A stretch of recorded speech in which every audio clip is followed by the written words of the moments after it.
All right, good morning, everyone. Have a seat. Welcome back, members of the jury. Just a couple of things before we get going. It is my understanding there were media reports about this case in the news the past 24 hours. So did any of you watch, read, listen to any news accounts related to this case? Did any of you do any independent research or investigation on your own about the case? Did you talk to anybody about the case? Okay, very good. All right, and just for scheduling purposes, I know we've got a juror that needs to be in a wedding or practice for a wedding at 2 o'clock on Friday, so we will break no later than noon on Friday. Just so you all know, the rest of the jury knows, Friday afternoon you'll have free. All right? Okay, with that, State, do you wish to make an opening statement? We do, Your Honor. Okay, very good. You may proceed. May I please the court? Yep. Counsel.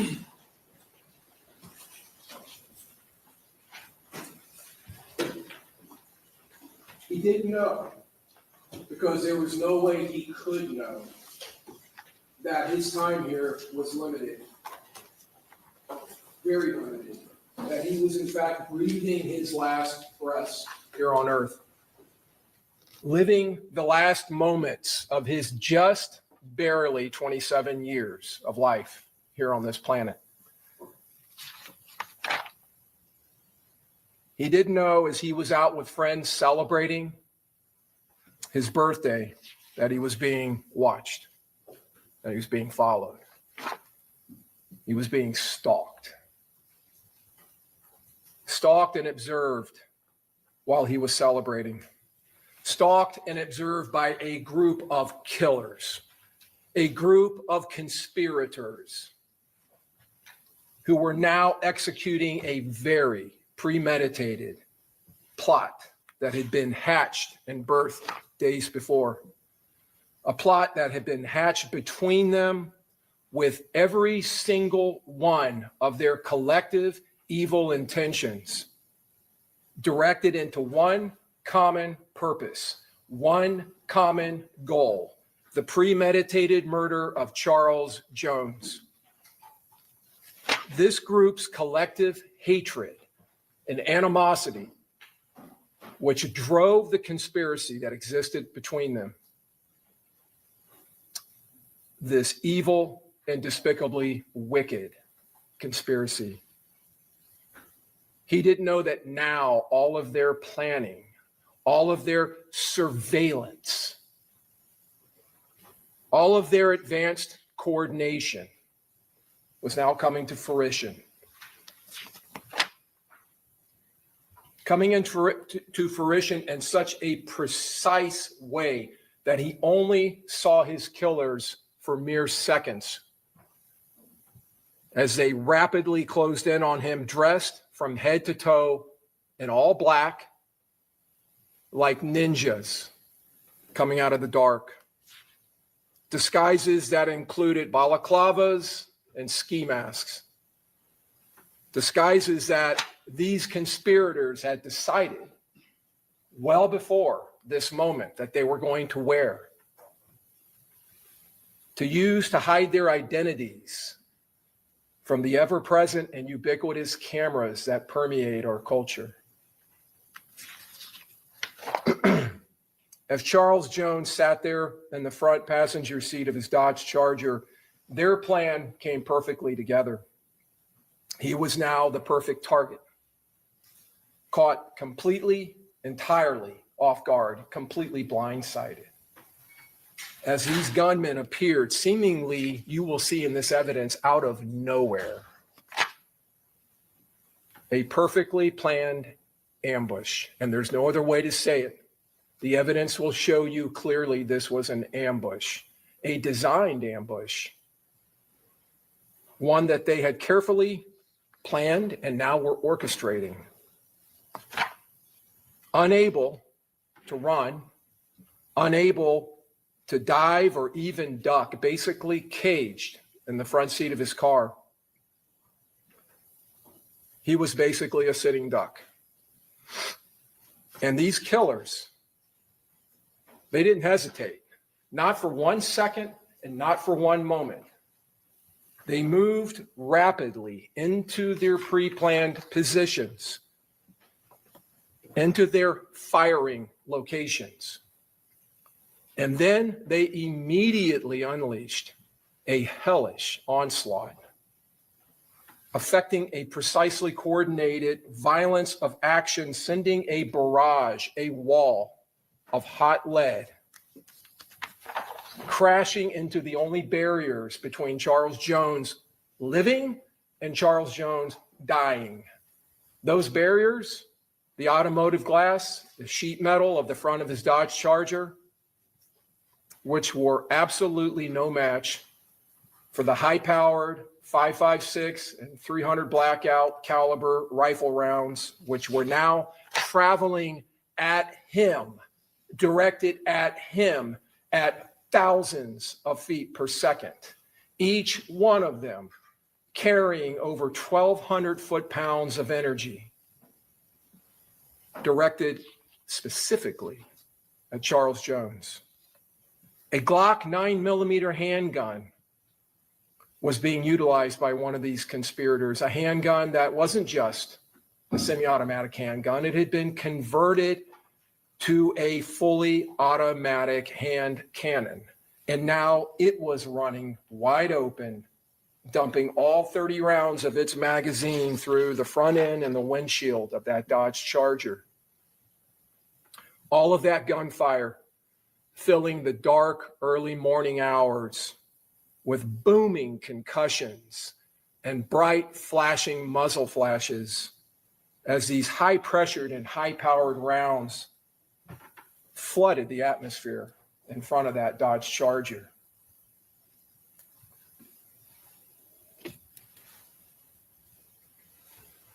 Charles Jones. You've heard his name in the indictment. That's his face.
Just a few seconds of the mountain of evidence that you will see in this case of what happened that night. Evidence that will show you clearly that these co-conspirators hatched this murderous plot, not minutes, not hours, but days before this, formulating in their hearts and minds this agreed upon collective and confederated plan with one common agreed upon goal: death, violence, and murder. A conspiracy motivated and hatched days before, hundreds of miles away from Tampa. A conspiracy that would span through those days and over 500 miles of travel. Reservations were made, uniforms, disguises obtained and selected. Gear was obtained, weapons selected, weapons loaded, and weapons modified and made ready. Transportation was obtained, vehicles with specific purposes, and a plot that required advanced planning and logistics to include housing, communications, and transport would materialize and become reality. A criminal, murderous operation.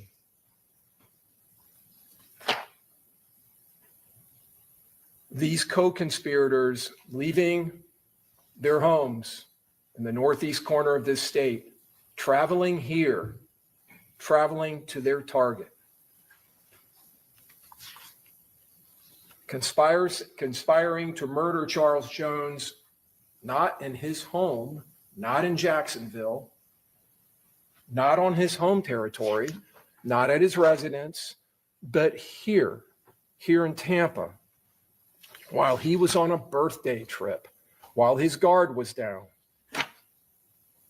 And you will see in this evidence the clock-like precision of these co-conspirators, how they worked together as a team in this team effort.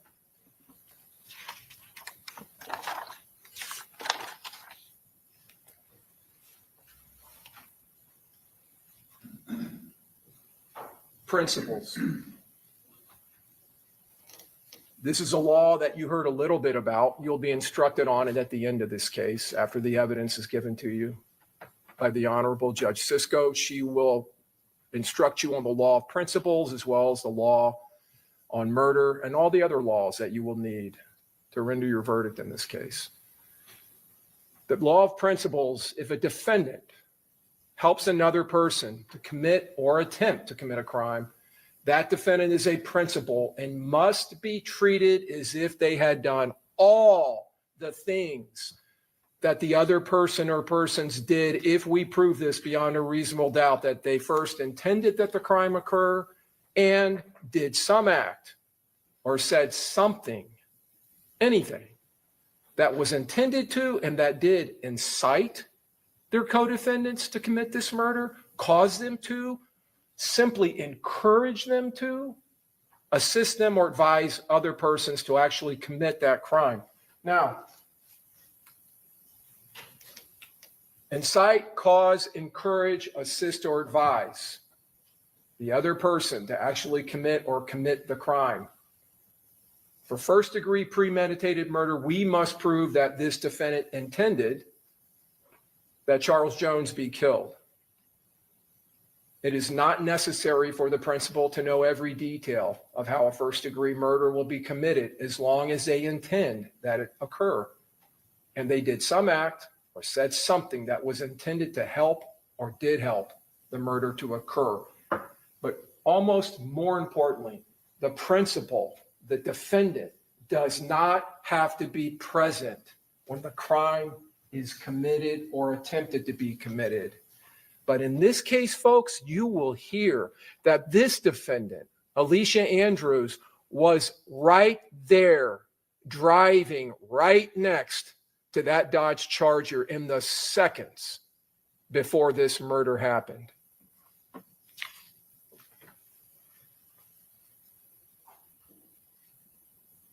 If the defendant is found by you to be a principal, then she is legally responsible and accountable for everything that her co-conspirators, her co-defendants did.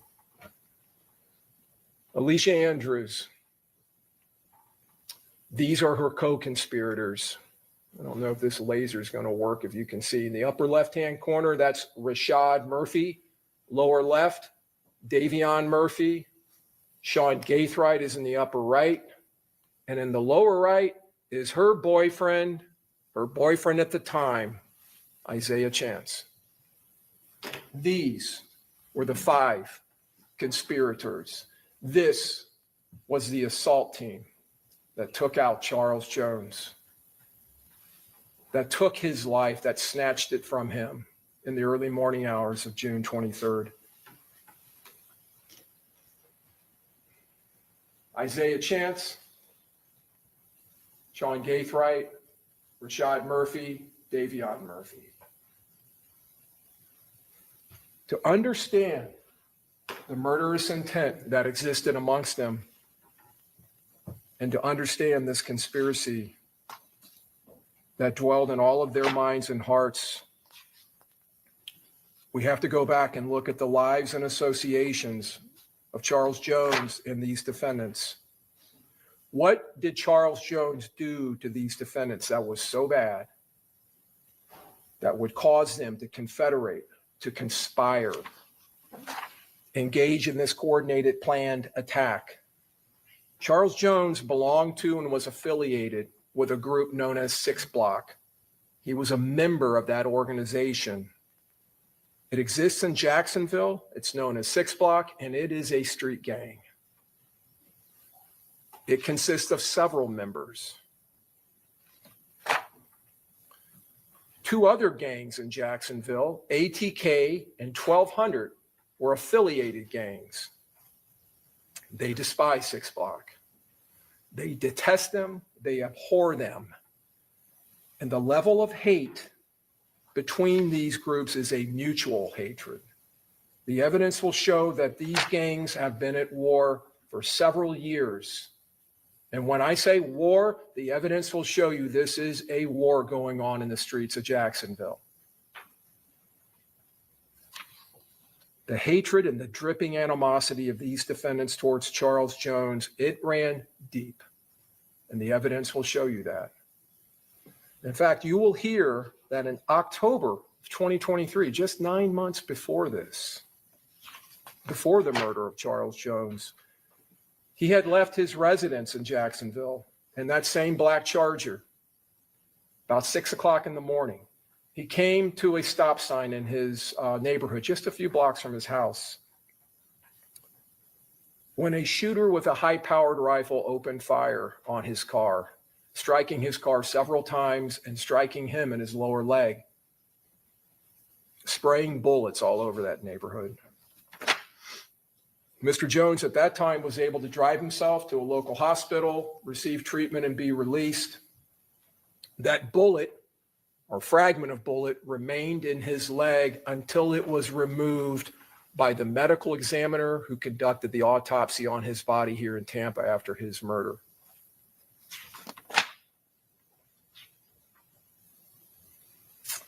Earlier that same morning, a member of ATK, a man by the name of Tilly, was shot and killed at a high school football game.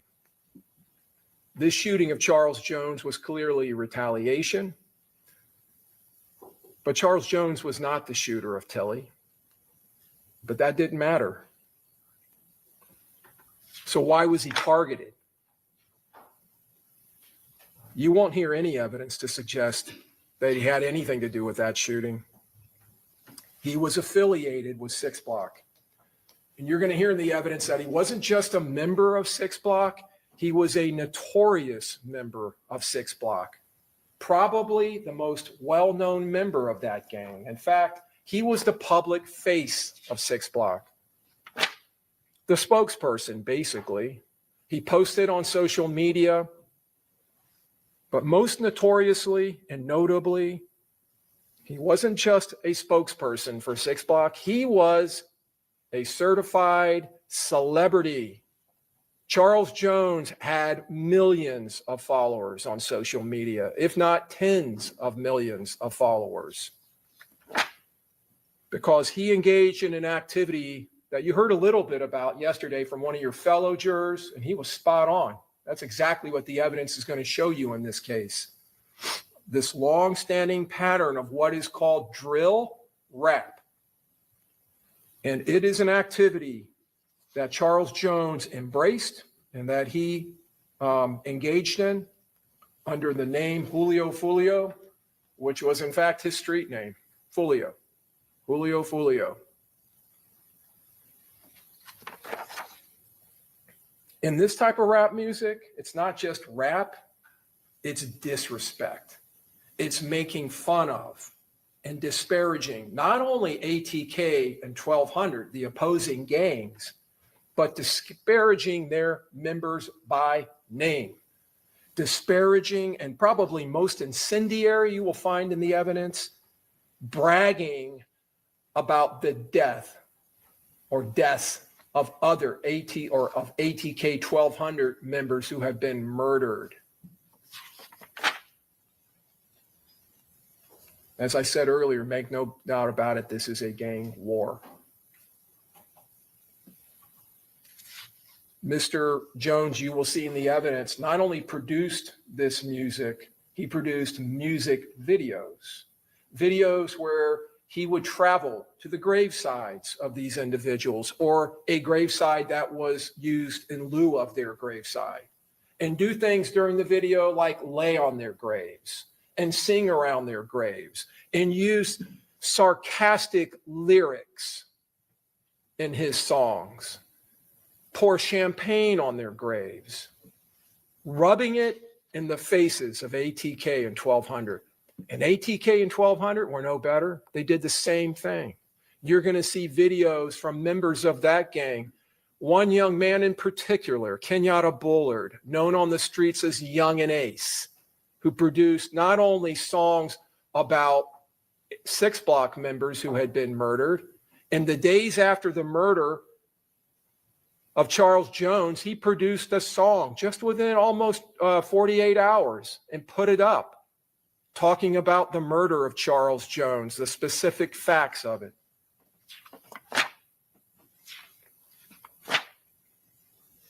This created in those 5 individuals, in their minds and in their hearts, a vendetta. This was revenge. Because he ridiculed them and he ridiculed their gang, which was their family. He ridiculed their friends, which were their family members.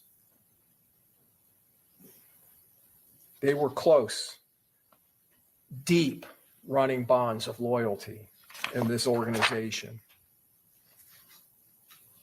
because they have each other and they defend each other. They defend not only each other, but they defend each other's honors and they defend their affiliations.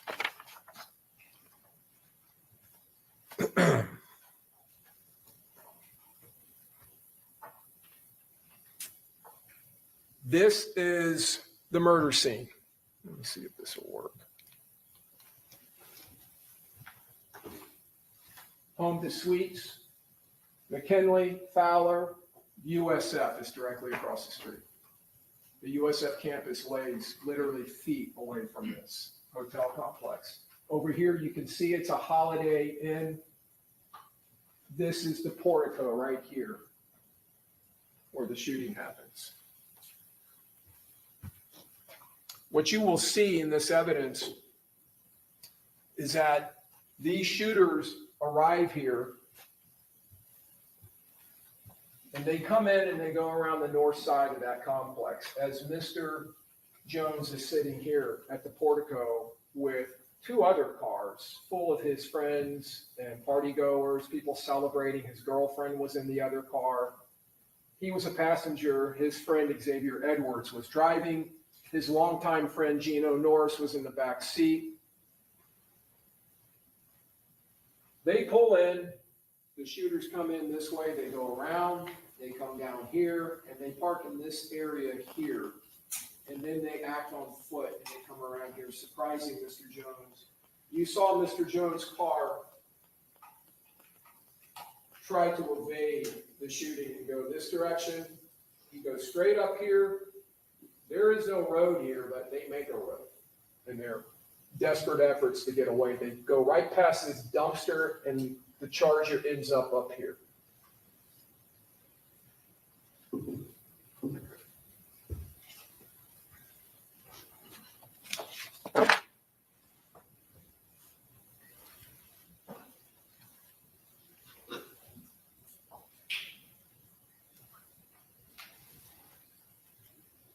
This is Mr. Jones arriving. He's been out celebrating, you will find in the evidence.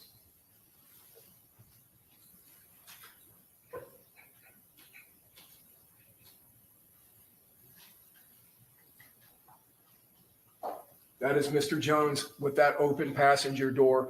The vapor you're seeing is coming out of the hotel. That's some type of a dryer vent. Mr. Jones in the red stocking cap, pulling up his shorts. He walks in the hotel. As you can see on the timestamp, which is slightly off by a few minutes, this is about 4:30 in the morning. They had been out through the night. They had gone to a couple of clubs. Mr. Jones appeared at one club and performed, and then he went to an after party at another club. He had attempted to make a reservation here, but because they appeared so late, it had been given away. You'll see him come back and get into his car.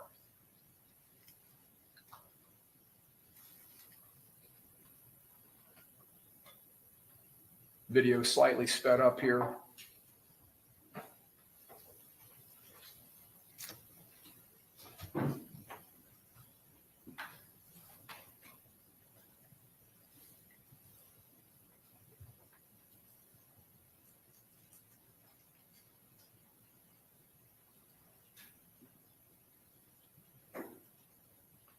That car entering right there, that's the assault team.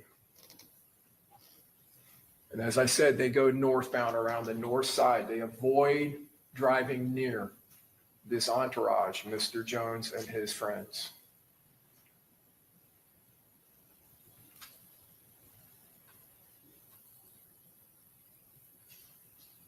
This Nissan Altima that's pulling up is part of the entourage that was with Mr. Jones. The driver, Tafa McCrae, is a friend of his. You will see his girlfriend get out. And they go inside of the lobby to use the restroom.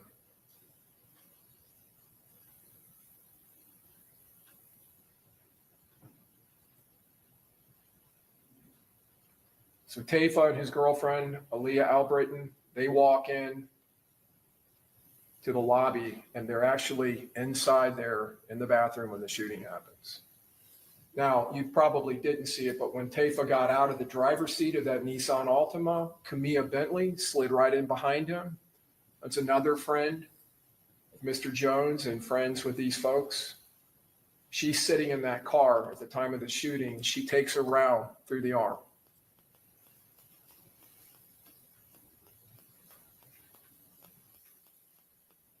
This car driving by, that is the spotter car. That is the surveillance and reconnaissance vehicle. This is just before the shooting happens. And you're going to see that car come right back by.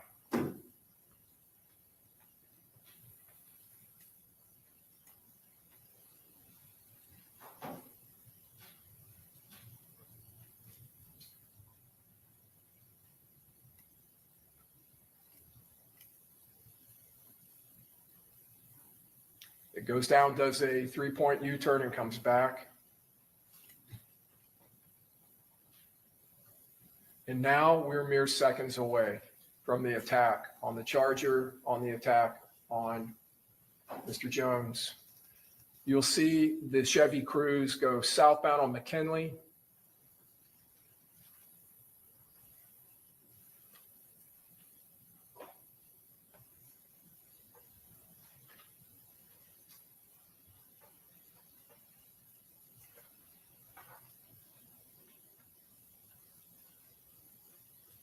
Down to the lower left, you saw the shooter with the automatic Glock.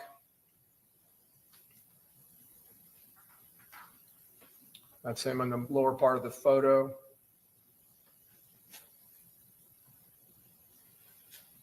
So you see in this video, Xavier Edwards desperately trying to get them out of harm's way. But what he didn't know was that up on the top of that screen between that, I think it's a Mercedes and that yellow car, was the third shooter. So what he ended up doing was driving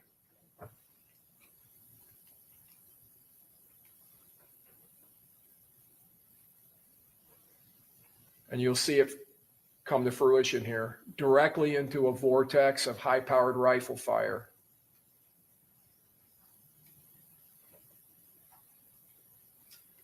Now, what you're also going to find in the evidence, and you can see the electrical charging station up here in the upper right, this is the edge of a Tesla that's sitting at another Charger. That Tesla has its, I believe it's called Centurion function on, and it is recording from multiple cameras around the car. And this is one of the recordings. You'll see several in the evidence. that picks up the third shooter running down behind that row of cars and taking up position by that yellow car. He is the shooter on the other side of the street that forms that deadly vortex of fire as the Charger goes by.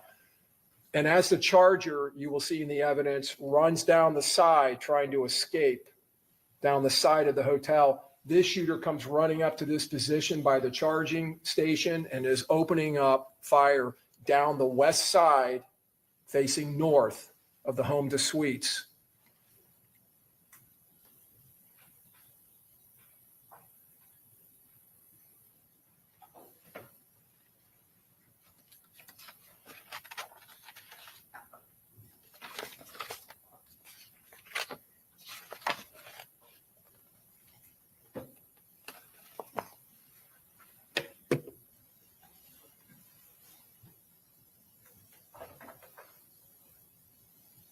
That is the headlights of the Charger fleeing up the west side of the hotel, heading north.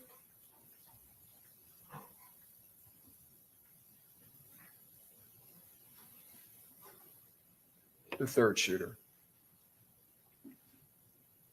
That's the Charger at the impound lot at the Tampa Police Department. You can see the impacts. Every one of those yellow stickers on the hood, the side, and the windshield are all impacts.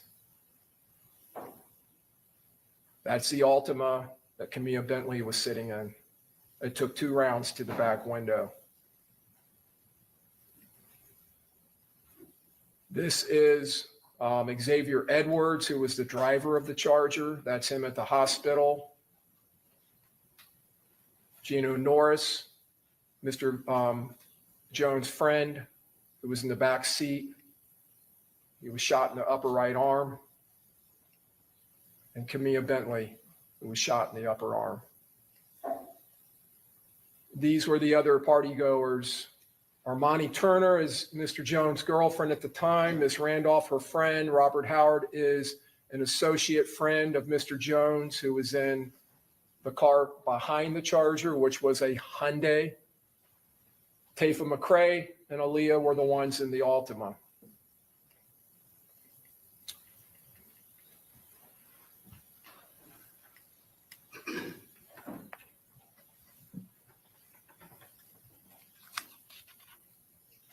You could see in that video that these gunmen acted with suddenness, they acted with speed and fury, and they brought overwhelming firepower. Not one shooter, not 2 shooters, but 3 to create that vortex that the evidence proves to you, with high-powered AR-style rifles and a fully automatic Glock 19, bringing all of that firepower to bear in a concentrated area easily and rapidly, establishing not fire superiority, but fire supremacy, the evidence will show. Firing, as you saw in that last photo from the Tesla video, with absolute impunity and disregard of anyone that may be in that area. The majority of that fire you will find in this case was funneled directly into the passenger compartment of the Dodge Charger. And every single one of the rounds that were fired that night, every single one of them was dripping with the hatred, the malice, and the premeditated intent of all 5 of those conspirators. The evidence will prove to you. Mr. Jones attempted to evade the gunfire. He was leaning up against the dashboard. You may have seen in that photo, on those videos, but you'll see it during the trial. Look for it. His feet are up on the dashboard. He's leaning back. He's on his phone. The evidence will show trying to find a hotel, trying to find lodging for them. He barely has time to pull his feet down. The evidence will show he attempted to jump into the back seat, to go through and across the center console. Before he could do that, one of these rounds smashed into his chest, and that round tore through his heart, through his lungs and through the largest vein in the body, the aorta, a gigantic artery that supplies blood up and down your body. And when he turned and kind of flipped over to try to crawl into the back seat, he took 2 more rounds to his back, those rounds ripping through not only the muscles of his back, but into his liver.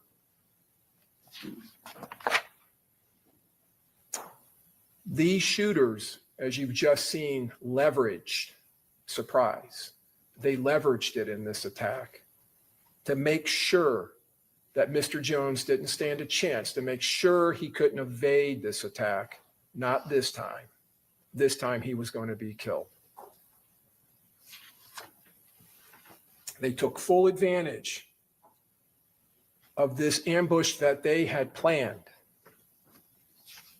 And you saw in that evidence the determination of these shooters, the assault team in this conspiracy. They didn't stop firing when the Charger went through that vortex. They kept firing all the way up the side of the hotel as the Dodge Charger fled, almost a block away.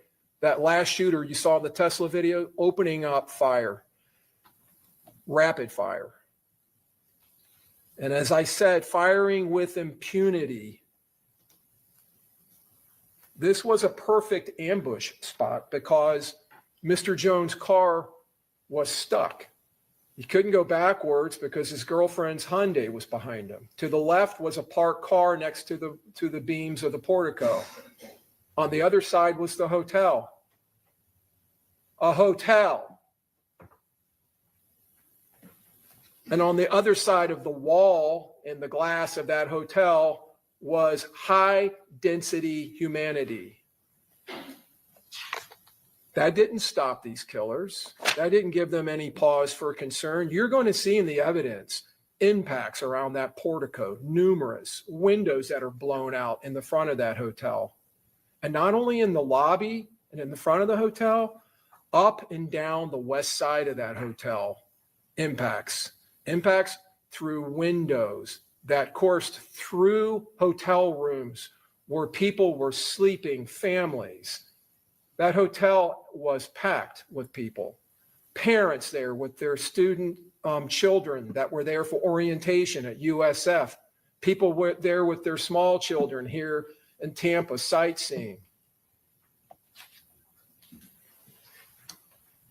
This overwhelming firepower and violence of action had an effect of confusion. Now, it wasn't confusing to the killers because they slipped away into the darkness. They were gone almost immediately. But it had that effect on the victims.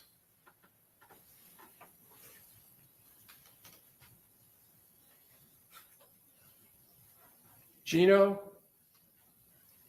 and Xavier, when that Charger finally comes to a halt, bullet riddled, they realize that Charles Jones is gone. And they also realize that they both have been impacted. They have both suffered gunshot wounds.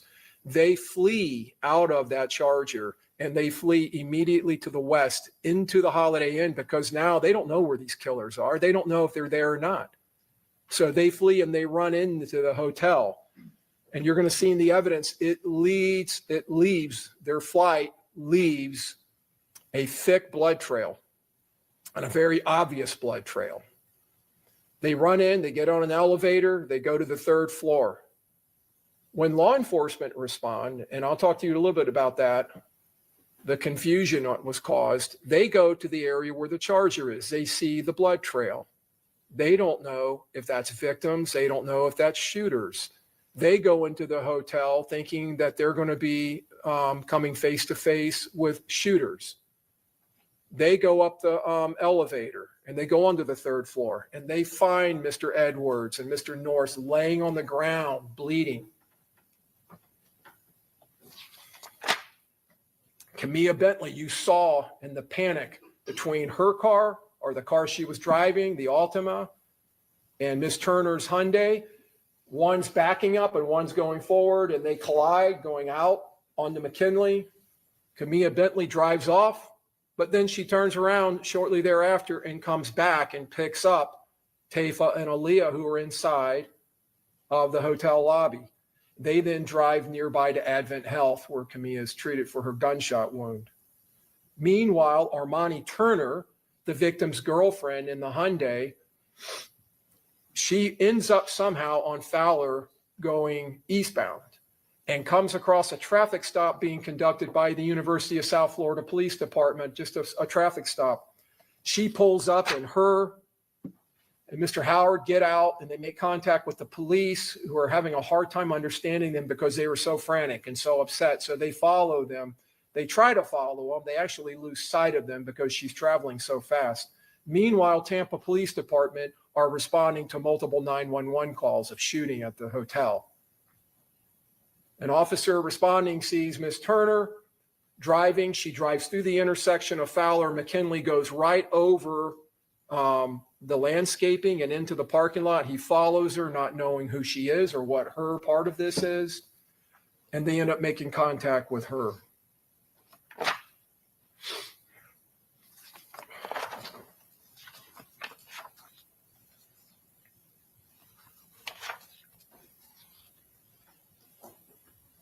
Officers end up driving down to the south end because it's brought to their attention that there are impacts and broken glass all over the south end of the home to suites where the shooting actually happened or began.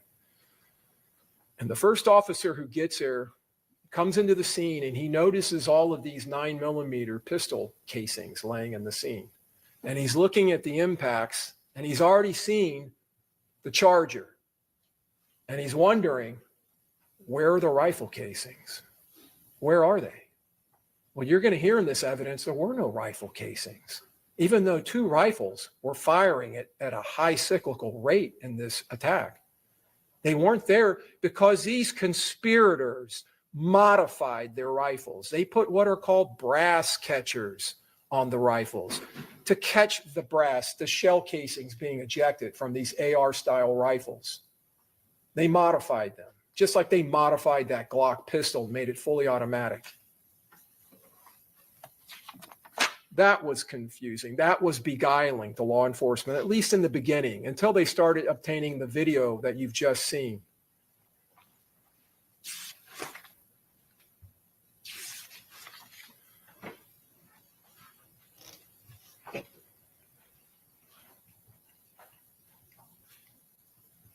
So how does this conspiracy unfold? How does all of this start? It starts with Charles Jones, Julio Foolio. You see his name on the top of this post on IG, putting out on his IG account this advertisement for June 22nd, which was a Saturday. The murders happened in the early morning hours of the 23rd, going into Sunday morning. And you see Mr. Jones in the middle, advertising he's going to be appearing, Julio Foolio, at Teasers on North Nebraska in Tampa, hosted by Kenny K. And he puts at the bottom, my Airbnb pool party, June 21st. That's when he arrived here. He and party goers arrived here that Friday. They had rented an Airbnb in Holiday in Pasco County. And they ended up on Saturday night leaving the Airbnb because he had started sending out, telling people, send me, messages and I'll message you back with the address. And so many people appeared that eventually the owner of the Airbnb pulled the plug and told them to get out. But you see down here at the bottom, my official birthday party, June 22nd at Club Teasers, and gives the address. So he is making it very well known when he puts this promotion out, where he's going to be, what address he's going to be at, and when he's going to be there. This is another flyer that he put up. 8 p.m. to 3 a.m., June 22nd at Teasers. He even puts a photograph here of Tampa. My Airbnb pool party. DM me for address. And my official birthday party at Club Teasers gives the address again. So he's advertising his whereabouts. He's advertising his whereabouts. Now, Miss Andrews, the defendant, sitting right over here at counsel's table, this is a message that she sends, and you see on the top there, oh, that's red. That is her Instagram account. You will find that. You can see on the top right, her registered email to that account, verified Alicia Andrews 72 at yahoo.com. She sends that this message on June 21st. That's Friday at 10:52 UTC. That's early morning, the 22nd, or earlier that day. Sorry. UTC, if you're not aware of that, is Universal Time Code. It's Greenwich Mean Time. So you got back up 4 hours. So she's sending that on the Friday night. Hey, could I book a B&B in Tampa? This is 2 days before the murder. To a Kiera Axe Marie. Hey, what's dates you need? Tomorrow, but what day do you have available? How many bedrooms? Like 2. Logistics. This is the beginning. She's trying to find lodging. Trying to find lodging for this operation.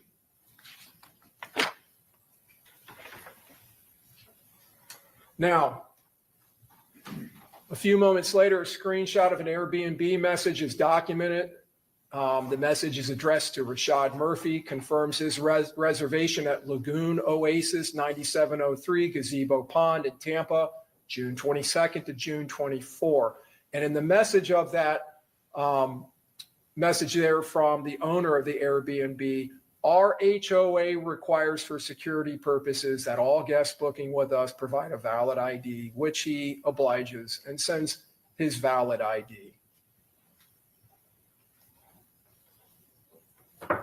Now we go to the 22nd. This is the Saturday. Earlier in the day, before Julio Foolio is going to start appearing at clubs in Tampa. This is the residence of Sean Gaithright, one of the conspirators.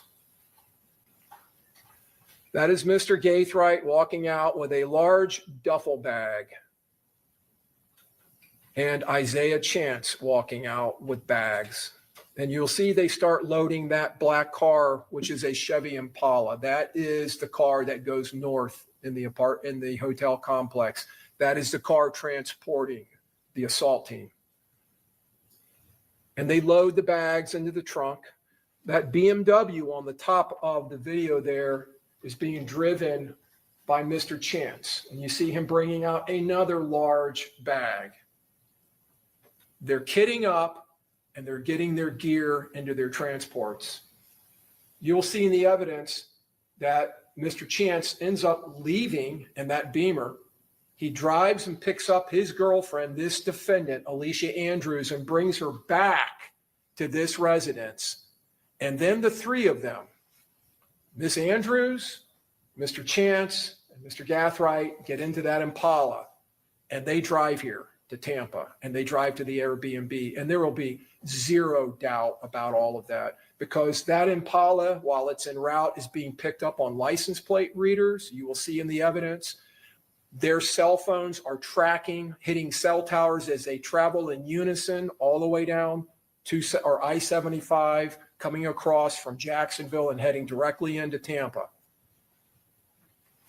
When he comes back, Mr. Chance brings his contribution to the assault team. The Glock pistol with the extended magazine. He tucks it into his waistband.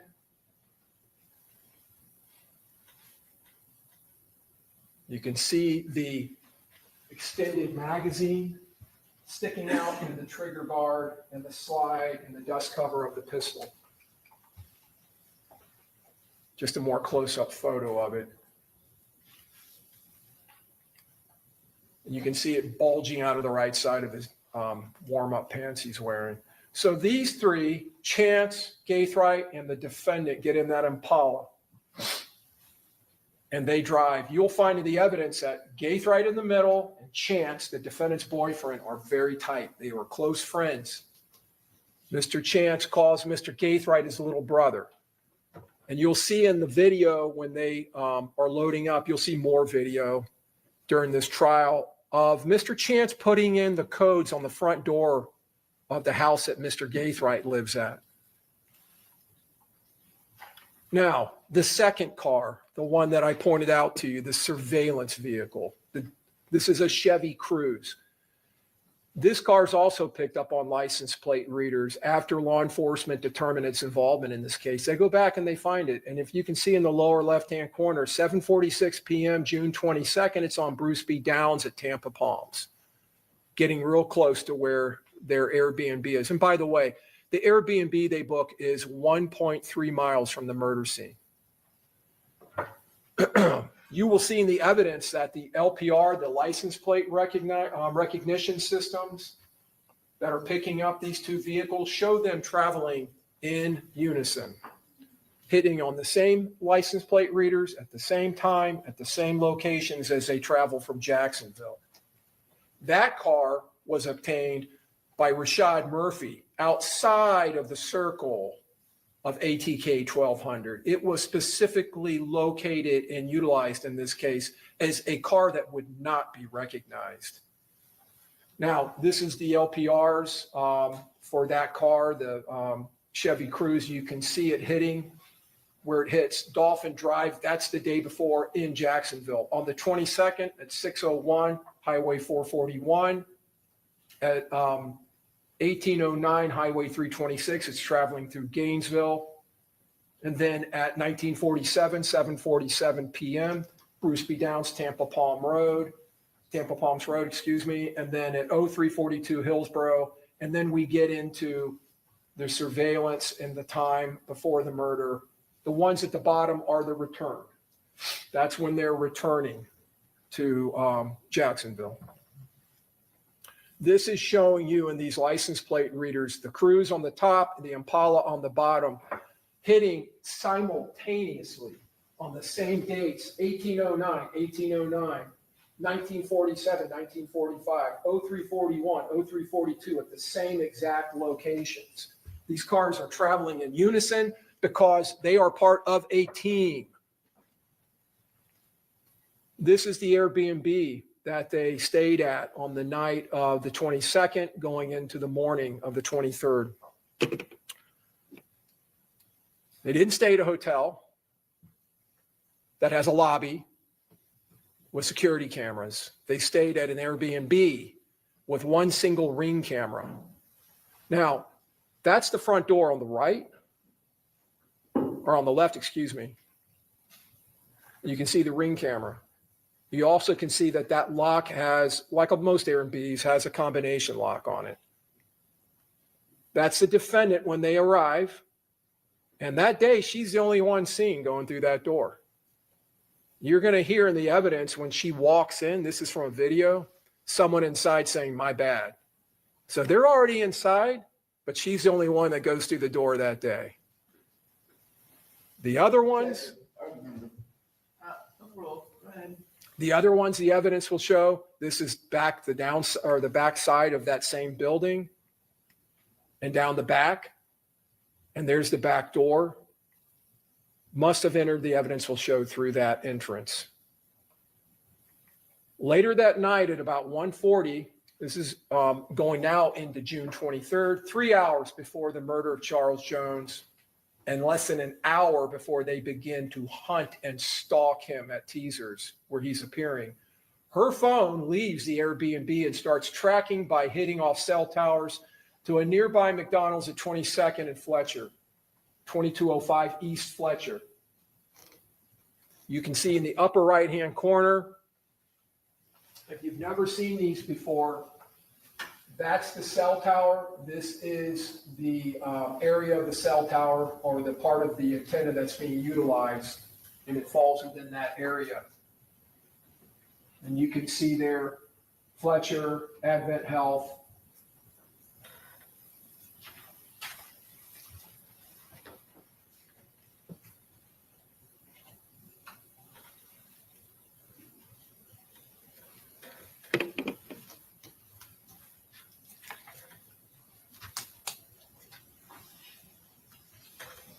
That is her in the passenger seat.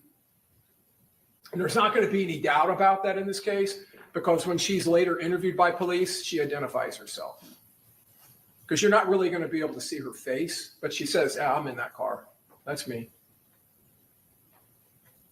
You can see the driver, Davion Murphy, he's lighting a cigar. You can see a little flame. You're going to watch on this video as they proceed through this drive-through.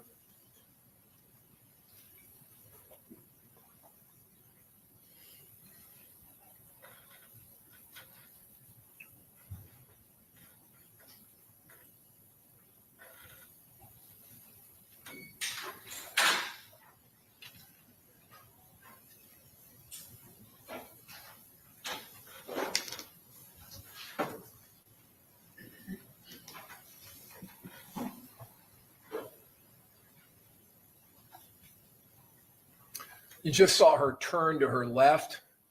She identifies Mr. Chance as being in the back seat of that car.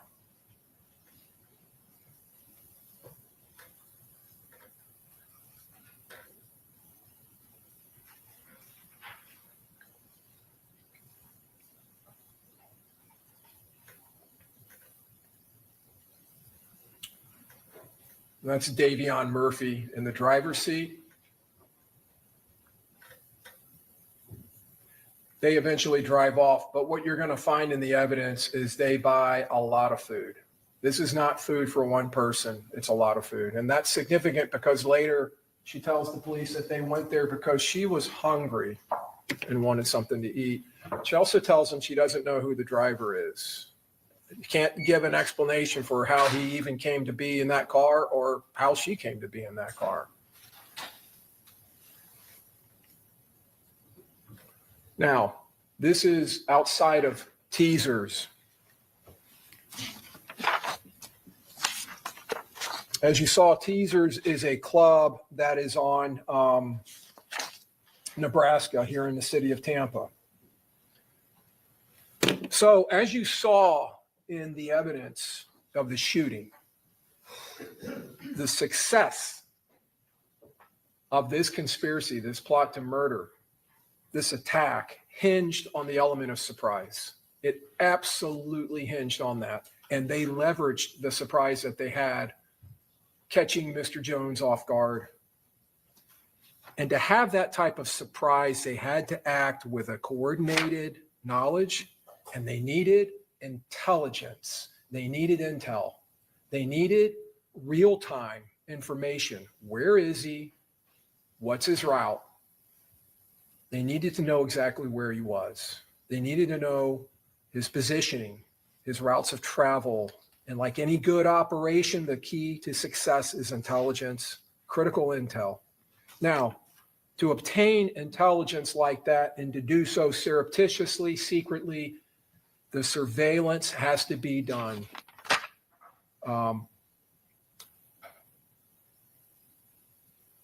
In a surreptitious manner. Without that intelligence, without providing that real-time information to the assault team that's in the Impala, there would be no surprise, there would be no ambush of Mr. Jones, and this conspiracy would fail. It was that intelligence, that real-time surveillance and communication, the locations and routes that were provided by this defendant and her boyfriend, Isaiah Chance, operating alone in that Chevy Cruze, while the other three conspirators, the assault team, were in the Impala. And they were doing everything they could to keep that Impala out of the sight of Mr. Jones and his friends, because Mr. Gaithright drove that Impala. It was registered to his mother, but he drove it all the time. He was notoriously known for driving that car. This was a coordinated team effort.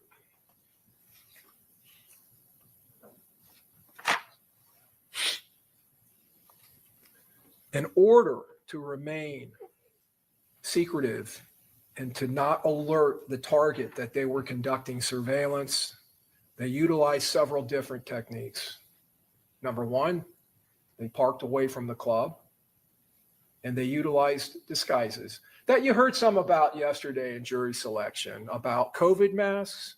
you're going to see in this video, June of 2024, they're both wearing COVID masks. Now, interestingly, because it was suggested yesterday that there's many reasons people could wear COVID masks, it's the only time in this evidence you will ever see a mask on this defendant's face. You won't see it on her face when she returns back to Jacksonville through an Uber. You won't see it on her face any other time when she's entering into the Airbnb around her 4 co-conspirators. But they kept their distance, and you'll see that in this video, from the victim and his entourage. They attempted to blend into the background. They needed to get close enough to be able to conduct surveillance, to gather the information they needed, but not so close that they would be detected. They had to avoid that. So first they used an unrecognizable car, and then they used disguises. But what you're going to find, and remember the law and principle, she doesn't even need to be there to be part of this conspiracy or to be a principal. She's there. She drives there with Mr. Chance, and they park in the north end of the parking lot of Teasers. And she doesn't stay in the car. She gets out and she walks with him. You're going to see that. You can kind of see their images in the upper right-hand corner. This is a video. I'm going to play it in a minute. You're going to see him hand her phone to her and her put her code into the phone to open it so they could utilize it to convey what they were watching and seeing. And again, they're out in the parking lot.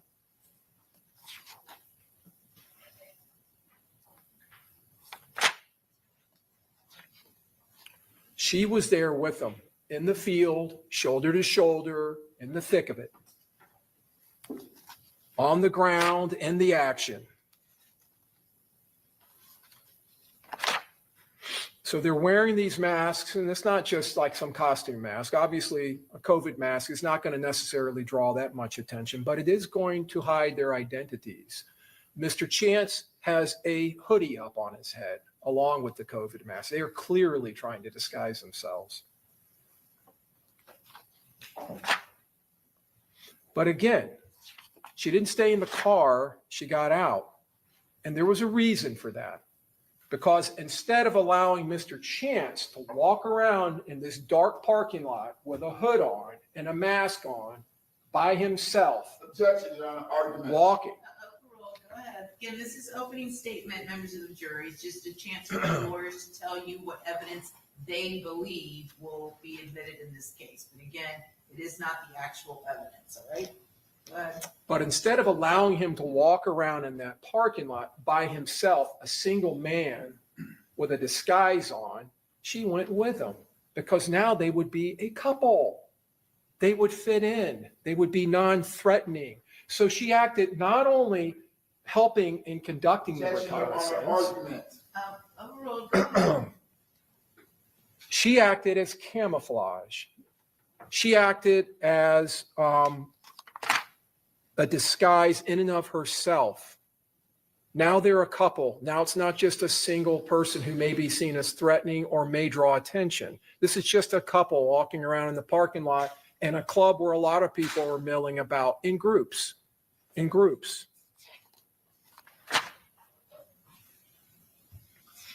She provided that by being there in the field with them. She provided that cover and that camouflage, and she provided, obviously, a second set of eyes to watch, both of them surveilling and watching Mr. Jones and his entourage. And then, as I just mentioned a minute ago, she provided the comms, the communication, her phone. Now, you're going to see in the evidence, Mr. Chance's phone is tracking all the way to Tampa from Jacksonville. And it's tracking at that Airbnb. It's hitting off a nearby tower, but it's her phone they're utilizing, you will find in the evidence. Now, you're going to find in this evidence that they were not utilizing the calling function of that iPhone or even its Apple text message app, the two ways that most people communicate. They're using some kind of a special application to be able to communicate that's undetected. But at some point, they have to break radio silence because the person they're communicating with, Sean Gathright, is not answering. He's not picking up his phone, so they actually send a text through the Apple text message app. Pick up your phone. And that's right around this time, just a few minutes later.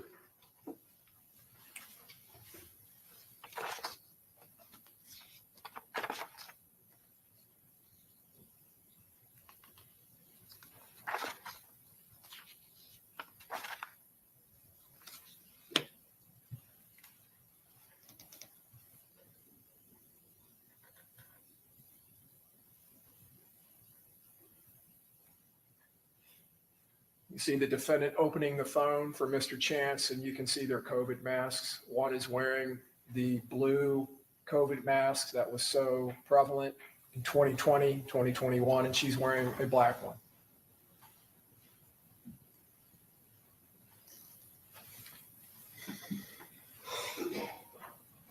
This is Mr. Jones and his friends arriving at that club. And you can see the time there. 2:22 in the morning. That, again, is several minutes off, but it's about that time. 2:21, and there they are, and you see Mr. Chance on the phone in the parking lot at the same place. Now later, after Mr. Jones has gone into the club and been in there and done his thing in there with his friends, he's now leaving. You can see Mr. Edwards' head up there. It's 2:46 or about that time. 2:46, 59, almost 2:47. And what happens at 2:47? This car up here in the upper right, that's on that road, which is Nebraska, is pulling in to the north end of the parking lot of Teasers. This was an extremely well-orchestrated conspiracy, coordinated. He's walking out of the club on the other side of the club, and out of the blue, the assault team vehicle is pulling into the club. That is tight surveillance and intel. Now, in this photograph, it's 2:48. This is Mr. Jones' Charger. You can see the lights starting to light up because they're already inside the car. They're getting ready to leave. That's the Impala that has come in on the north side, gone down the west side, and is now passing in the front. Out of necessity, passing in the front. So this is just an aerial view of Teasers. You can see Nebraska over here to the right. You can see this little road here, South Castle. The defendant and her boyfriend come and they park here in the north end. They get out, they walk around, they come around this way, they stand here. The entrance is over here.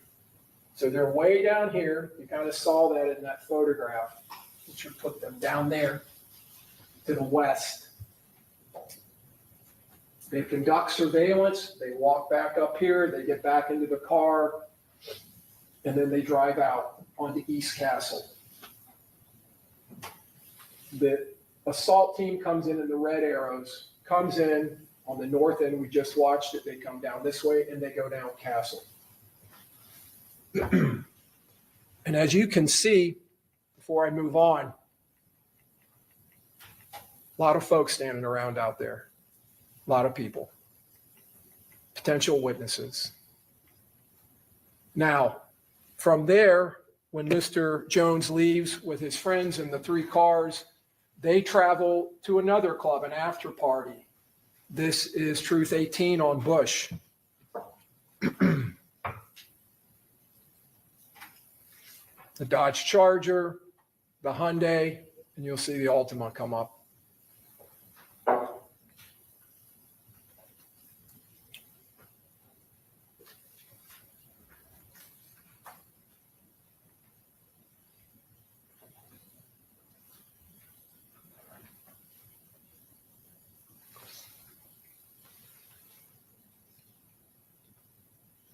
Down here to the lower left, you can see some of the party, Miss Bentley, Miss Albritton, Tafa McRae in the light blue. And up on the top there where you just saw the flashing lights, it's Armani Turner and Miss Randolph getting out of the Hyundai. And there's Mr. Jones in the lower right with the red hat, very recognizable. So they go up to the second floor of this strip mall where this club is.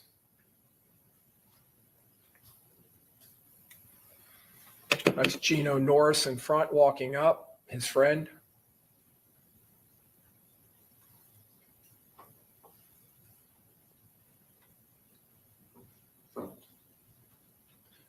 And again, this is for an after party.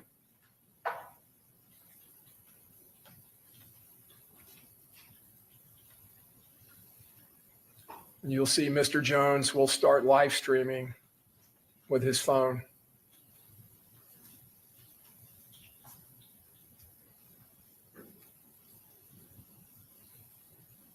Again, advertising his location.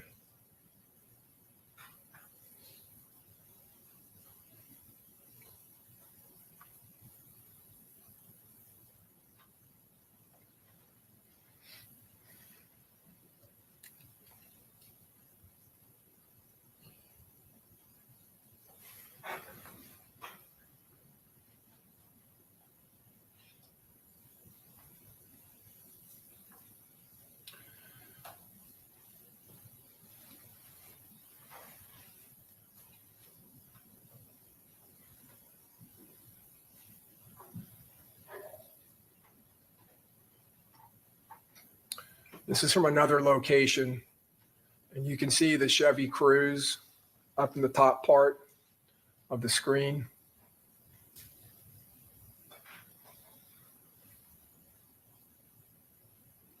And now, in the top of the screen, the hooded individual, the defendant, and Mr. Chance conducting more surveillance. Walking as a couple, so they're not threatening, they don't stand out.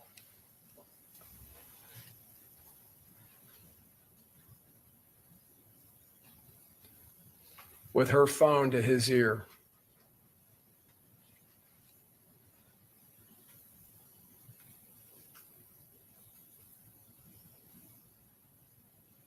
And now they walk back again past the club.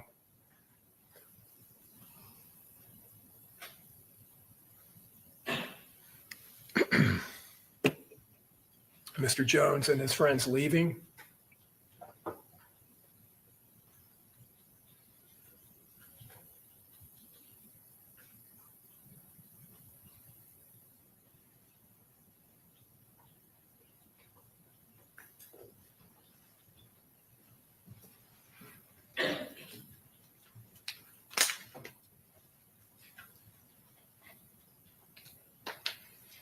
The Impala on the top of the screen. That's across the street.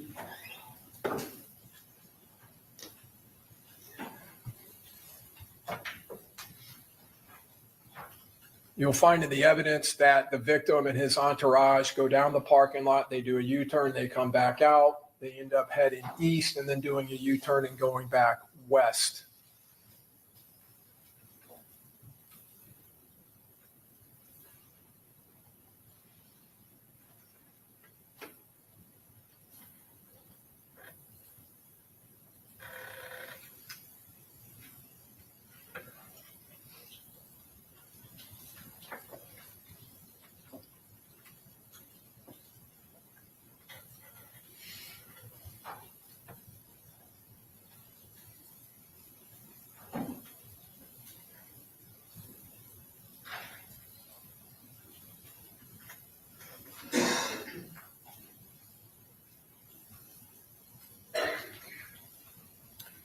The Impala just crossed the street. Now it's back up at that stop sign in the upper right-hand corner.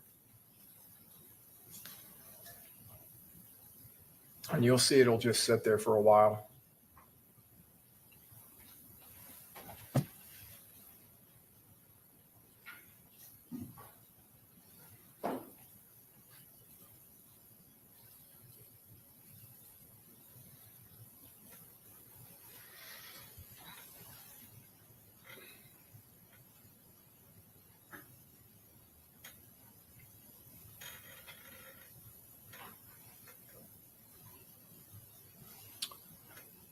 Mr. Jones and his friends coming down the stairs.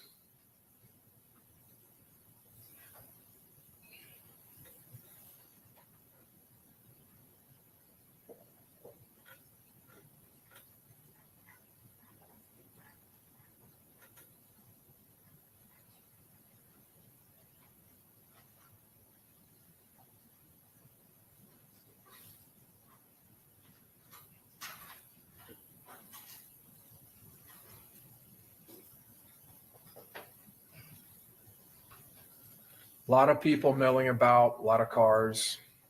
The evidence will show.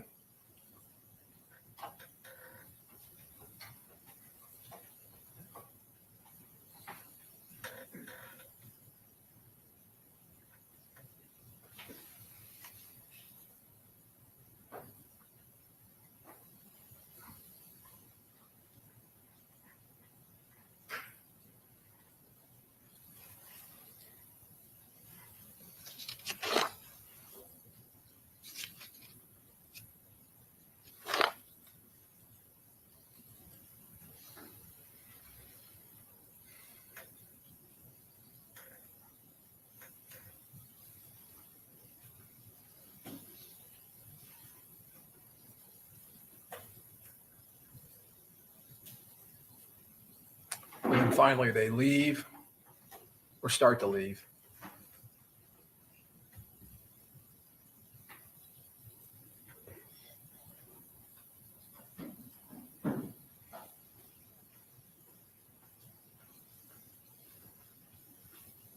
And they come back.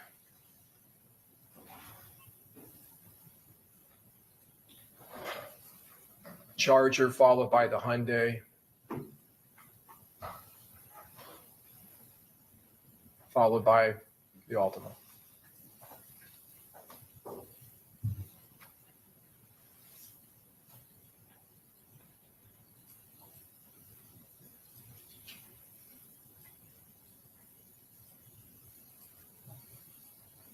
On the top of the screen, Mr. Jones' Charger is going to do a U-turn and go back westbound, followed by the Hyundai and the Altima.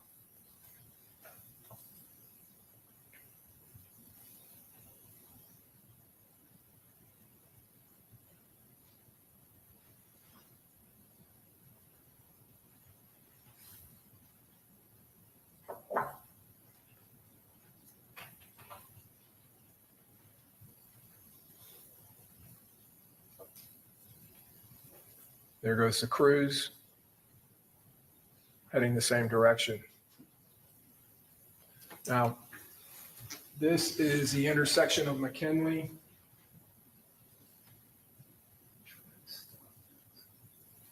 Oh, I'm going to play through. This is the intersection of McKinley and Fowler. This is the Home to Suites and Holiday Inn complex in the upper right-hand corner.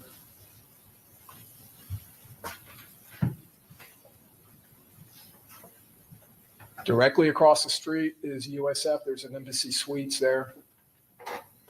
That is Mr. Jones' car doing a U-turn and going back on McKinley, and you'll see it turn into the hotel complex, followed by the Hyundai and the Altima.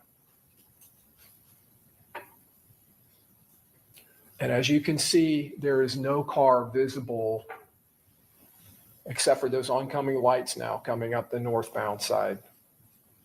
That is the Chevy Cruise. It goes eastbound. No other car on McKinley can be seen. It's not even in sight. The Chevy Cruise ends up going eastbound, then comes back westbound, turns northbound. There it is, into that parking lot. And now several minutes later comes the Impala, which this is the assault team. Does a U-turn, you will see, goes southbound on McKinley, following the path of Mr. Jones and his entourage, and pulls directly into that hotel. That car wasn't anywhere to be seen when Mr. Jones and his entourage were going in there. But the Chevy Cruise was there with this defendant and Mr. Chance providing critical intelligence to them with this defendant's phone.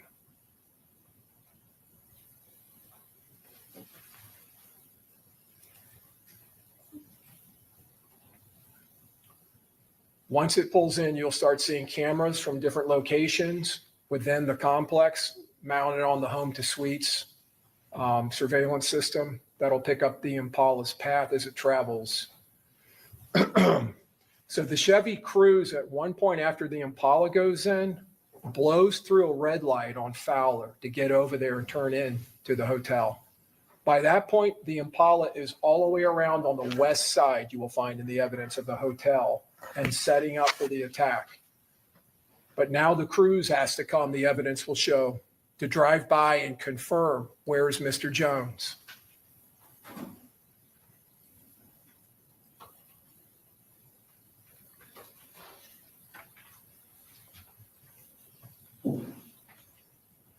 The red marker is the Impala and its path. It comes in, it goes northbound, it goes westbound, it goes southbound around the Holiday Inn, down across the south end side of the Holiday Inn, back to the east, and then it parks. First it goes down, you can see that red arrow next to the home to suites on the west side. It kind of pulls down there and has to back up and pulls in. When the blue markers is the Chevy Cruze, when that pulls in and pulls around and does the 3-point turn, you're going to see in the video evidence right here, they pass within feet of each other at the same time. And of course, the Impala never goes around or reveals itself past that point, keeping out of sight of Mr. Jones and his entourage.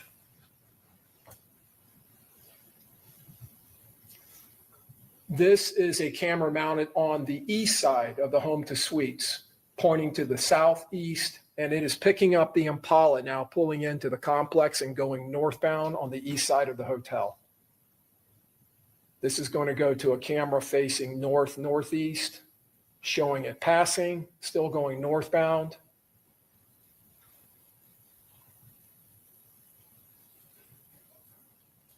And then it turns back to the west. This is a camera that's mounted on the north side of the home to suites that picks up the Impala as it passes and turns towards the west. And now the Impala is on the west side of the hotel. There's this pool and this patio area here that's on the west side of the hotel. Going around this way would be the portico. This is the west side of the hotel. The charging stations are right here. And you can see the Impala comes and stops. It does not go around that southern end of the home to suites. It's avoiding the southern end at this point. And here comes the Chevy Cruze passing directly past in the car that's not known by anyone, the victim. Goes to the north where the Impala is. Goes right past the Impala. Does a 3-point U-turn and comes back. This is another camera picking up the Impala and the Cruze. That's on the Tesla, part of its security system. You'll see the Cruze kind of do a little turn there, back up and come back to the south.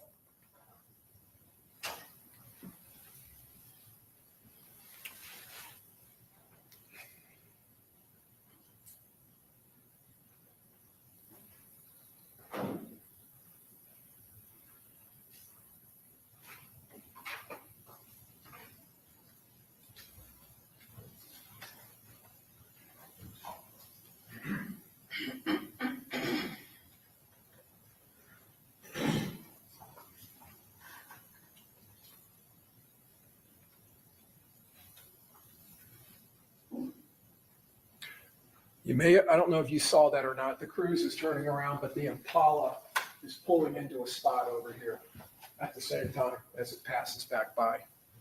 Objection, Your Honor. This is cumulative. Overruled. This is opening statement. Go ahead. So now the Cruze is coming back, doing one last pass, and now we're within seconds of the attack, the murder itself. You can see individuals at the top of the screen moving. You're going to see them run by the front of the Tesla, getting into position. There's the third shooter, Davion Murphy. And now they come around the pistol shooter, Rashad Murphy, and the shooter on the top of the screen right there is Sean Gathright. You see the collision between the Altima and the Hyundai as they're trying to get out of there. You see Mr. Murphy come out of hiding and Mr. Gathright opening fire. You'll see Mr. Gathright and Mr. Murphy running back to the north. And you saw this, there's the muzzle flashes of Mr. Davion Murphy's rifle. And you saw the Charger going to the north.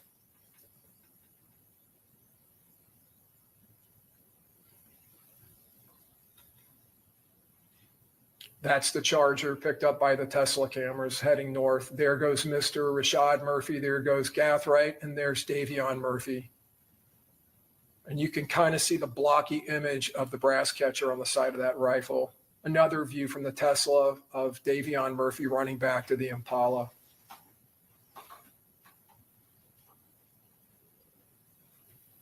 This attack was relentless, as you saw. They weren't going to stop. They were going to make sure that they killed Mr. Jones, that he was not going to live, that they were not going to go back to Jacksonville without him dying.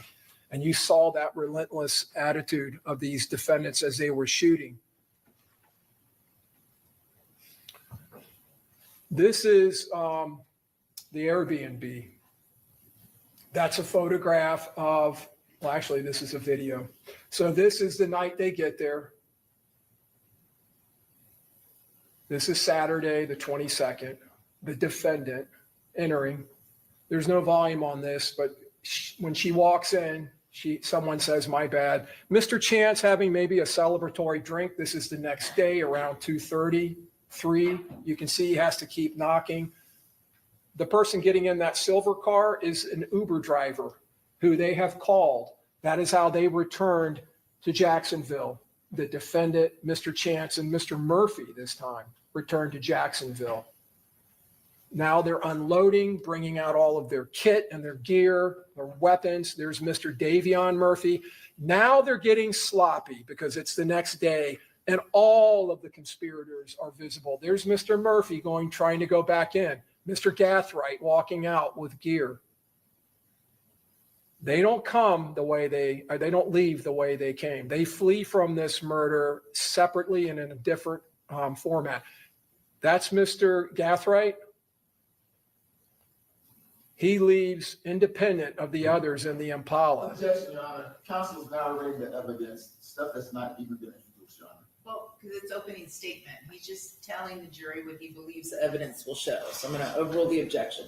You can see Mr. Gathright goes over to the side, to the back, and that's how they got in the day before. The evidence will show Mr. Gathright, Sean Gathright, whose house they all started at with the Impala. He leaves, but he doesn't go back to Jacksonville. Mr. Gathright drives across I-4 to Polk County, to Auburndale, to his grandmother's house, where he switches cars.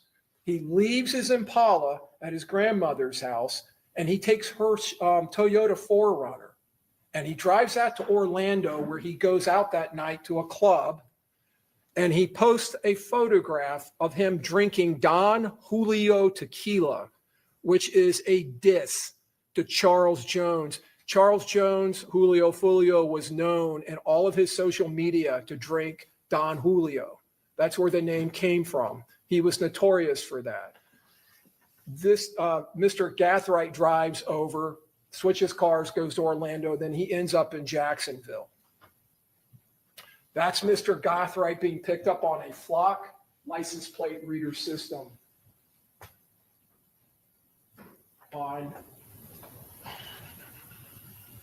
This is him coming. This is on June 22nd. You can see 739. He's in Hillsborough County. So 623, he's eastbound on I-4 at 413, eastbound on I-4. This is the Sunday after the shooting. 625, southbound Florida 559, and Fred Jones Parkway in Polk County. This is Mr. Gathright arriving at his grandmother's house in Opal Avenue in Auburndale. You're going to see him walk in. You see the Chevy Impala, the assault car sitting in the driveway. Law enforcement go there later. They get this video of Mr. Gathright switching cars. You're going to see him wiping down the Impala before he leaves.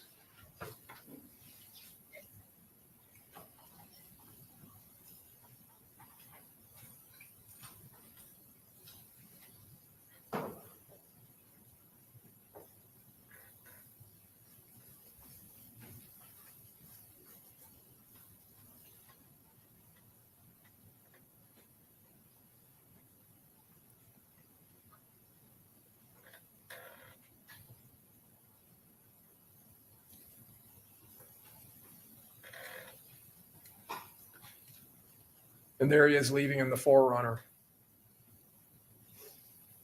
saying goodbye to his grandmother.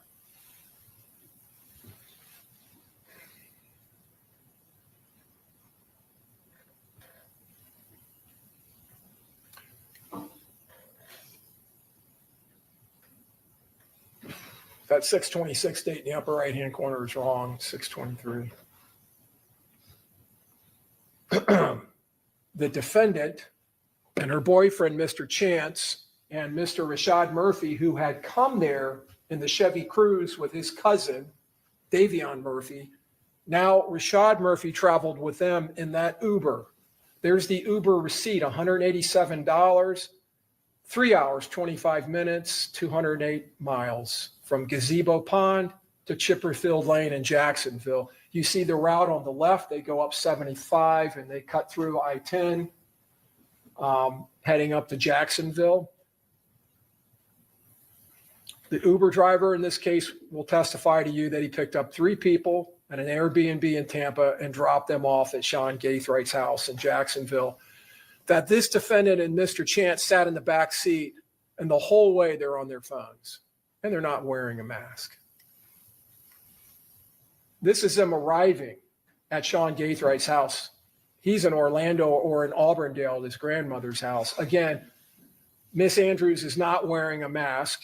She's unloading along with Mr. Chance, and you're going to see Rashad Murphy here with some kind of a hat on, like a beret, with the same bags that were loaded up into the Impala. He's handing something now to the defendant.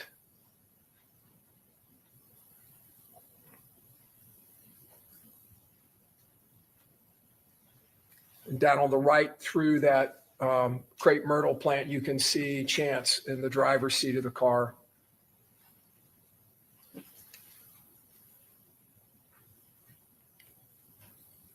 Mr. Murphy wearing the same jeans that he was wearing when he got arrested 2 days later in Gwinnett County, Georgia, northeast of Atlanta, driving the Chevy Cruze.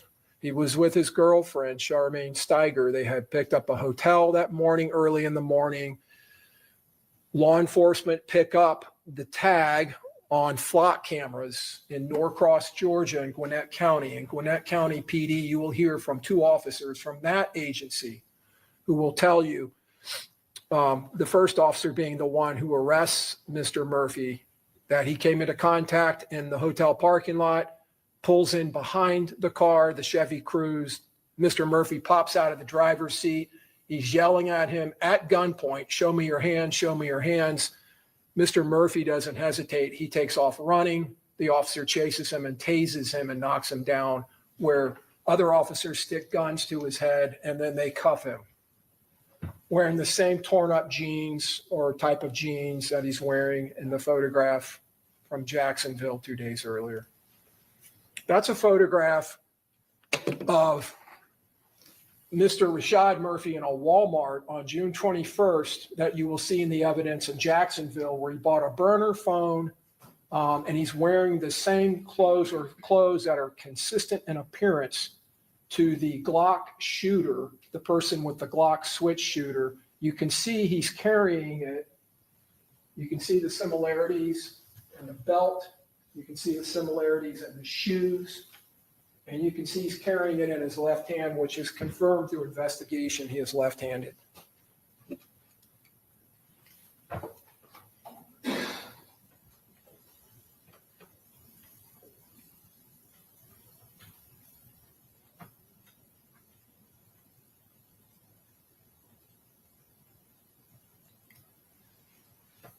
The defendant's phone, 904-405-6748.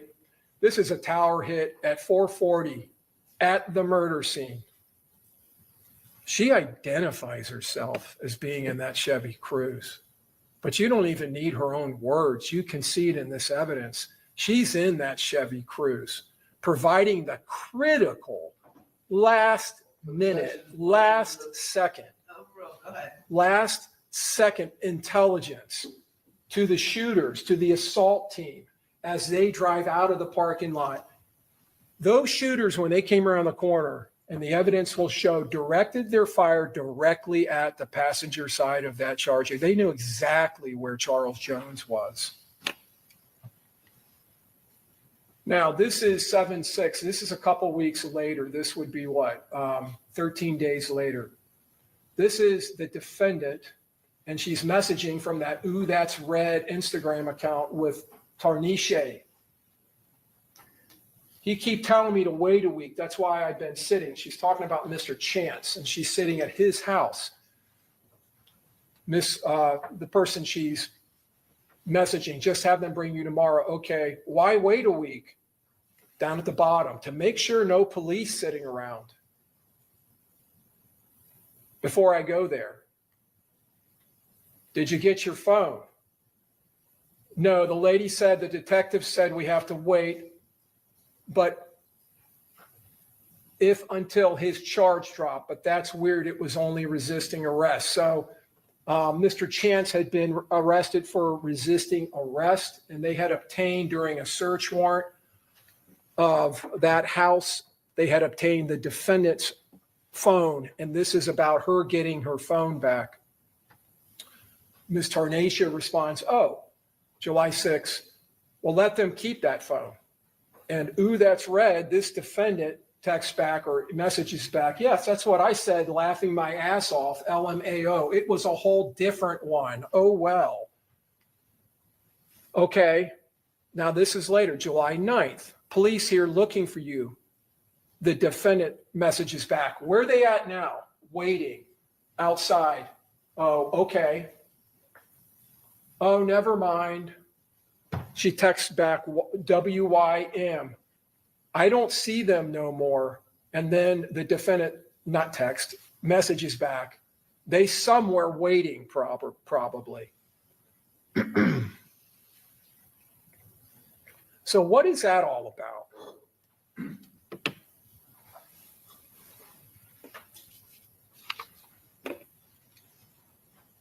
Why is she saying it's a whole different one? She's saying that because 2.5 days. Overruled, go ahead. 2.5 days after this murder, after getting back to Jacksonville, you're going to find from the evidence that this defendant goes and gets a whole new phone. And she gets rid of the phone that she's had for years. You're on the sidebar, please. Okay.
Okay, all right, let's take a 5-minute recess, okay?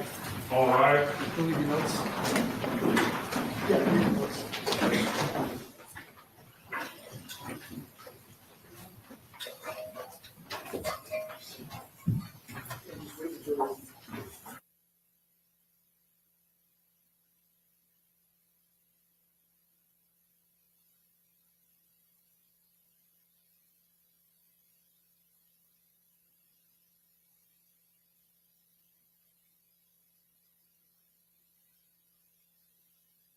We'll reconvene at 11:20.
very good.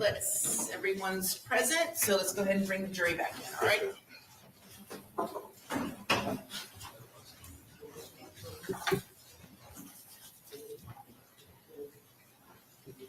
Still using restroom back there. Okay. Judge, just for scheduling purposes, I have a witness out there. Do you think we would break before testimony would start, or do you want me to let her? Yeah, no, we'll take a lunch break. Okay, I'm gonna let her go Yeah, to lunch. that's fine. So, defense will do their opening, and then we'll take our lunch recess.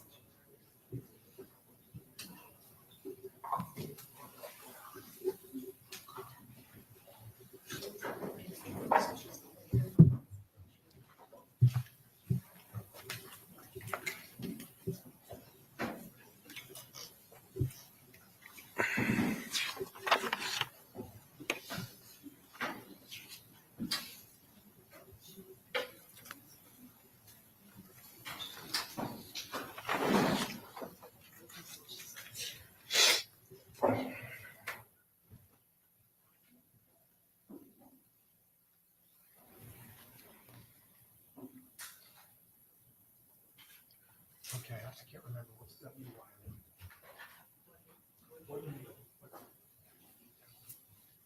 Damn, I should know that. I couldn't remember. I looked it up, man.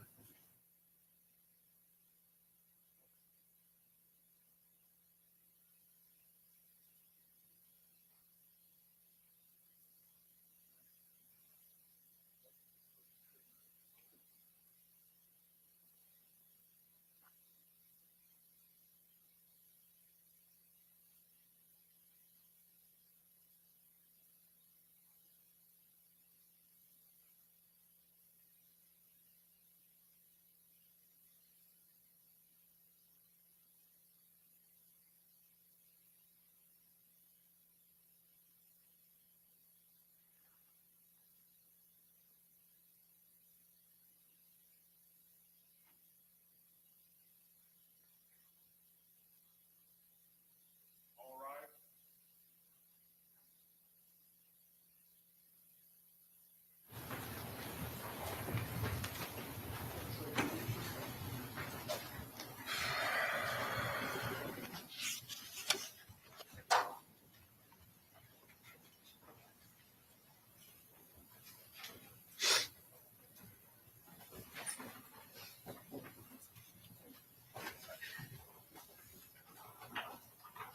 All juries are good. Okay, thank you. Everyone have a seat. And Mr. Harmon, you may continue. Please support it.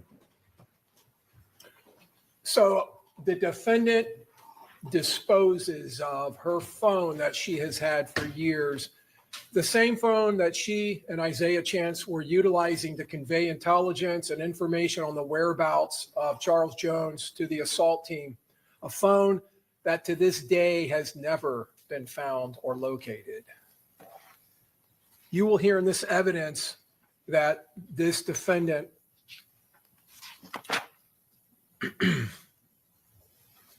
did everything that she could in the days after this murder to protect herself and to defend and protect the conspiracy that she was part of.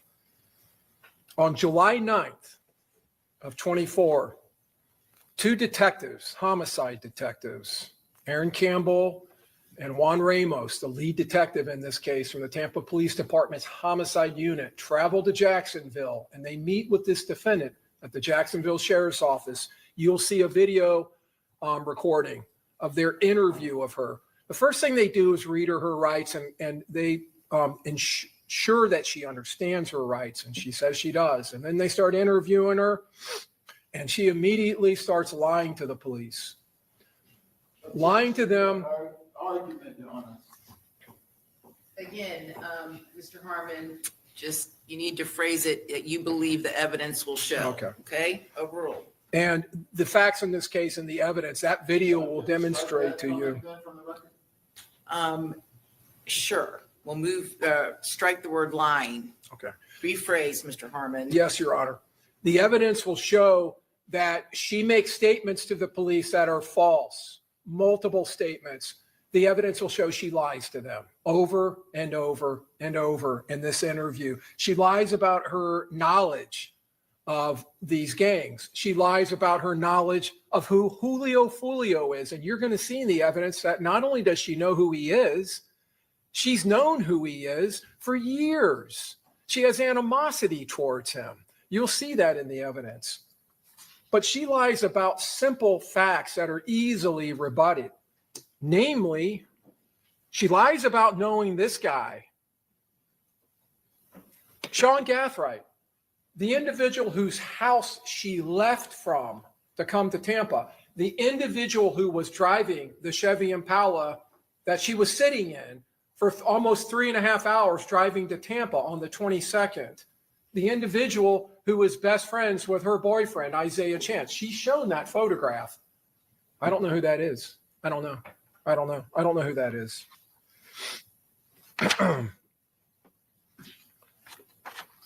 And you will see in the evidence that these lies are nonchalant lies. Her demeanor with these homicide detectives, they show her video. They show her all this video. And in the middle of this litany of lies that's coming out of her mouth, there's a couple little kernels of truth. Namely, she identifies herself in the teasers video in the parking lot with Isaiah Chance wearing the mask. She identifies herself in the Truth 18 video. She identifies herself, like I said earlier, at the McDonald's in the Chevy Cruze. But she doesn't know who Davion Murphy is. They ask her, well, who is this guy? How did he end up driving this car that you're in? I don't know.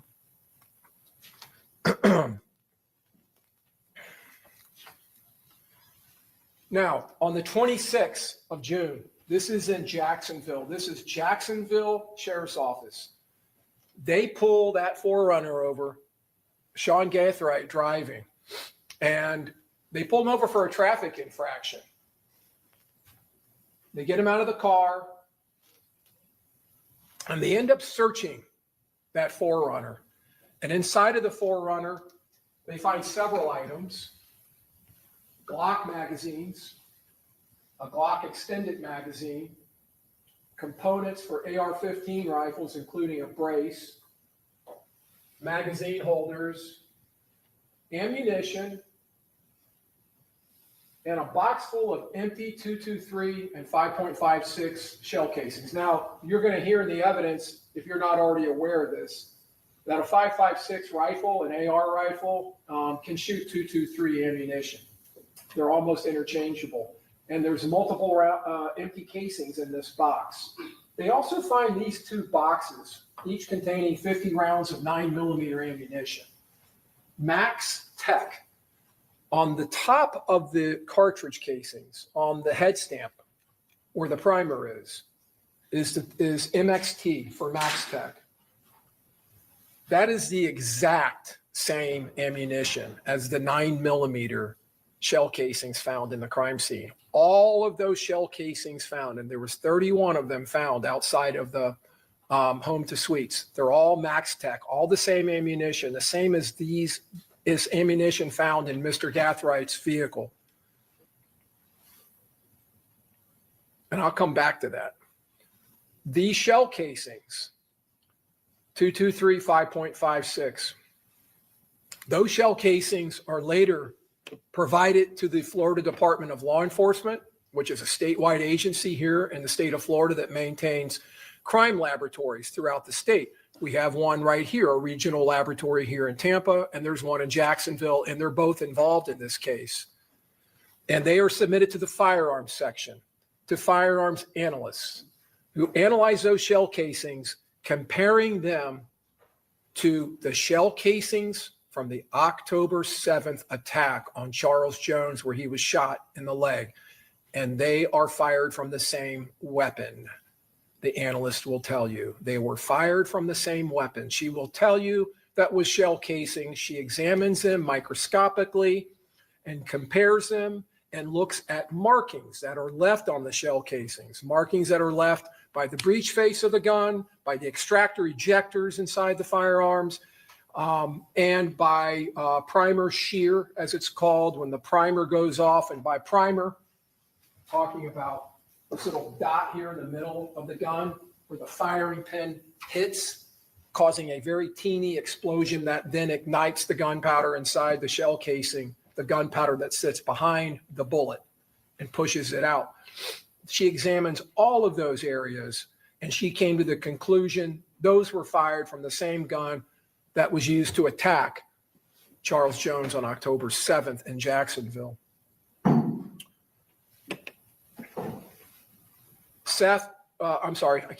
Sean Gathwright's house. There's the forerunner. A search warrant is executed on that house in the days after this murder. And one of the things they find in the sink in water is all this torn up packaging. And when they start looking at the packaging, it's all firearm related. That is a Sig Sauer Romeo 05 package. These are Magpul, which is a firearms manufacturer of components for AR-15 rifles, also manufacturer of magazines. They find basically an arsenal within this house.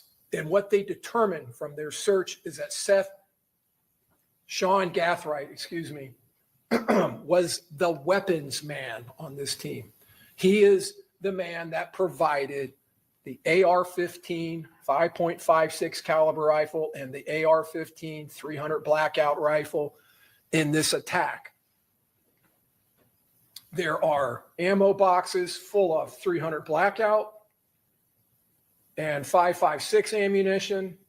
In this safe, they find multiple weapons to include rifles and brass catchers. That is a brass catcher. It has a wire structure with netting or mesh, and it's designed to be fitted onto a rifle where when the shell is ejecting, like I said earlier, the casings remain in that mesh. And in this mesh, this detached brass catcher, they found 2 9mm shell casings that somehow worked their way in there. Those shell casings are Max Tech ammunition, the same kind of ammunition that's found in this defendant's, Mr. Gathwright's forerunner. Those shell casings are submitted to the Florida Department of Law Enforcement, to the firearms section for analysis, and they're analyzed, and they're compared to a shell casing from our crime scene, and the firearms examiner will tell you they were fired from the same weapon, a Glock firearm. That weapon was not recovered in this case. It was never found.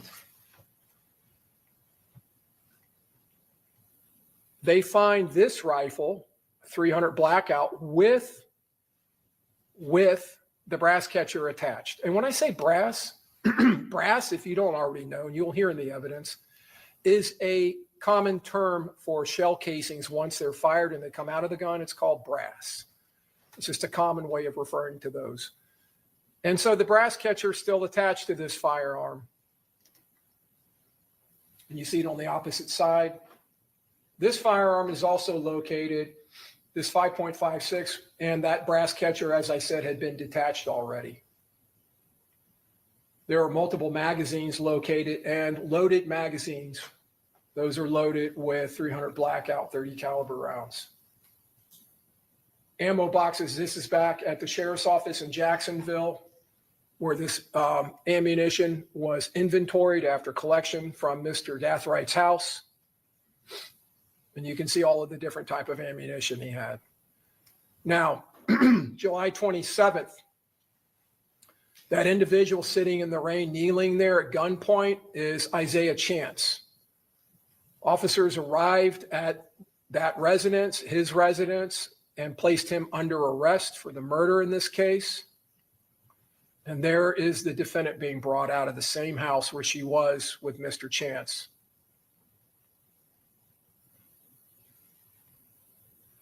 Davion Murphy. This is after his arrest months later, after being dragged out of an apartment in Jacksonville, Florida.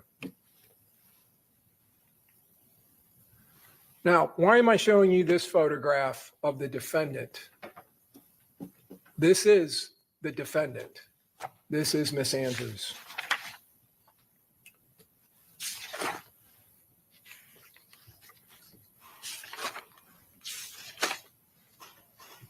In the interview with the officers, in the very beginning of the interview, the officers are asking her about Isaiah Chance, her boyfriend. Isaiah Chance's street name, gang name, and social media name is Gutta, or Gutta Man, Gudda. And they're calling him Gutta. And this is the defendant's response in the interview. Why are you calling him that? Why are you calling him Gutta? Like, you're idiots. Why are you calling him Gutta? Saying those words.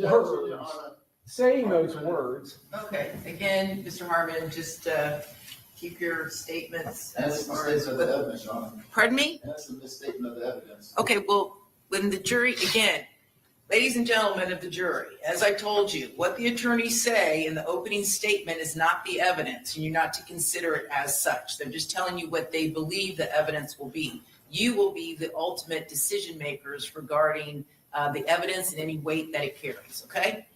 All right, go ahead. The evidence will show that as those words are leaving her lips, tattooed on her body, underneath her clothes, is the name Gutta. Not only on her chest, but on her neck. Over the next week, the state of Florida, through the evidence that we will present to you, we will drag this conspiracy out of the darkness of the early morning hours. We will drag it into this courtroom for everyone to see, for everyone to know its evil and sinister and murderous nature. It will be exposed, and there will be no masks for this defendant to wear to hide from the state's evidence. The truth in this case, the truth will be clear, crystal clear at the end of the state's case. There will be no Uber drivers waiting to whisk Miss Andrews away to avoid your verdict when you find her guilty of conspiring with these four men, and guilty as a principal to first-degree murder. And folks, the state's evidence will let every single one of you know deep in your hearts that that is the truth, that she conspired in this wicked and despicably evil, cold-blooded murder, that she followed this man, watched him, encouraged her co-defendants by her actions and words, tried to find a lodging, that she assisted in every way, and then after the fact did everything she could to defend this conspiracy. At the end of this case, there will be no doubts in your minds. There were discussions in the last couple of days about proof beyond a reasonable doubt. The state's case will prove to you clearly, beyond any doubt, that this defendant, Alicia Andrews, as she sits over here in this courtroom right now, is guilty of conspiring and committing first-degree murder. All right, defense, do you wish to make an opening statement at this time? Pardon me? Okay.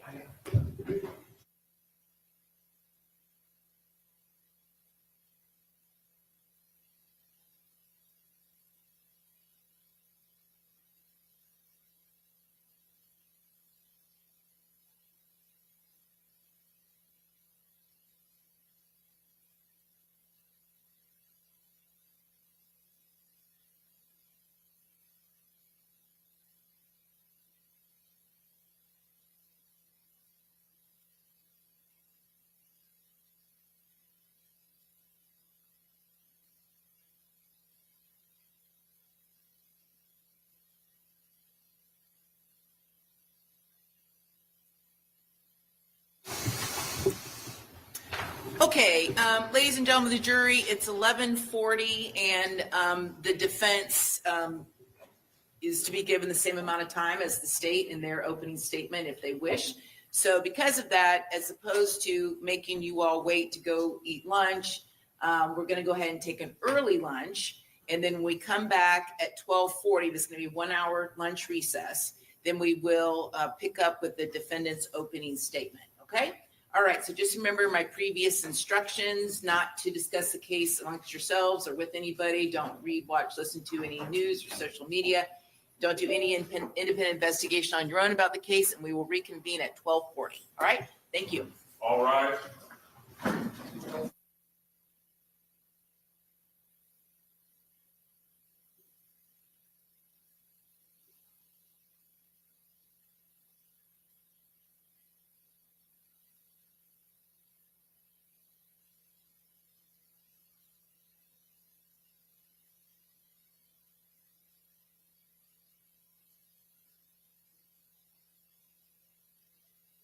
Promptly at 12:40.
Your Honor, Ms. Doherty had taxed, she's in the building, but she said, go ahead. Yeah, that's fine. So since you did openings, you would handle any objections, and I'm assuming Mr. Malcolm's doing openings? Yes. Okay, very good. All right, then let's bring in our jury. There she is.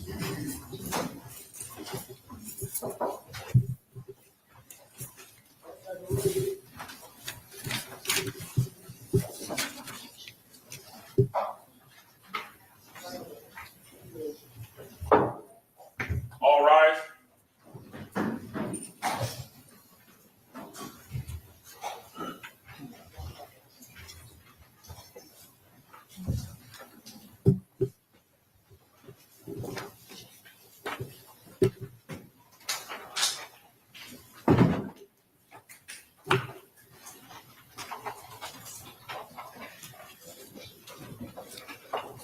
All jurors are in good. Okay, very good. Welcome back, members of the jury. We're ready to proceed. Does the defense wish to make an opening statement at this time? Yes, Your Honor. Okay, Mr. Malcolm, you may proceed. Ladies and gentlemen of the jury, there was no evidence whatsoever that Alicia Andrews killed Charles Jones. No evidence whatsoever that Alicia Andrews wanted Charles Jones dead.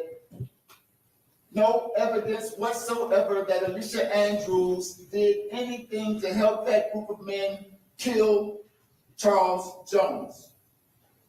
Ladies and gentlemen of the jury, you're not just here to deliver a verdict. You are here to right a wrong. And so are we.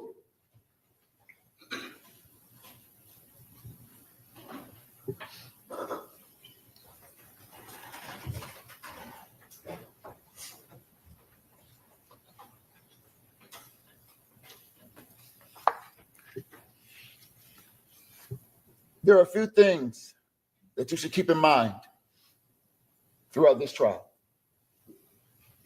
One, on the weekend Charles Jones was killed, Alicia Andrews was on a weekend trip with her boyfriend with only one agenda: to be with her boyfriend. Two, Alicia Andrews is not in a gang. Three, with the exception of her boyfriend, Alicia Andrews did not know any of those men in that group, and none of those men in that group knew Alicia Andrews. As a matter of fact, if there was some conspiracy, Alicia Andrews was not in the loop because she was not in the group. Four, Alicia Andrews is not a part of the drill rap culture, nor the drill rap scene. Five, Alicia Andrews did not have any physical evidence on any weapon displayed by the state. You would not find DNA, fingerprints, no physical evidence whatsoever linking Alicia Andrews to this case. Six, Alicia Andrews did not have a motive. In other words, there is no evidence whatsoever to support this case of conspiracy or first-degree murder against Alicia Andrews. I'm sure you're wondering, there's no evidence against Alicia Andrews, then why are we here? We're here because of the perception of the facts of one man, Detective Juan Ramos. But ladies and gentlemen of the jury, perception is not reality. Detective Juan Ramos is the lead detective on this case. Let me tell you a bit about him. Detective Juan Ramos had only worked homicide for about 4 months when he got this case. became a homicide detective in February. This murder happened in June. His first time as a lead detective on the case, and he lands perhaps one of the biggest homicide cases that the Tampa Police Department has seen in a while. Not by any merit, not by something he did to deserve it, simply luck of the draw. The Tampa Police Department handles 40 to 60 homicides a year, and they put their detectives in rotation. And so, luck of the draw, Detective Ramos gets this case. He shows up to the scene, speaks to a couple of his fellow officers, and begins to talk to witnesses, gathers some information about evidence and what have you. But his first big break in the case came when he got some intel from the Jacksonville Sheriff's Office. The Jacksonville Sheriff's Office advised him that perhaps a man named Rashad Murphy and a man named Isaiah Chance might have something to do with this homicide. His second big break came when he ran a bullet through, and I say a bullet, the ATF gathered 30 of the 31 bullets left. He had one bullet, luck of the draw. Ran this one bullet through their system that kind of, and it's a shell casing, not a bullet, a shell casing. It has a fingerprint, once the firing pin strikes the casing, it leaves like a fingerprint, a distinct marking. And he gets a hit that alerts him to the fact that there were other fingerprints matching 5 shootings in Jacksonville prior. So now he has the idea that the shooters might have come from Jacksonville.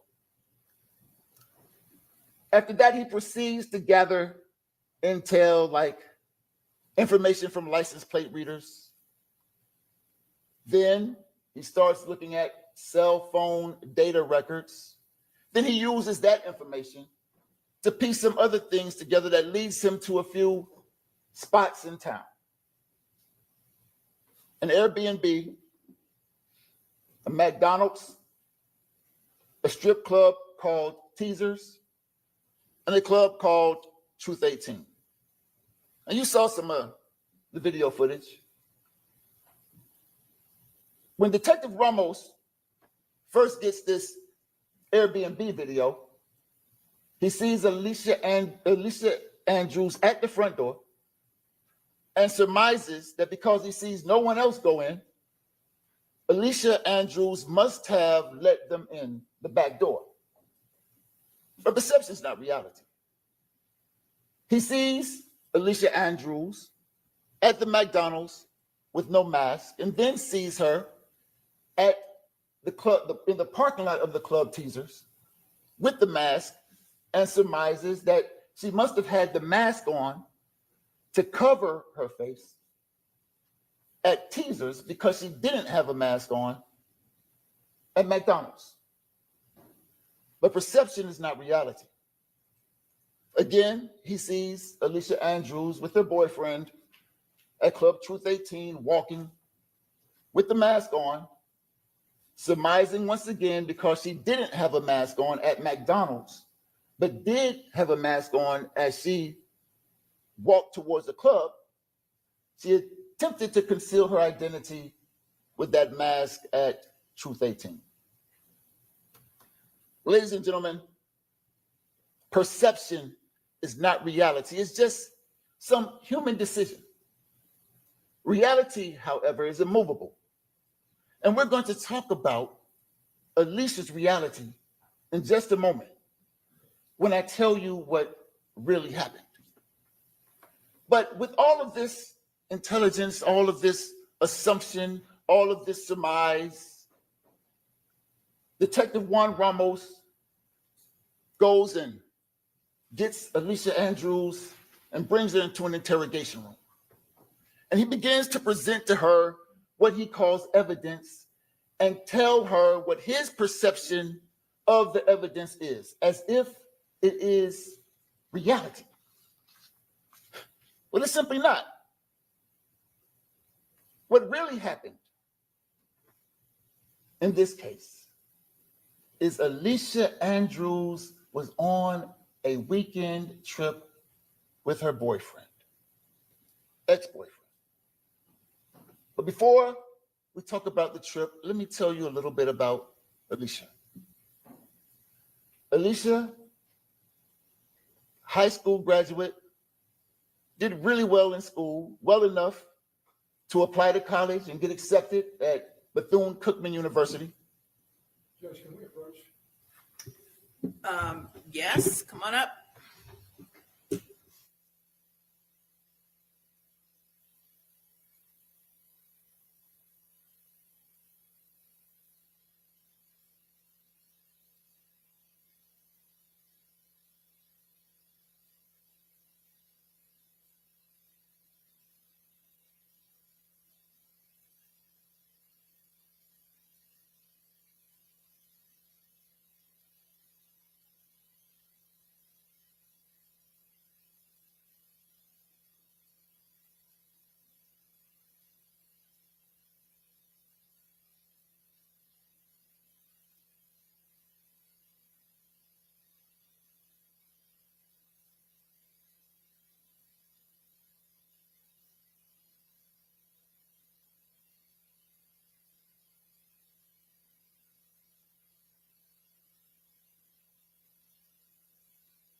You may proceed. Thank you, Your Honor.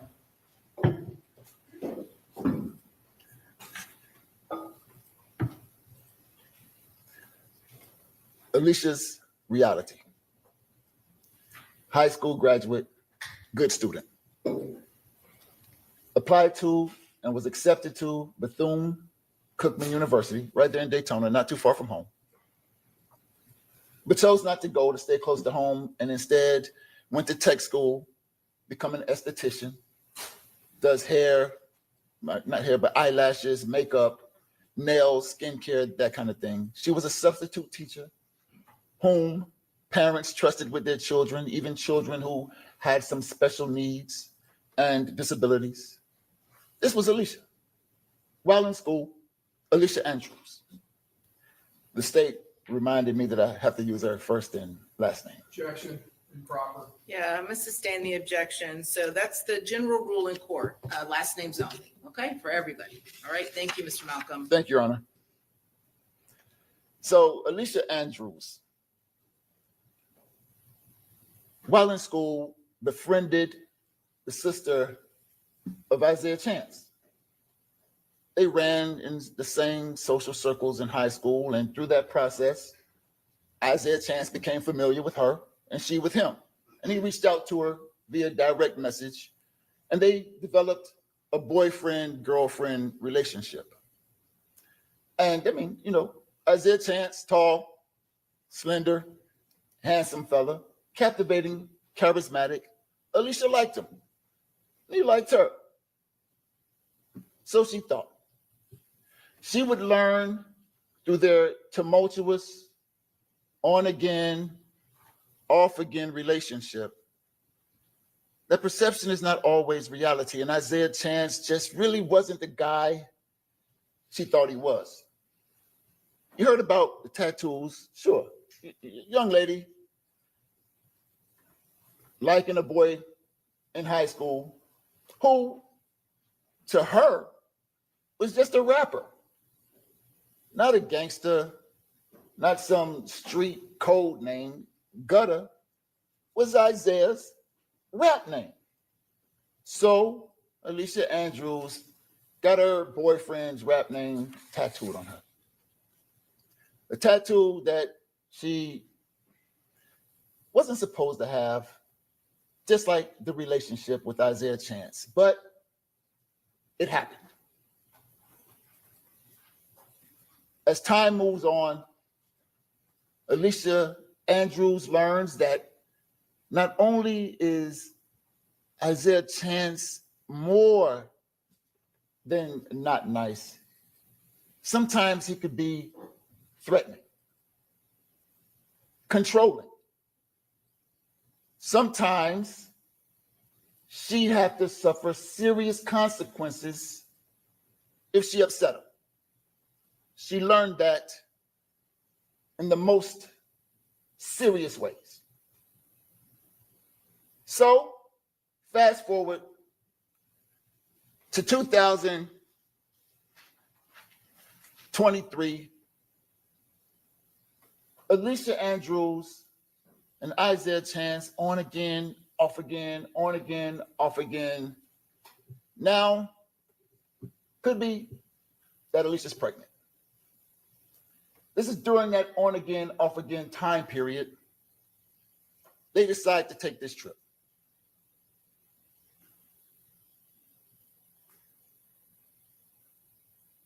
There's a big fight, a lot of fuss right before, and there's this makeup time. Isaiah says, hey, let's go to Atlanta. She didn't want to go that far away from home. Then he says, let's go to Tampa. Your Honor, I object and ask to approach. Okay, what's the legal basis for the objection? Lack of good faith basis to make this statement, and he said, Come on up.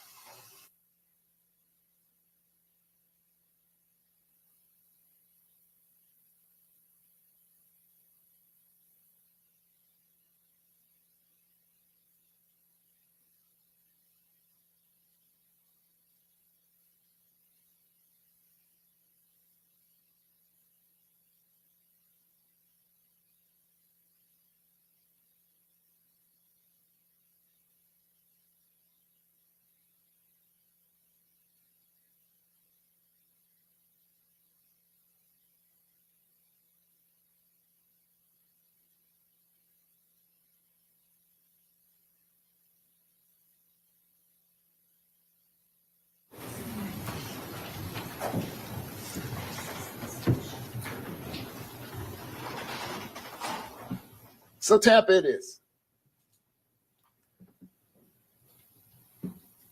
Isaiah doesn't follow this young lady on Instagram. I'm not sure if you know how the Instagram thing works with direct messages, but when you DM somebody, if you're not a follower, direct message someone, if you're not a follower, the message just sits in the request, kind of waiting for the person to approve the message you intend to send. So Isaiah Chance doesn't follow this woman who does half offs for Airbnbs and asks Miss Andrews, to reach out to the woman whom Miss Andrews does follow and ask her to see if she can hook up an Airbnb for the weekend. Miss Andrews does. Gets on a Instagram and says, hey, half off. Ask for availability in response. She says, or ask for time in response, and she says, let's do it this weekend. She says, how many rooms? She says 2. Now, there's some assumption on Mr. or Detective Ramos's side that because Alicia Andrews asked for 2 rooms for this romantic getaway, as he claims it to be, was some indication that she intended for this other group of guys to come to the Airbnb with them. In reality, Miss Andrews and Isaiah Chance were kind of on the outs. Didn't know if they were going to be on the in or the outs. So they got 2 rooms, bigger, more comfortable, some space for this trip that was to be a trip of reckoning and maybe reconciliation. Ultimately, though, Alicia Andrews and the friend or follower does not book the Airbnb. Somebody else does. Alicia Andrews did not know that somebody else books the Airbnb. She was out of the loop. Nonetheless, Airbnb booked on the way to Tampa. Isaiah Chance, and you saw the video, before he picks up Alicia Andrews, stops by Sean Gaithwright's house, where he packs up all of these bags. Alicia Andrews never sees what goes into the Impala. She's not a part of that packing process, not in the loop. Isaiah Chance goes and then picks up Miss Andrews, brings her back to where they pack the bags, and then they head down to Tampa. Miss Andrews believes that they're about to hit the road, come straight from Jacksonville to Tampa, but they make a stop at this gas station. And Alicia Andrews sees her boyfriend get out and dap up some people and what have you, and the next thing you know, they're on the road again. Now, mind you, Sean Gaithwright's in the driver's seat.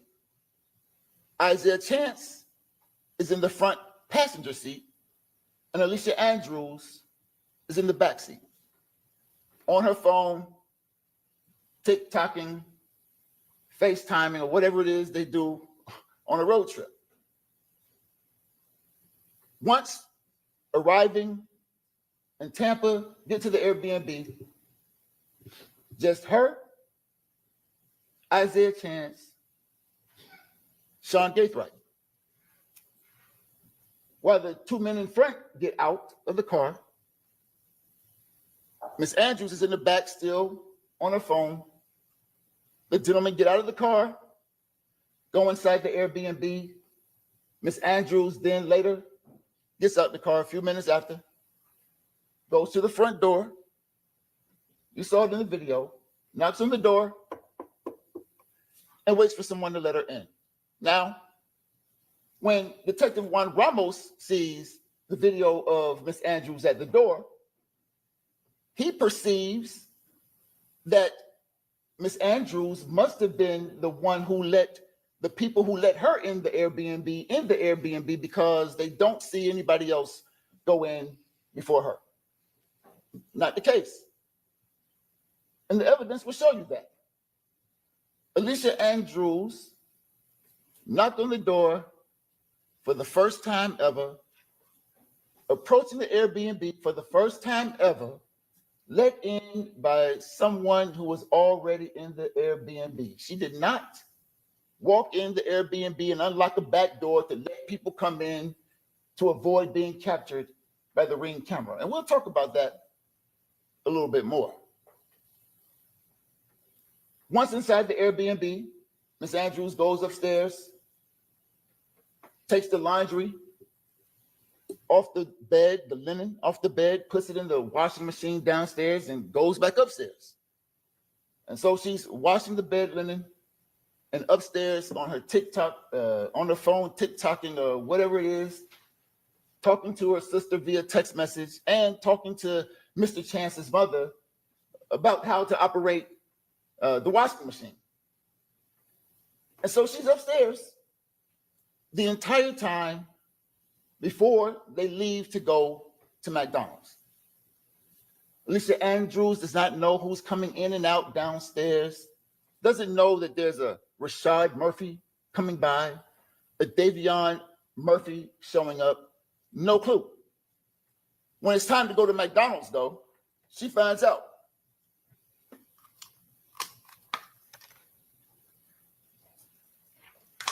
When it's time to go to McDonald's, she comes downstairs and Mr. Chance gives her the keys and says, hey, go get in the car.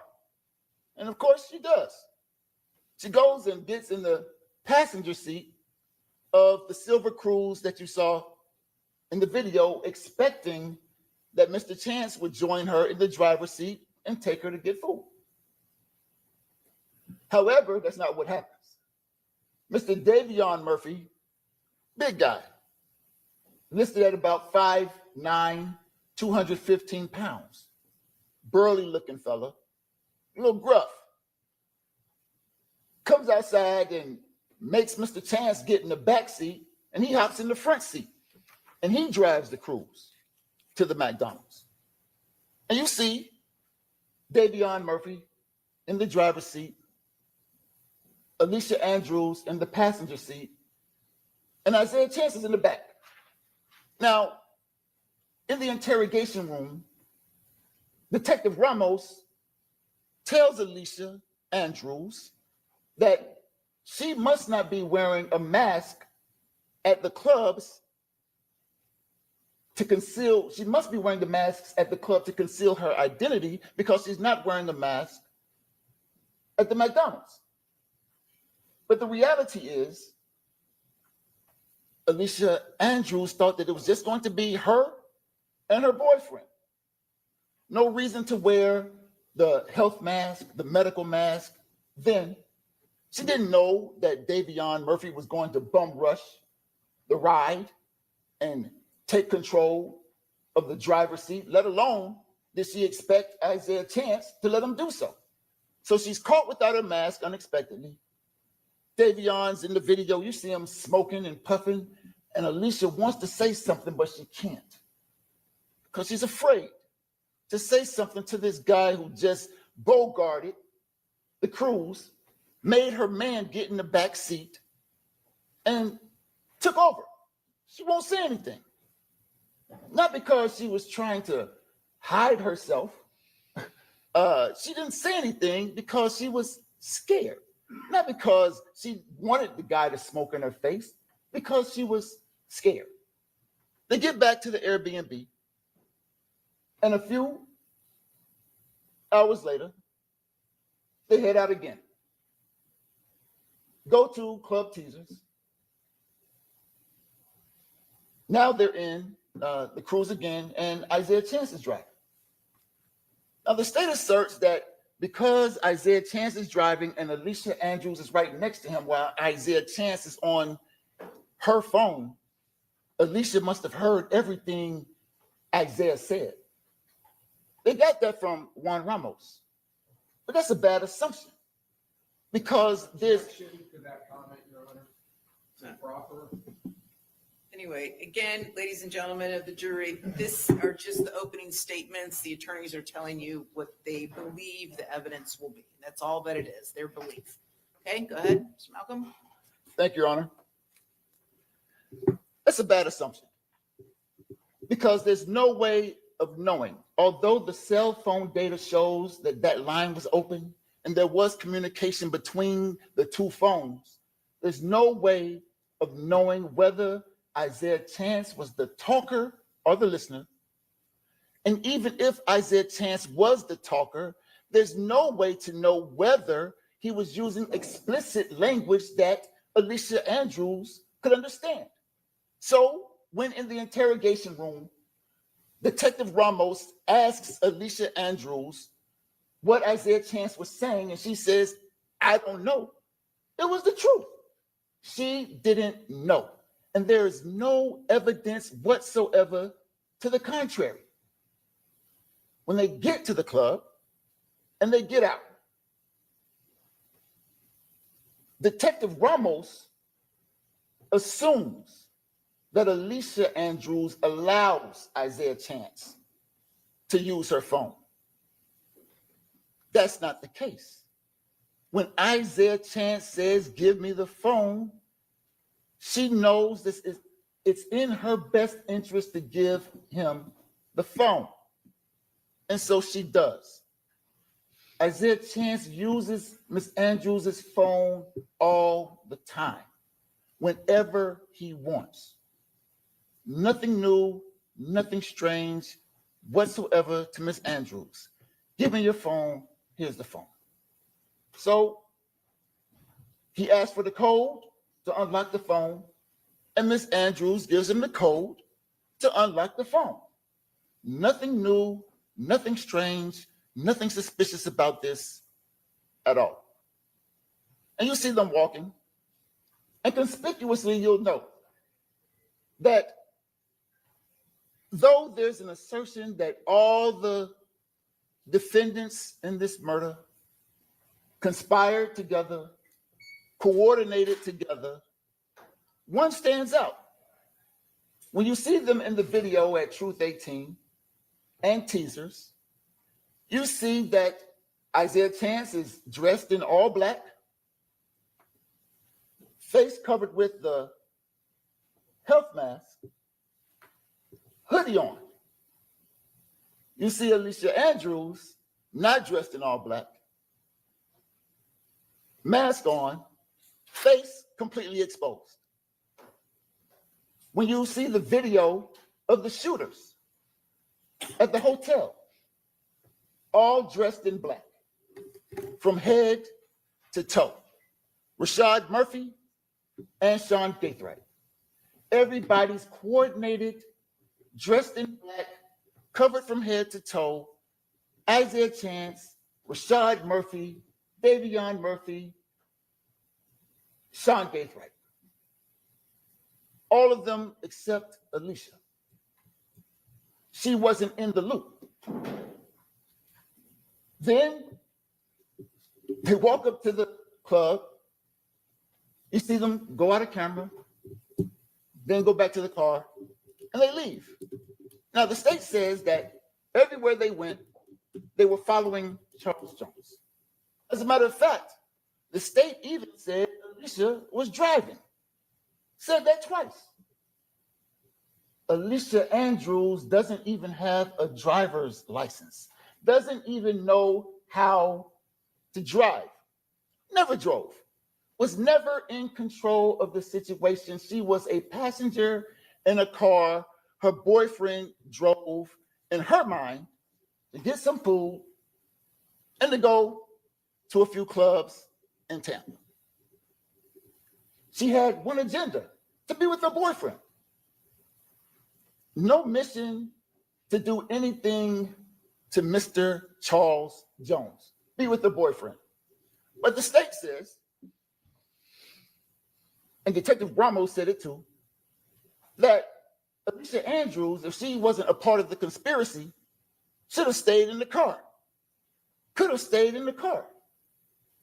But at the same time, the state tells you that Mr. Jones died in the car, caged. He was a sitting duck in a car. So of course, when Isaiah Chance gets out of the car in the middle of the night, Alicia Andrews knows better than to just stay in the car. She came with her boyfriend, intends to be with her boyfriend, gets out with her boyfriend, and walks to the club with her boyfriend. She didn't stay in the car like a sitting duck, because bad things can happen to you when you sit in the car in the parking lot. That's it. That's all. No evidence whatsoever suggesting that Alicia Andrews was on some surveillance mission.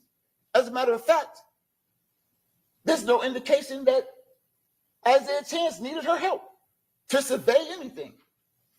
When walking, you'll see Alicia Andrews is farthest away from the club. Both clubs. No indication whatsoever that Alicia Andrews was on some kind of surveillance team, surveillance mission. She wasn't even dressed like the rest of the alleged conspirators. Alicia Andrews tells Detective Ramos this, but he says, no, what are you doing there? You must be stalking. You must be surveying. And she tells him that that's just not the case. I'm with my boyfriend. She says it over and over again. I'm just with my boyfriend. As a matter of fact, in that interrogation room, every time Detective Ramos asks her questions about herself, she's forthcoming and truthful. He tells her she has the right to remain silent. She doesn't exercise that right. She tells him exactly what he wants to know when he asks her questions about her. For example, in the interview, Detective Ramos asks, "Is that you in the car?" Without hesitation. She says, "Yeah, that's me." Another truthful statement. "Do you know the guy who drove you to McDonald's?" No, she doesn't know him. Just showed up at the Airbnb that night. "You guys went to some clubs?" "Yeah, couldn't get in though." And the reason why they didn't go in is because they didn't like the price. They asked the bouncer how much, didn't like the price, didn't go in. "Do you remember the clubs that you went to?" "Not really." "Is that you and Zay as they walk through the parking lot?" Isaiah, they call him Zay. "Is that you and Zay?" "Yeah." "Is he using your phone?" "Yeah." "Who is he talking to on the phone?" "I don't know." "At the McDonald's, was Isaiah in the back seat?" "Yeah." Every time Detective Ramos asks Miss Andrews a question, she's honest, forthcoming, not trying to hide anything. It's just the truth. However, Detective Ramos doesn't like the truth. He gets upset, starts yelling at Alicia, starts cussing at Alicia, starts telling Alicia that she's going to die in jail, start telling Alicia that her parents are going to die and she'll never get to see them. Tell Alicia Andrews that she'll never be able to see her baby again, all because his perception doesn't fit her reality, and he won't let her reality change his perception.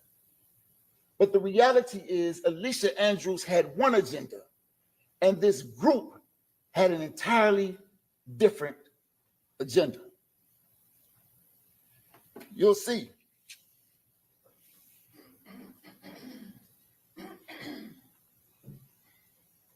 You'll see that there was no instance in time where Alicia Andrews did anything to contribute to this conspiracy. As the state spoke to you, it spoke quite a while. Never once did they say that Alicia Andrews did anything like touch a gun, touch an extended clip, touch a brass catcher. None of that. You won't find any physical evidence, no DNA, no fingerprints. You think that being a part of this big conspiracy, at least one time, ex-boyfriend or somebody in the group said, "Hey, hold this gun. Hey, give me that magazine. Hey, what about the brass catcher?" Not one time. No physical evidence, no DNA supporting any assertion that Alicia Andrews had anything to do with this conspiracy.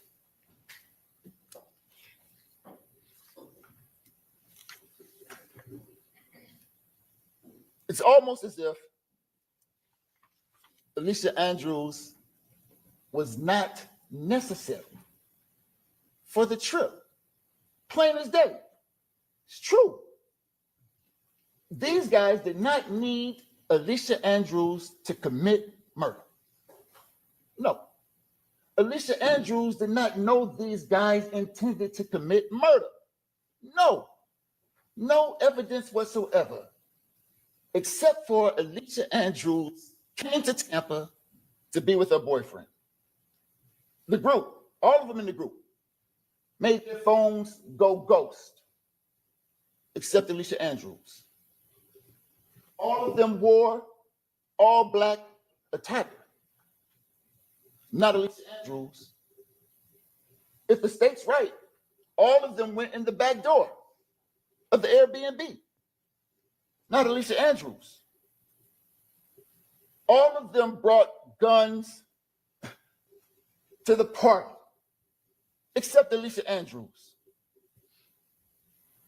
It was Alicia Andrews the entire time who had one agenda and one alone, that to be with her boyfriend, never in a group of guys who conspired to kill Charles Jones if the state is right. I want you to stay focused throughout this trial. While the state spoke, it talked a lot about Rashad Murphy, Davion Murphy, Isaiah Chance, Seth Gaithright, or Sean Gaithright, whichever one. But the styling of this case is the state of Florida versus Alicia Andrews. Stay focused. And you will see, ladies and gentlemen, that there is not one single shred of evidence that supports the state's claim that Alicia Andrews conspired to kill Charles Jones, let alone did anything to further such conspiracy. You'll listen to the evidence in this case, and you'll look for it. You'll look for it. You'll look to see the action that Alicia took to further this conspiracy. You'll hear the evidence in this case, and you'll look for it. You'll look to see evidence that Alicia Andrews knew something about this conspiracy to kill Charles Jones, but you won't see it. What you will learn is that Alicia Andrews had absolutely no knowledge that these four boys conspired to kill Charles Jones. And the reason she had no knowledge is because she was not in that group. She was never in the loop because she was never in the group. Despite all of the evidence, all of the technology, cell phone records, license plate readers, DNA catchers, fingerprints, agencies like JSO, Jacksonville Sheriff's Office, Gwinnett County Police, Tampa Police Department, ATF, all of these agencies, all of this technology, none of it will render one shred of evidence to prove that case. It's kind of like what Isaac Asimov said when he said that the saddest aspect of life right now is that science gathers knowledge faster than society gathers wisdom. Ladies and gentlemen of the jury, listen to the evidence in this case. Be the wisdom, right the wrong, and render the only verdict that the facts and the law in this case supports. That Alicia Andrews, not only beyond a reasonable doubt, is not guilty. Alicia Andrews is innocent. Alicia Andrews is innocent. Alicia Andrews is innocent. And render a verdict of not guilty. Thank you. Okay, thank you, Mr. Malcolm. All right, state is going to be your first witness. State calls Aaliyah Alburton. Okay, very good.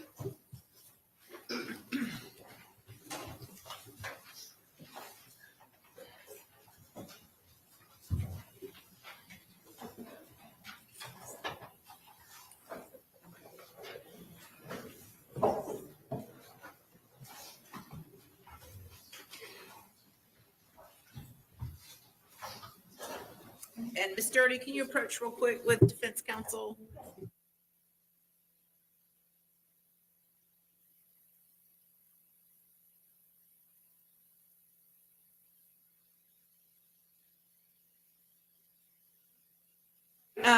Actually, go ahead, raise your right hand. Actually, don't do that. Stop one moment. Step over here, and then I'm going to send the jury out momentarily. Okay, I'll be right back. I promise. It'll be real quick. All rise.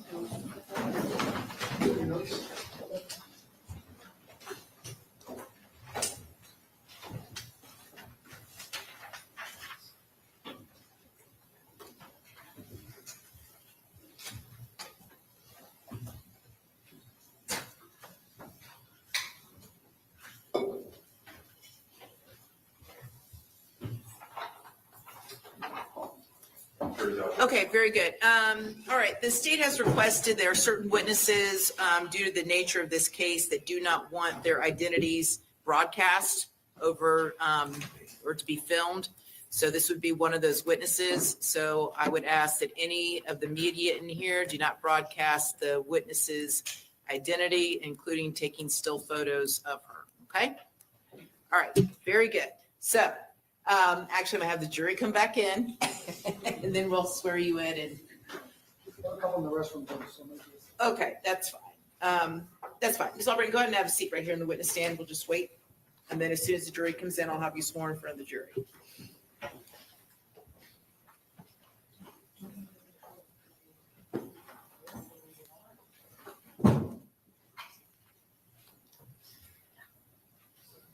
gonna be a couple minutes, just a couple, so wait.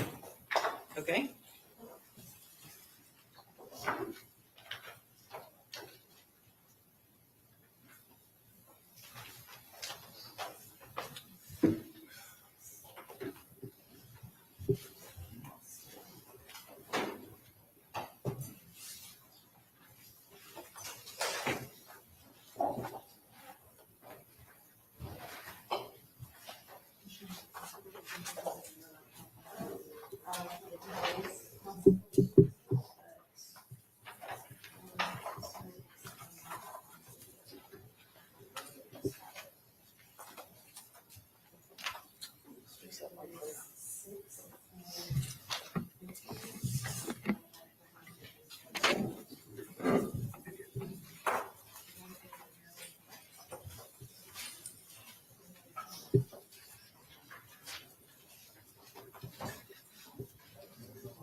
It's like a clean page for the restroom.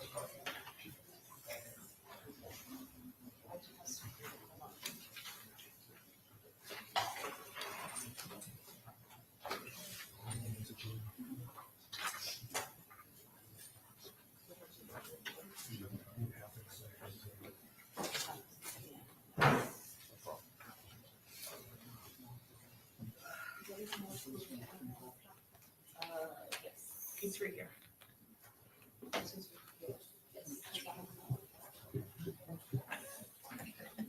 Almost ready.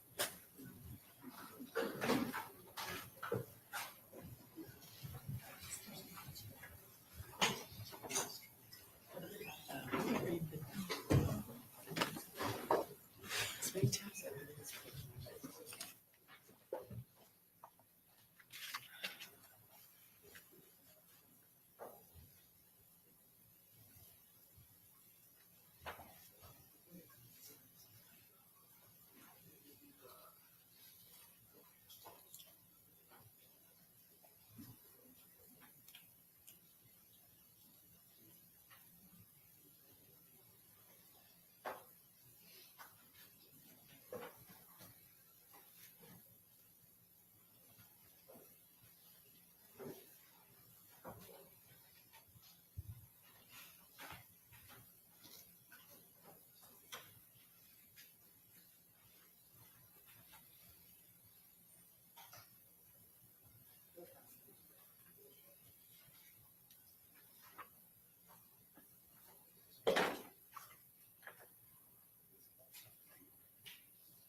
Yeah, let's bring him in. All right.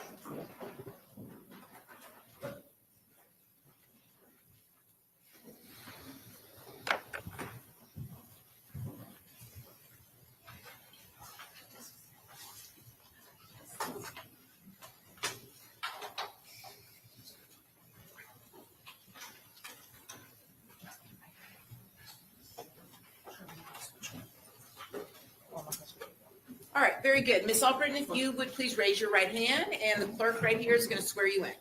Do you swear or that the testimony you're about to give will be the truth, the whole truth, and nothing but the truth, so help you God? Okay, and you got to make sure that you speak into the microphone so that you can be heard. I can tell you're a little bit soft-spoken, so, all right, you may proceed. Thank you, Your Honor. Please state your full name for the record. Aaliyah Albritton, Miss Albritton, what city do you live in? Jacksonville. Jacksonville, Florida. Mhm. How long have you lived in Jacksonville, Florida? My whole life. How old are you now? 22. I'm going to ask you about some events that occurred the weekend starting on June 21st of 2024, that Friday. Do you remember that weekend? Yes. And on that weekend, did you have any travel plans? Yes. And at that time, back in 2024, you were still living in Jacksonville, is that correct? Yes. Where were you going to go that weekend? To Tampa. Who were you going to go to Tampa with? My friend, 2 of my friends, And what was your friends' names? Taifa and Camille. And when you say Taifa, are you referring to Taifa McCrae? Yes. I'm going to show you what's already been marked for identification, States Exhibit 27. Have I already shown you this photograph? Yes, ma'am. Do you recognize the person in this photograph? Yes. Is that a fair and accurate picture of the way Taifa McCrae looked back in June of 2023? Yes. Your Honor, at this time, we'd introduce into evidence States Exhibit number 27. Any objection? No objection. Okay, admitted.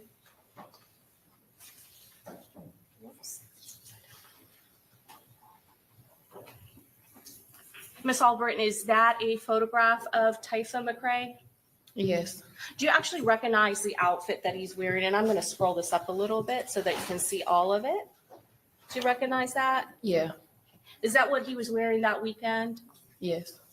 Let's go back to the Friday, June 21st of 2024. You said that you were coming down to Tampa with 2 friends. Is that correct? Yes. Who was the other friend that you had mentioned that was coming to Tampa with you? Camille. And is her last name Bentley? Would that be Camilla Bentley? Yeah. How do you know Camilla Bentley? I met her through somebody. I met her through one of my friends. How long had you known Camilla Bentley before June of 2024? Probably a year. What was the nature of your relationship with Camilla Bentley? We were just friends. We just hang out time to time. And what about Mr. McCrae? How do you know Typha McCrae? I know him through a friend also. How long had you known Mr. McCrae? I've known him a few years. And what was the plan when you came to Tampa? What were you guys going to do together? We were just gonna hang out, have fun, go to some clubs. That was really it. Have you ever heard of a person that was a rapper in Jacksonville by the name of Julio Foolio? Yes. Do you know what his real name is? Yeah. What's his real name? Charles. And do you know his last name as well? Jones. Is there any relationship between your friend Typha McCrae and Charles Jones, the victim in this case? Yeah, they're cousins, if I'm not mistaken. Did any of your plans in Tampa involve Charles Jones, the rapper known as Julio Foolio? Yeah.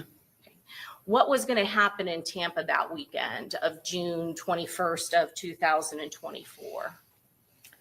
I think he had to perform somewhere, or he had like to show up at a club or something like that. And going back again to that day on Friday, who were you traveling to Tampa with? Taifa and Camille. How were you getting to Tampa? How did you get to Tampa? Taifa's car. Where did he pick you up at? Camille's house. And did he drive both you and Camilla Bentley to Tampa? Yes. When did you get to Tampa, Florida? Friday night, I think. Friday night, probably like 9, I think. Where did you stay when you got to Tampa? Airbnb. Had you been to Tampa before then? Yeah. Did you know, were you familiar with the area at the Airbnb that you were staying at? No. Could you today even say what the address of that Airbnb I have was? no idea. Can you tell us what type of Airbnb it was? A house, and I think it had a pool. I think it had like 2 or 3 bedrooms. Was there anyone else staying at that Airbnb in Tampa with you besides Camilla Bentley and Taifa McCrae? Yes. Who else was staying at the Airbnb? A few of Taifa friends, Foolio friends. What about Charles Jones, Julio Foolio? Was he there as well? Yeah. Were you also staying at that Airbnb the whole weekend? Was that the plan? No, they had booked a different house. So it was 2 different Airbnbs. You said 2 different houses. So one Airbnb for Friday, is that correct? Mm-hmm. And And- one for Saturday. And one for Saturday. Did you go to another Airbnb Saturday night, Yeah. Well, yeah. the following day? Yeah. Okay. And do you know the address of the Airbnb that you stayed at the following day? No. And we're now talking about the Saturday, June 22nd of 2024. Yeah, I don't know neither of the addresses. I don't even remember where they were at. I want to ask you who all went to the second Airbnb. Everybody. And when you say everybody, are you referring to all of the people that you previously have stated were at the Airbnb on Friday? Yes. So can you just list them for us again, who they are? Taifa, Camilla, Foolio, and I think like 2 of his friends, 2 of Foolio friends. So there were additional people there besides your group and Charles Jones? Yeah. Were there any parties or celebrations that were planned for that Saturday on June 22nd of 2024? Yeah. What was going on? Foolio had a pool party. Was there, when you say you had a pool party, was it just for the people that you have now mentioned, or were other No, people like coming? it was a whole bunch of people there. How many people you say was at that pool party at the time when most people were there? The house was full, so probably like 50 people, maybe 30 people. And did you recognize some of the people in the party? I knew a couple of them. And where were they from? Jacksonville. And of the ones that you knew, do you know what their names are? Their nicknames. Nicknames. I want to ask you a little bit about the nicknames, okay? You said that you have grown up in Jacksonville your whole life. Is that correct? Mhm. And you said that you knew Charles Jones as Julio Foolio. Is that correct? Were you familiar with what he did in Jacksonville? Yeah. Okay. And did he post a lot of music to social media? Yeah. And what was he known for in Jacksonville? Rapping. Rapping. Are you familiar with the term drill rapping? Yeah.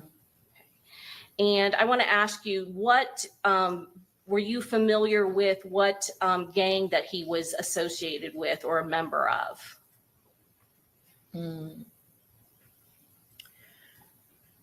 Yeah. And what was the name of that?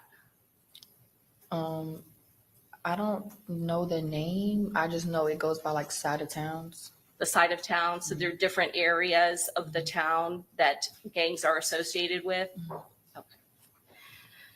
So going back to that party, did you see any other rappers or people that made music at the party? No, I kind of stayed in the room. I didn't really interact with everybody. Why were you at that party? Because I was staying there. Okay. Who were you more associated with the group in Jacksonville? Say it one more time. Were you friends with Charles Jones? Did you hang out with him at the party? I didn't really hang out with him. No, I don't do big crowds of people, so I just stayed in the room. And Tafa McCray, is he the person that you considered your friend in that group? Yeah. And other than Tafa McCray and Camilla Bentley, was there anyone else there that you were very close with? No. At some point, what did you do during that day at that Airbnb? Saturday, Yes, ma'am. like during the day. Yes. I went to the mall and the liquor store. Nothing else really. And then what time did the party at the Airbnb start? At nighttime, sometime probably like 8 or 9, 10 maybe. What happened at the Airbnb at some point? It got shut down. We got kicked out because I guess whoever the owner of the Airbnb was didn't want to party there or something like that. It was too many people on the Ring camera. I think that's what they said. And who shut down the party? The police came. Prior to the police coming, even though there were too many people there, was there anything unusual that happened at that Airbnb where Charles Jones was celebrating his birthday? No. After the party got shut down, where did you go? We went straight to the clubs after that. And were those the clubs where you said that Charles Jones had some kind of promos?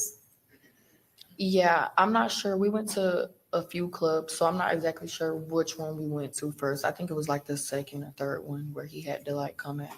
Okay. And so do you know the name of the clubs? No, I don't remember the names of none of the clubs. Who did you go to the clubs with?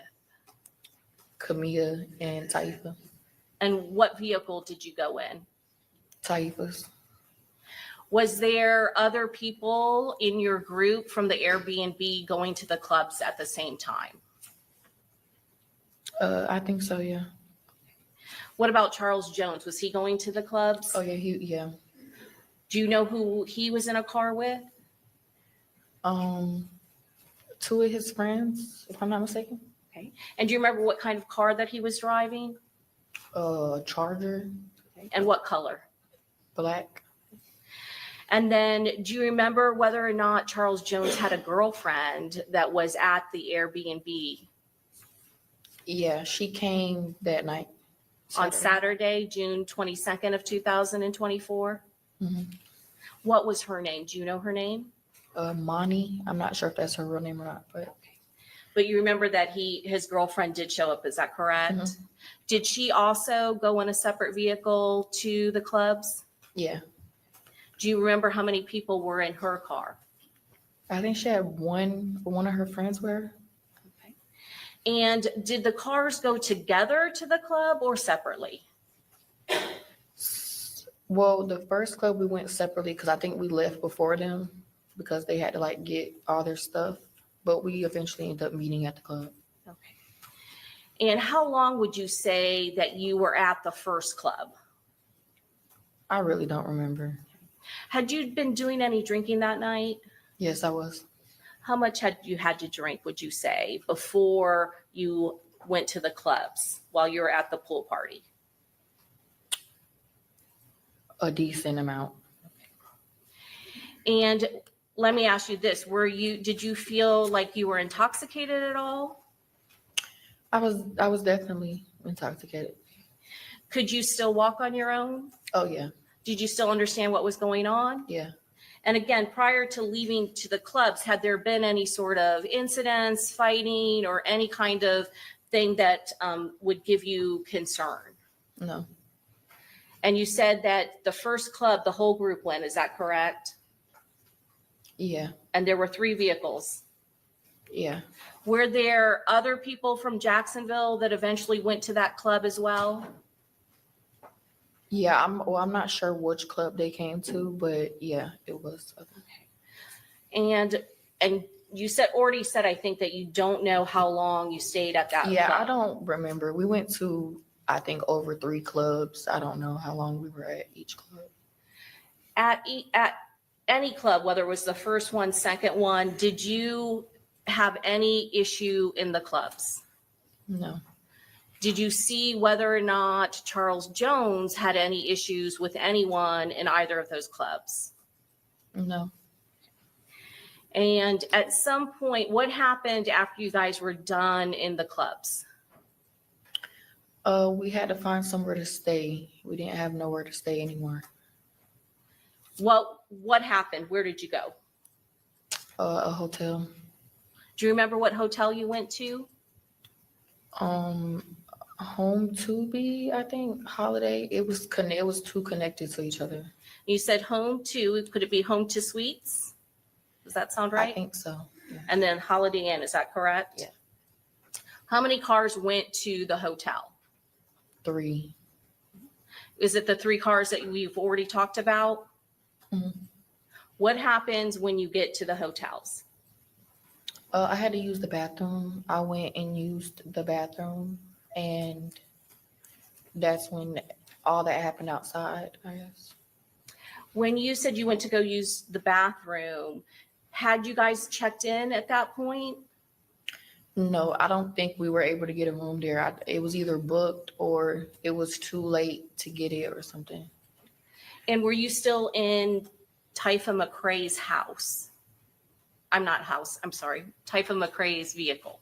Yeah, And who else was in the vehicle at that point? Camilla. All right, I'm going to show you what's been marked for identification, States Exhibit 22B6. Did I ask you to look at this CD prior to coming to court today? Yeah, And did I also ask you to put initials on there so you could recognize it at a later time? Yeah. And does this exhibit, States Exhibit 22B6, does it fairly and accurately depict the front of that hotel, Home to Suites, where you were at on June 23rd of 2024? yes. Your Honor, at this time, we'd introduce into evidence States Exhibit 22B6. Any objection? No objection. Okay, admitted.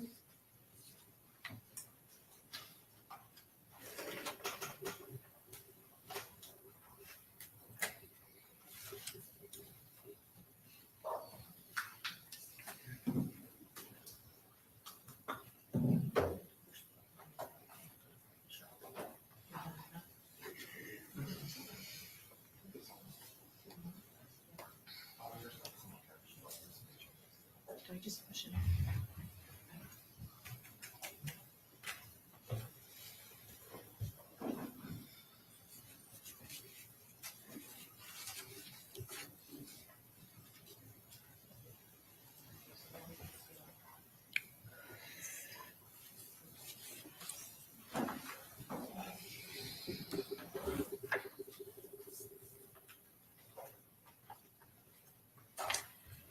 You said that you went to several clubs, is that correct? Mhm.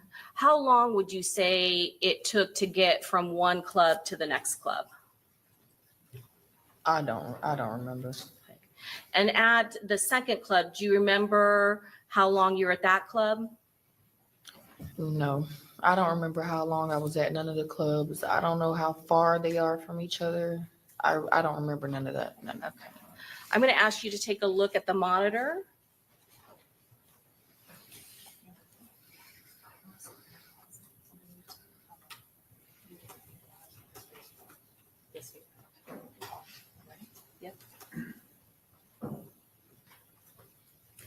And if you need to step down, because it's a little hard because the screen is kind of parallel Oh with you yeah, and I can so- see. Can you see? I'm here. Yeah, I can see. I just want to make sure you can see. And then if you have to point something out, Ms. Albritton, you are welcome to walk over to the screen and point out something if necessary, okay? Okay.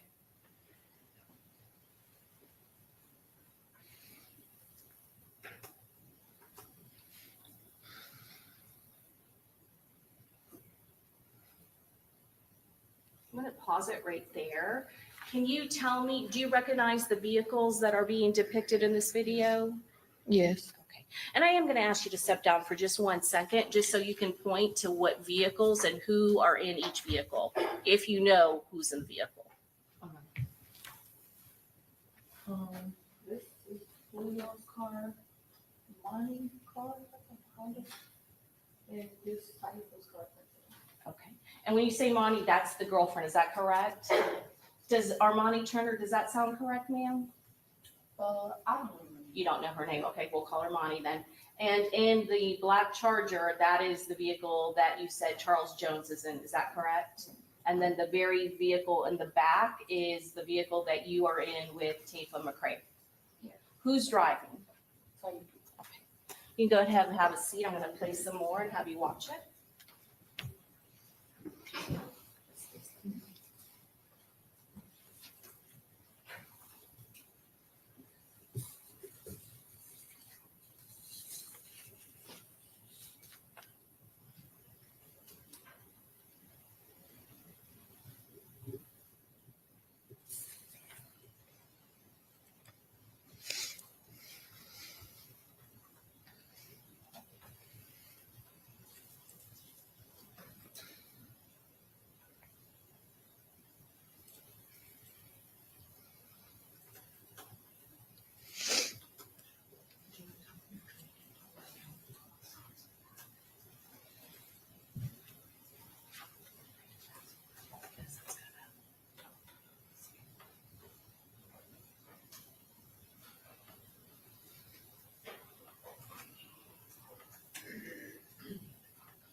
So Ms. Albritton, at some point, there's a period of time where Charles Jones' vehicle and his girlfriend's vehicle is back and Tifa McCrae's vehicle is gone for a little bit. Do you remember that? Mhm. What's going on when Tifa McCrae's vehicle is not following directly behind Charles Jones and his girlfriend's vehicle? Monty was just driving a little crazy, so he didn't want to be close to her car, so he just stayed back. And can you tell us who is getting out of the vehicles now? Me and Tyler. Okay. And could you see where another person got into the driver's seat? In the video? Yes. Hold on No. 1 second, I'm gonna.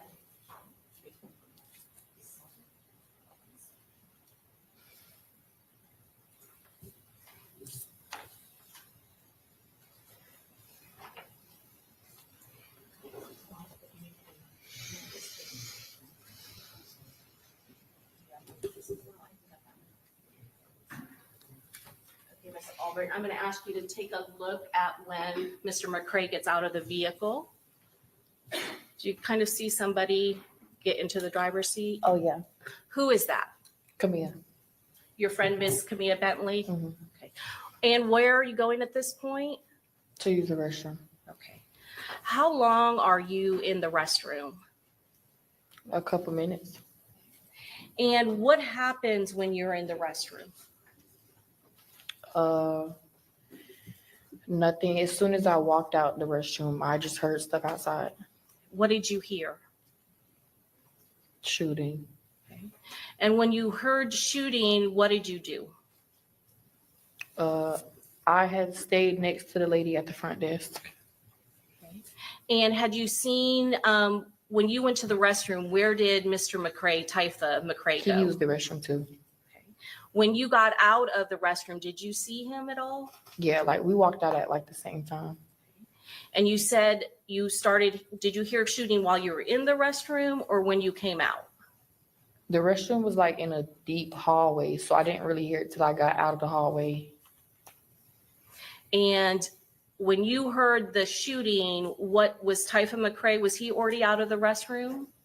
Yeah, we heard it at like the same time. And what did he do? He didn't do anything. We stayed in there and we heard it stop, but then it kept going. So when he heard it stop, he was finna walk out there, but it started going again. So he didn't go out there. So I want to ask you, you said at some point you heard shooting and it stopped and then it started again, correct? Do you know how much time elapsed or can you estimate? A few seconds, probably like 10 seconds, 10, 30 seconds. And while you heard shooting, did you or Mr. McCray try to go outside into that parking lot where Charles Jones was parked? No. After the shooting happened, what did you do? I called Camilla And why did you call Camilla Bentley? because I knew she was outside in the car and it wasn't no cars out there. So I just called to see where she was at. You said there are no cars outside. So at some point, did you go and look to see No, where I the could cars see it were? through the door. It was a clear door. I'm going to go ahead and stop this.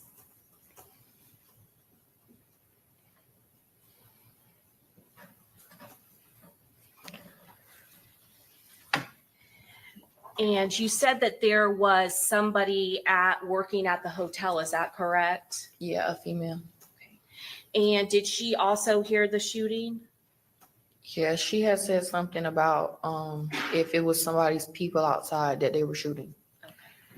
And you said you could see out of the window at some point and there was no vehicles. Is that correct? Yeah, you can. Okay. The sliding doors was clear. So At some point, without going into your conversation, did you go get in touch with Camilla Bentley on the phone? yes, And again, without going into the conversation, how soon would you say you got a hold of her after the shooting had occurred? as soon as right after it happened. Right after? And how did she sound? In distress. And then what did she say to you? She told me she was shot, and yeah, she had said she had left, and I think she was telling me kind of where she was at, and I had just told her to come back and get us. Did she do that? Mhm. And at that point, what vehicle was she in? Typhus. What happened when Camilla Bentley came back to the hotel? And what happened when she came back? She got in the back seat and we left. Before leaving that, you said you looked out there. Did you see Charles Jones' vehicle again at that point? No, I didn't see his vehicle after that. No. What about Armani, his girlfriend? Did you see her vehicle at all? Mm-mm. And you said that Camilla Bentley then got in the backseat. Is that correct? Mhm. Who was driving at that point? Taifa Where did you all go? to take Camille to the hospital. Do you remember what hospital it was? No, I have no idea.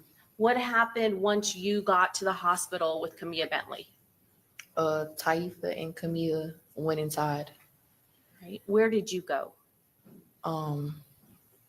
I stayed in the car and I parked the car at some apartments, I think right next to the hospital. And do you remember the name of the apartments? No, I have no idea. Why didn't you go into the hospital? I didn't want to see any police. I didn't want to come in contact with any police officers Why was that? because I'm on probation. You're on probation back in Jacksonville? Mhm. Okay. So why did Typha McCrae stay? I told him to stay. Why did you do that? I didn't want Camilla going in the hospital by herself. And what happened once you got to that apartment that was close to the hospital? I got picked up. Picked up by whom? One of Taifa's friends. What happened to Typha McCrae's car? It just stayed in apartments. And let me show you some photographs. I show you states 29A through D. Do you recognize all of these photographs? Yeah. And do these photographs fairly and accurately depict Mr. McCrae's vehicle as well as the location that you left the vehicle? Yeah. And at this time, we would introduce into evidence States Exhibit 29A through D. Any objection? No objection. They're admitted.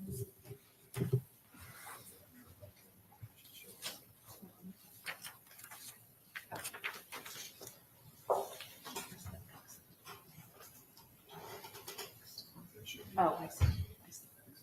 Yep.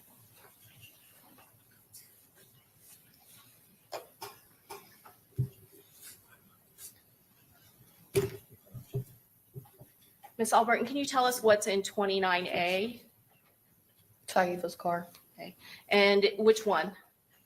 The Nissan. Okay, the one in the middle, is that a Nissan Altima? Yeah. And then I'm going to show you 29B. Do you see some damage in this picture? Yes. Prior to this night, had there been any sort of damage to the side of the vehicle? No. You don't know, do you know, were you in the vehicle when it was damaged? No. I'll show you 29C. Is that the back of Mr. McCrae's vehicle? Yeah. And do you see the two bullet holes that are in the back windshield? Mm-hmm. Had that been there prior to what happened, the shooting at Home to Suites? No. I'll show you 29D. This is a close-up. Did you see that on the back of the vehicle when you left it at that apartment complex? No. Now, I want to talk a little bit more about why you didn't want to speak to the police. At some point, were you concerned with some of the stuff that is going on in Jacksonville? Yeah. Can you tell us a little bit about that? A lot of people just don't get along. And when you say a lot of people don't get along, are you again referring to these rival neighborhood gang groups? Yeah. Some point when you were younger, did you date someone who was associated with a rapper by the name of Young and Ace? Yeah. What is Young and Ace's real name? Keontae. Is that Keontae Bullard? Mhm. And who were you dating that was related to Mr. Bullard? Trayvon. How is Trayvon Bullard related to Keontae Bullard? They're brothers. When did you date him? In 2018. And did something happen to him? Yeah, he passed away. When did he pass away? June 5th, 2018. And how did he pass away? He got shot. Was that a part of this rival gang war? I'm assuming. And when you say that he, at that point back in, you said 2018, was there even a group called ATK back then? No. And going back to Young and Ace, what was it known as back then? Young and Gang. And is there music and rap music that is associated? Do you need a Kleenex or a Oh, tissue? no, I don't know. You're okay? Okay. Is there music and nicknames and rap names associated with the music that these gangs are putting out? Yes. And what did your boyfriend's brother, what did he go by? Ace. And is that, you said back then, the group that hung out with him, his gang was called what? Youngin Gang.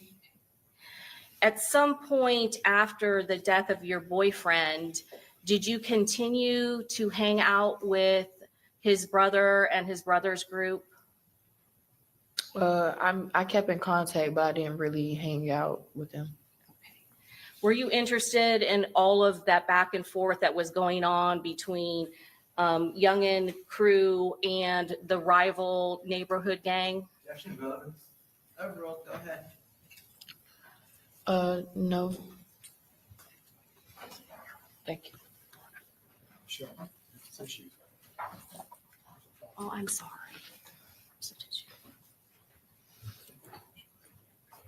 Thank you.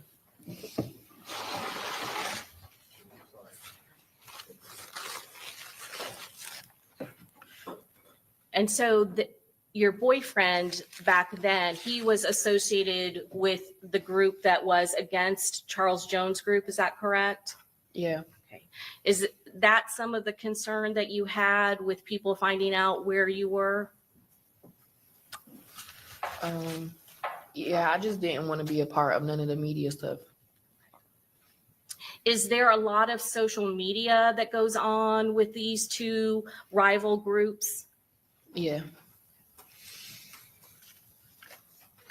I'm going to show you what's been marked for identification, States Exhibit 34. Do you recognize that individual? Yes. Is that a fair and accurate picture of that individual? Mhm. Your Honor, at this time, we'll introduce into evidence States Exhibit number 34. Any objection? No objection. Okay, admitted. Ms. Albritton, who is pictured in States Exhibit 34? Charles. Charles Jones. And you said that his gang, his rapper nickname was Julio Foolio, is that correct? Mm-hmm. Is that it? Yes, Ms. Albritton? Yes. Okay. Had you listened to any of the music that he had put out? No, I don't listen to his music. Okay. And during that night when you were with Mr. McCrae, were there any concerns at all for your safety or the other safety of the people that were with you?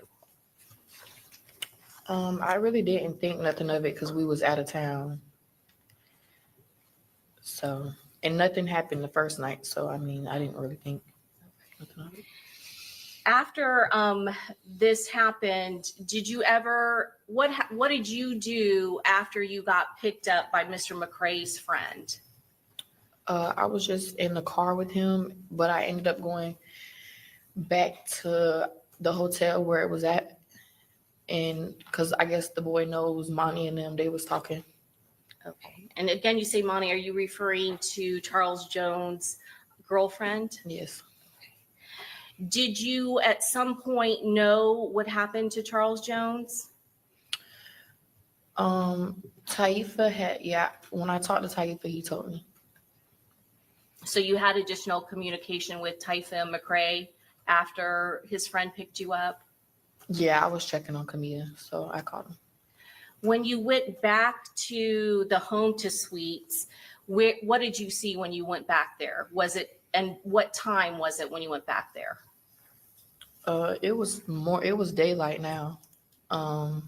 It was just the police had it roped off and stuff. Who did you see when you went back to that location after the police had already roped off the area? Monty, I don't know the other people. Charles Jones' girlfriend? Mhm. Did you ever give a statement to law enforcement while you were in Tampa? No. At some point later on in the investigation, did a detective, Juan Ramos with the Tampa Police Department, call you to take your statement? Yes. And at that time, did you provide him with a statement? Yeah, Was that the only statement that you provided to the Tampa Police Department? yeah. Your Honor, may I have one moment? Yes.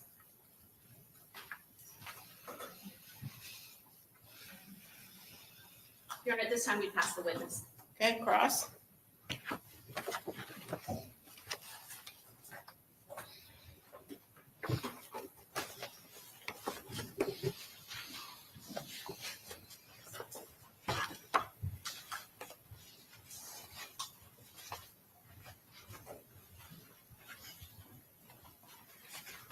Good afternoon. Did Do you know Alicia Andrews? No, No. Have you ever seen Alicia Andrews before? no, You know of Alicia Andrews? no, And so you never met her before. nope. The night of Charles Jones's murder, you were hanging out with him. I was, yeah, Okay. That you're in the video where he's in the Charger next to the vehicle that you're parked in. Correct. All right. And are you a part of Charles Jones's gang? no, So you're not a part of what they call 6 Block. no, Are you a part of any gang at all? no, All right. Do you know if Alicia Andrews is a part of any gang? no, I don't know her. Okay. You listen to rap music? Yeah, All right. But you said you don't listen to Charles Jones's rap music. no, So no Julio Foolio in your playlist. nope. All right. Is there a reason why? It's not my type of music. All right.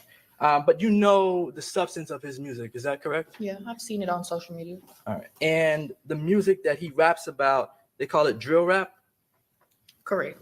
And that music is him talking about what they call opposition ops. Yeah, All right. When Charles Jones, Julio Foolio talks about his ops, is he talking about them in a derogatory manner? yeah, He talks about them being dead. Is that accurate? correct. He talks about them being kidnapped. Is that accurate? Yeah, I don't know about that part. Does he talk about them being shot? Correct. And he made fun of these things? Yeah, All right. And because of that, did people not like him?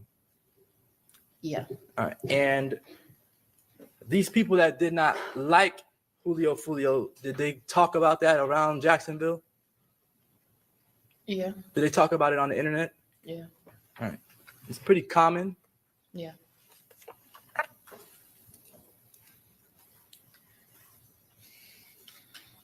You've seen music videos of Charles Jones, Julio Foolio making fun of dead people before? Yeah. All right. I have a sort of a strange question, but try to follow me. You stayed in an Airbnb when you came from Jacksonville to Tampa, right? Correct. And you didn't book the Airbnb. Is that accurate? All right. When you stayed in the Airbnb, did you stay there because you didn't want to stay in a hotel that had cameras in a lobby? No, So you were not at the Airbnb to sort of hide your identity. Is that accurate? no,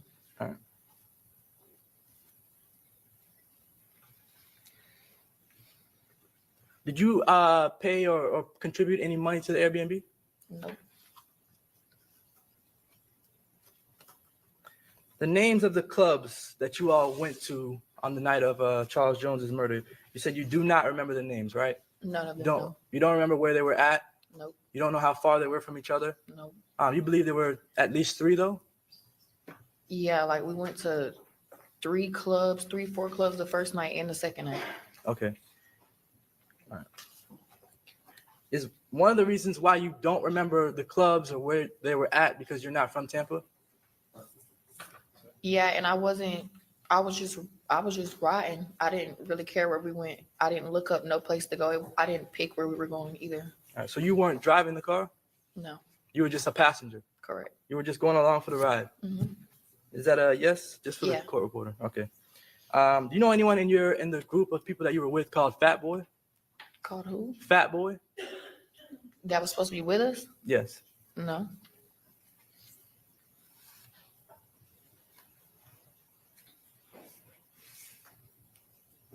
All right. Even though you don't listen to Julio Foolio's music, Do you know about the issues that Julio has with other people in Jacksonville? Kind of, sort of. Kind of, sort of. You know that the people you said earlier, people just don't get along, right? Correct. All right. And that's because you don't live under a rock, right? Correct. And you see things that whether it be on social media, right? Mhm. Or whether it be on just in your personal conversations, correct? I don't talk about it. You don't? Mm-mm. Okay. Let me ask you this. You dated Young and Ace's brother. Is that accurate? Yeah. His name is Trayvon? Trayvon. Mhm. Okay. Trayvon, when you say brother of Young and Ace, is that his blood brother? Yes, same mama. I think they have different dads though. Okay. And to your knowledge, did Young and Ace get along with Julio? No.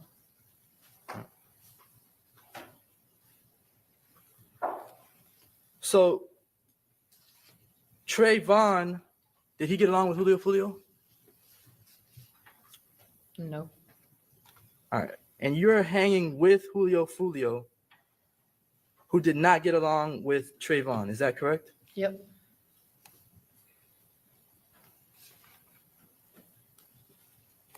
All right. Trayvon was shot. Yes. Did Julio ever rap about Trayvon being shot? Yeah. Did Julio ever make fun of Trayvon, your former boyfriend, being shot? Yeah.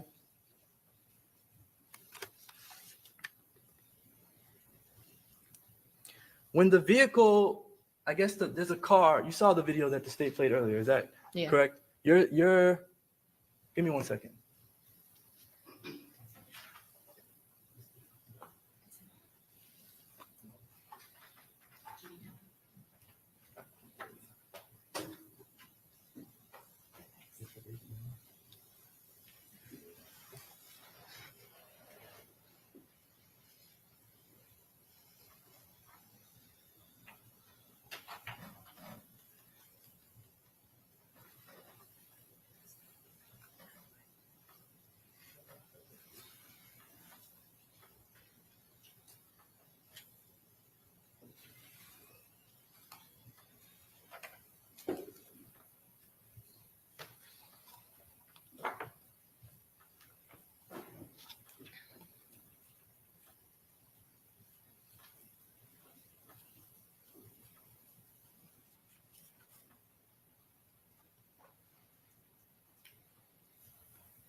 So this vehicle here that we see on the right, that's the vehicle you're in? Yeah. All right. That vehicle, it comes from, I guess the backside of the hotel? Yeah, it's two different entrance ways. All right. Do you remember coming in and making the right up front, up here? Let me show you. You remember coming in and making this right? And going around the hotel to get to this side? And I guess. You guessed? Did you go this way? Straight? I don't really remember, but seeing the video, we went right. Okay. It makes sense that you would have went right to come around the hotel. Is that accurate? Yeah. Now, is there any reason in particular that you went around the building to come to the spot here where you're at? I wasn't driving. So you didn't make that decision? No. All right. So you don't know why the vehicle is faced in the opposite direction? No.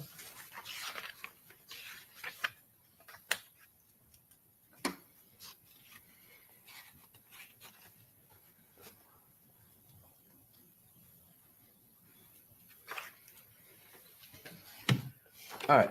Just you mentioned knowing what ATK is. Did you say that? I said I don't know what that is. Oh, you don't know what ATK is? No, I don't know what that means. I wasn't. No. Oh, so sorry. Not the meaning of ATK, but that Young and Ace is a part of ATK. Did you say whether you know that? Yeah. Okay. ATK and 6 Block, do those two groups get along? No.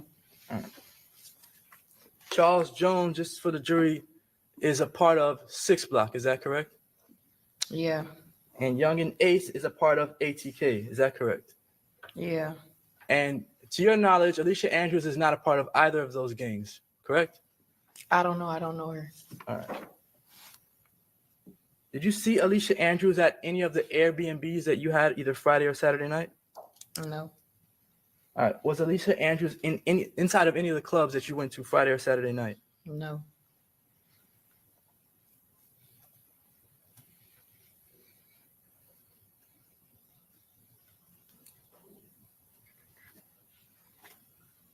All right. You mentioned being on probation. Are you on probation now, or were you on probation during this time I'm period? still on it. You're still on probation? All right. Has your probation officer given you any trouble about this issue, being out of town? No. All right. No further questions. And redirect? Yes, Your Honor.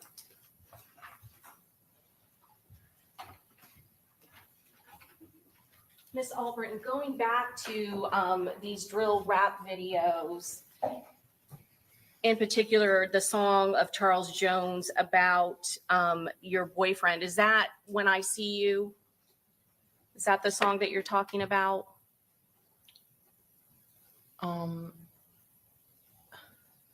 I guess, yeah. Okay. And that's one of the music or drill rap videos that you don't like, is that correct? I don't care for them. Does the other side, does Young and Ace and ATK, do they do similar rap videos about Charles Jones' 6 Block group? I don't know. I don't listen to neither, honestly. Okay. But you are aware of the back and forth, is that correct? Yeah. And how long had you dated Young and Ace's brother, Trayvon Bullard? 6 months. 6 months. And then when you were in Tampa, who were you hanging out with again? Mr. McCrae, is that correct? Yeah. How long had you been friends with Mr. McCrae? I've known him years. Okay. And were you invited by Mr. McCrae to go to this event? Yeah. Do you know how long it had been advertised or how long Charles Jones had planned to go to this appearance in Tampa? No. Do you know whether or not it was posted on social media? I think, I don't remember. You don't remember? Okay. And you said that you didn't know Alicia Andrews. Did you ever know or hear of a person by the name of Isaiah Chance? On Instagram. Okay. And did he also have a nickname, a gang nickname, a rapper nickname? Yeah. What was that? Gutta. Gutta? Okay. And when we talk about these groups, now that you said that Charles Jones is a part of 6 Block and Young and Ace developed into ATK, is that correct? Yeah. Those are the rival groups? Yeah. Would Isaiah Chance, Gutta, would he be friends or enemies with Charles Jones and 6 Block? I wouldn't know. I don't know. You don't know what side that he's on? No, I've never really heard of him till this occurred. Okay, all right.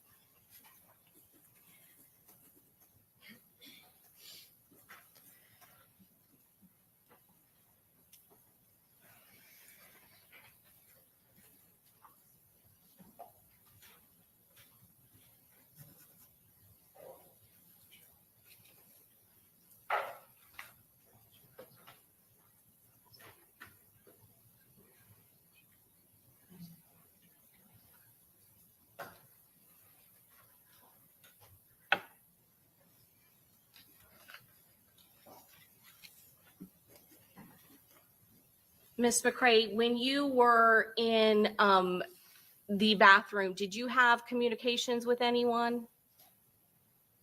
No. I have nothing further, Judge. Okay, very good. May this witness be excused? Yes. Thank you, ma'am. You're free to go. Thank you. Have a good one. Okay, thank you. All right, let's take a quick afternoon break, 5 minutes, and we'll be back, okay? All rise.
very good. Welcome back. And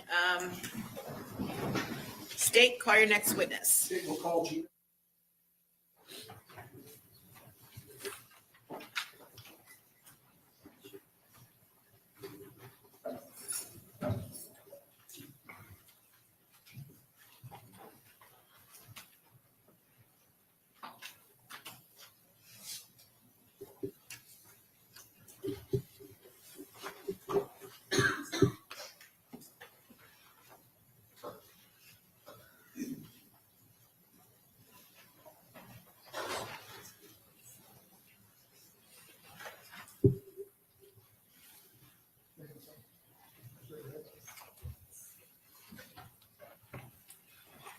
Just come this way. Okay. Just raise your right hand, be sworn by the clerk, right? Do you swear or affirm that the testimony you're about to give will be the truth, the whole truth, and nothing but the truth, so help you God? Yes, Doc.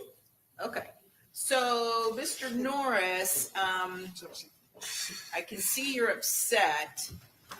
So it's very important, however, that you be able to retain your composure. So do you want to take a moment in order to kind of gather yourself?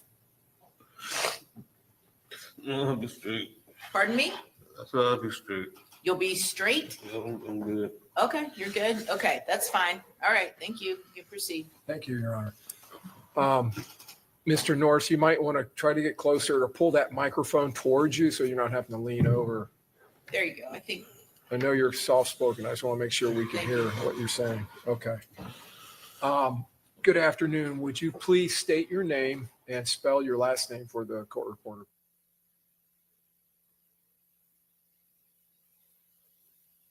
Okay. And Mr. Norris, where do you live? What city do you live? Traveled here, I believe yesterday or this morning to testify in this case? I got like 2 days ago. 2 days ago. Okay. I know we got delayed in jury selection.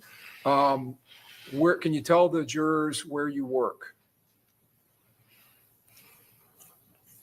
Full-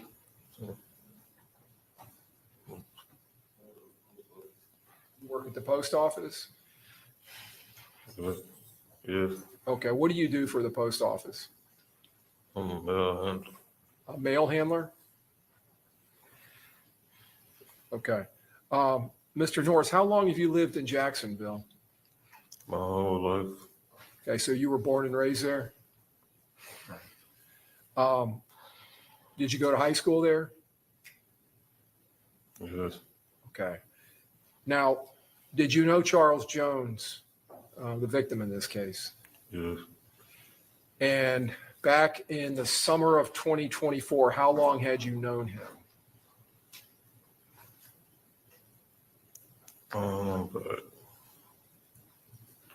About, about 10 years. About 10 years? Do you remember how you met him? Not exactly. Not exactly. Okay. Now, your friendship with him back in June of 2024, was it just that, a friendship? Yeah, like good. Like cousins? In this case, at some point, you were interviewed by the police. Did you refer to him as your cousin? Yes. Maybe? Okay.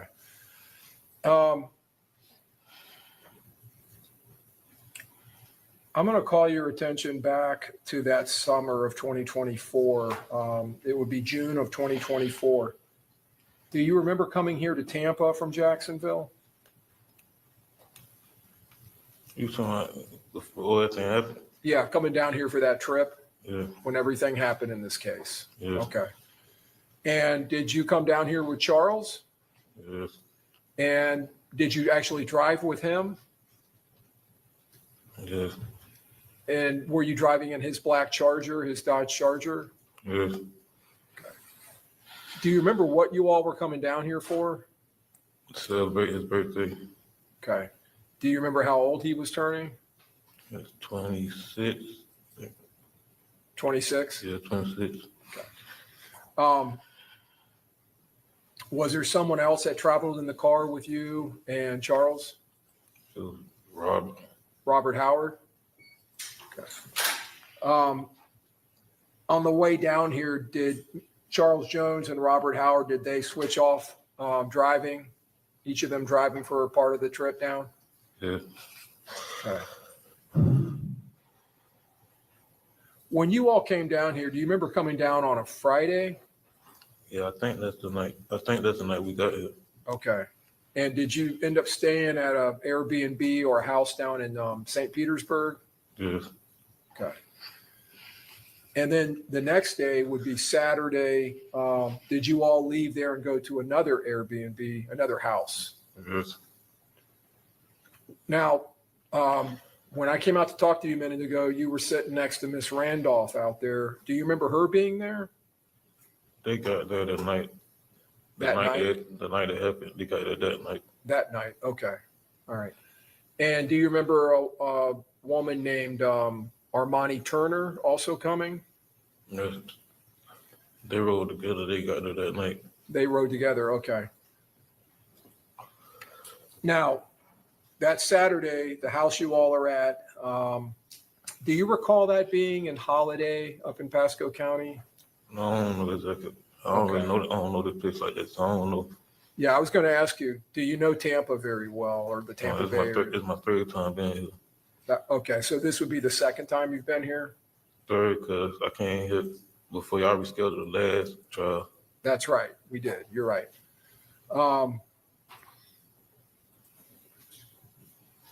That night, that Saturday night, did Charles Jones throw a party at that house?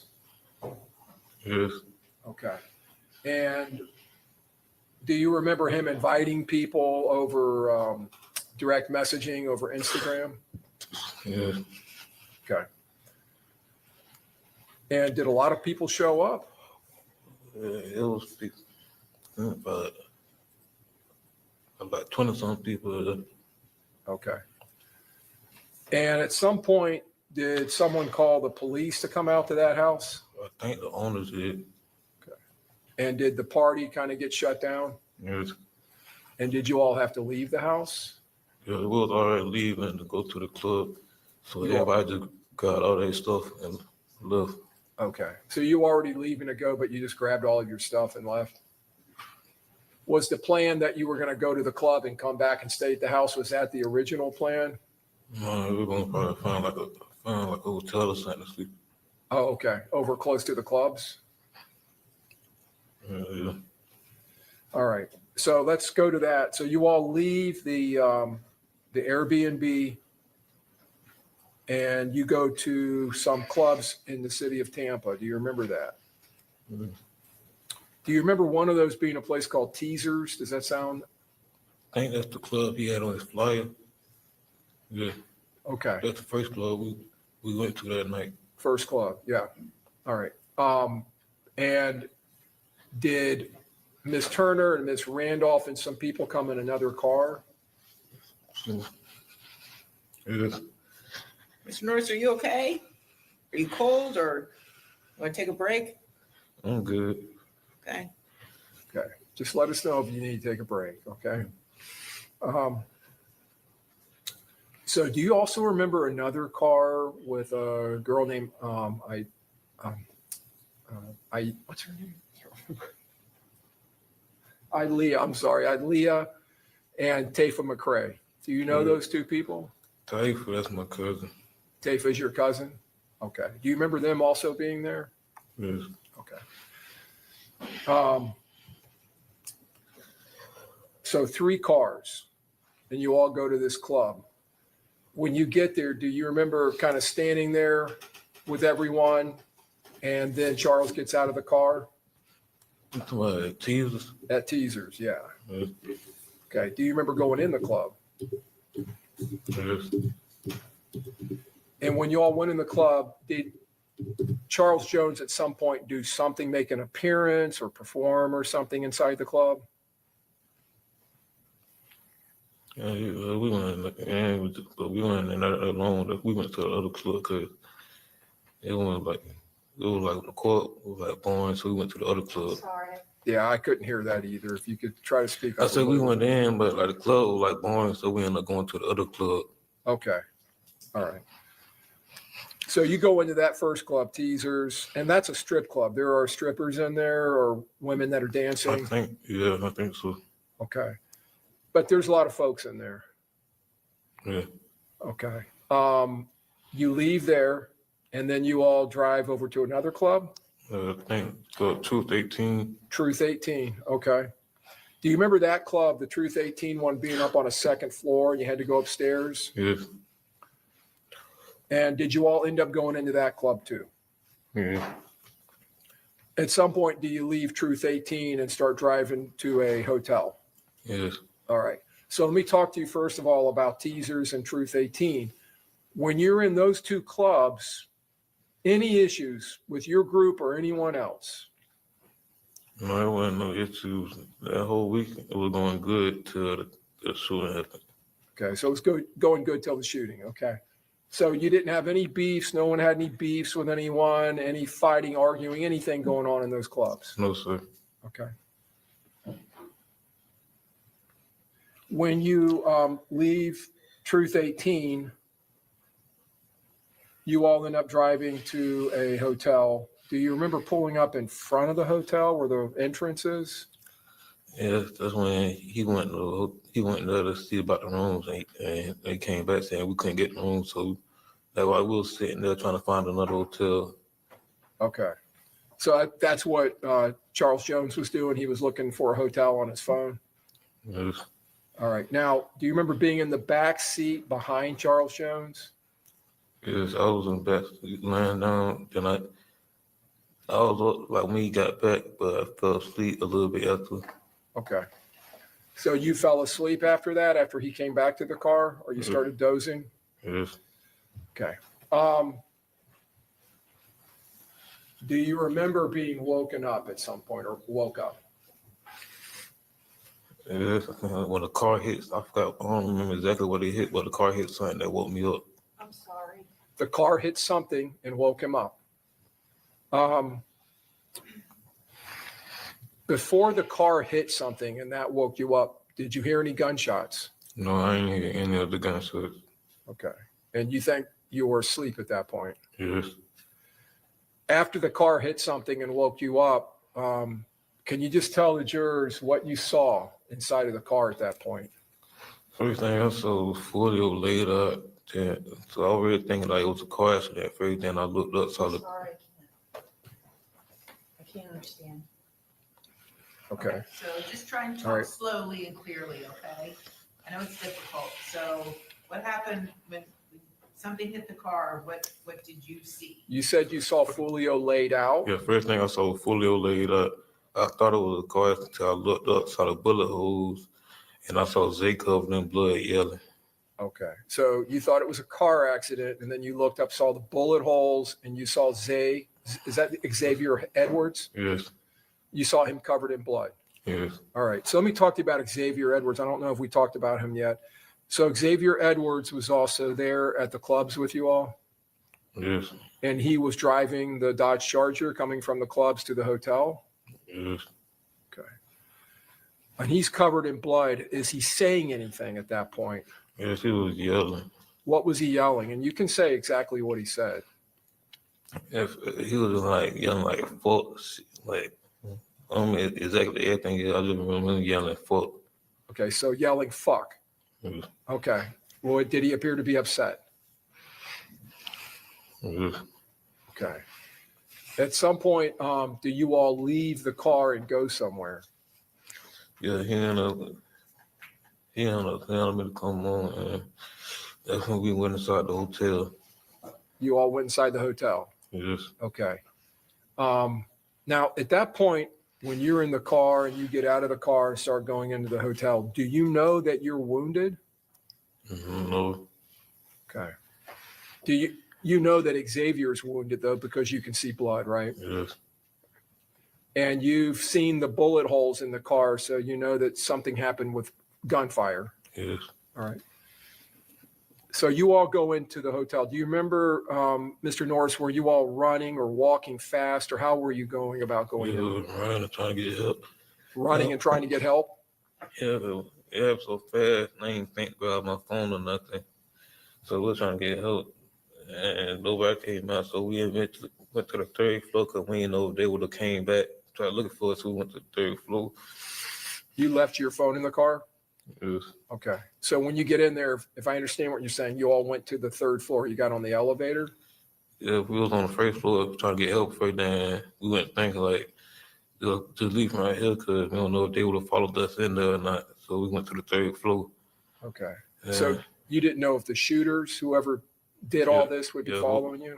yeah, I ain't know. So When you were trying to get help on the first floor, were you trying to knock on doors or open doors, knocking, yelling out for help. yelling out for help? Yeah. Okay.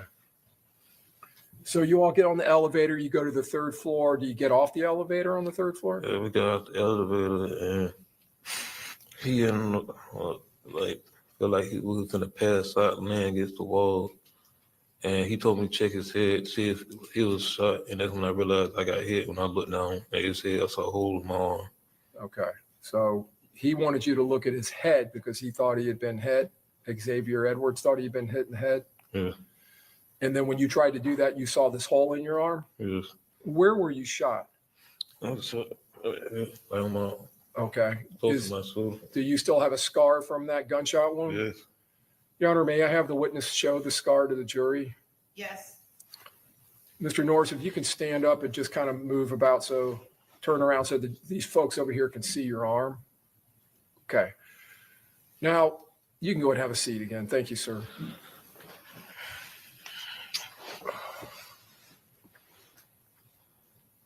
Do you obtain Xavier Edwards' phone and try to call for help? Yes. When he had realized he had his phone, so he told me to call for the police to get the ambulance. So I called. Okay. And at some point, did police officers come off the elevator? Yes. And when the police officers came off the elevator, did they come down the hall towards you all? Yes. We were like directly in front of the You were right in front of the elevator? Yes. Okay. Did the police at some point try to help you with your wounds? Yes. And did they call for fire rescue for EMT or paramedics? Yes. And did those paramedics come up to the third floor eventually and assist you and Mr. Edwards? Yes. Do you remember being taken out of the hotel on a stretcher? Yes. Okay.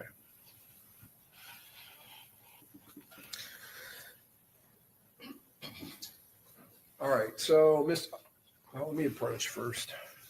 Can I approach the witness, Your Honor? Yes. I'm going to show you what's been marked as stage 68A. And just ask if you recognize what's in the photograph. Yes. You recognize that? Okay. Do you recognize that as Charles Jones' black Charger? Yes. Okay. You okay? I'm good. You sure? Yes. Okay.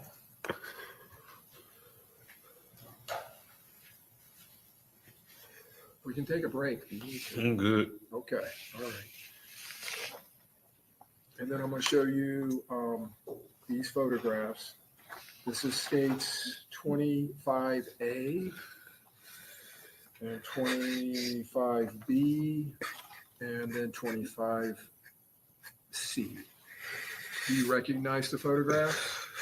Yes. Are those photographs of you in the hospital, Mr. Norris? Yes. Okay.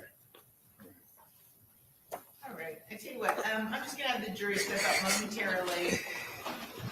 All rise.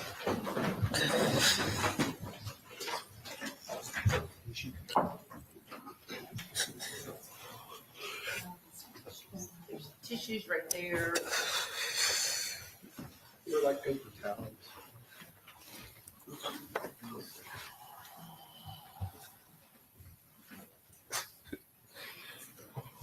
All jurors are on board. Okay, thank you. All right, Mr. Norris, I know this is difficult and I know it's challenging looking at photographs of yourself in the hospital, but it is important since you are testifying that you be able to testify without being too emotional. So we'll just take a take a breather here, give you a chance to kind of collect yourself. Are there any other, are you objecting to these photos coming in? Do they need to be authenticated through? No. Okay, they can come in. Yes. Okay. Okay, all right, good enough. There's nothing wrong with getting emotional. If you need a break, we'll just take a break, okay? Everyone here understands.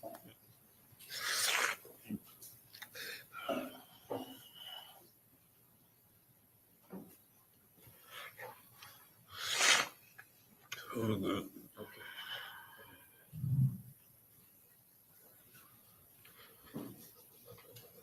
All right, bring him back in.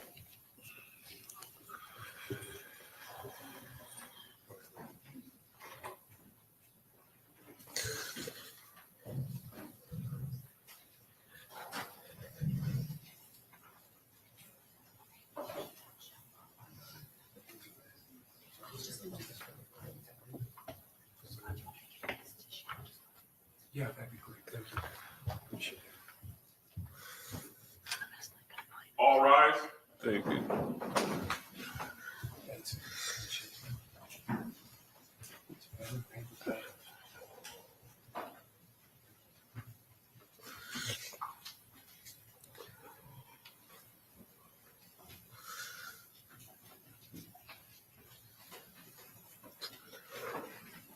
All jurors entered. Okay, so state, you're gonna move some items Yeah, into sure. evidence. State would tender states 25, A is an alpha through C is in Charlie. We would tender 68, A is an alpha. And then we would tender states 26, A is an alpha through E is an echo. Okay, any objection to these exhibits being admitted? No objection. Okay, admitted. Your Honor, I'm going to publish, Mr. Norris, you don't need to look at these. They're going to be up on the screen, but I'm just going to publish these briefly. This is states 25. A. Publishing on the overhead Elmo.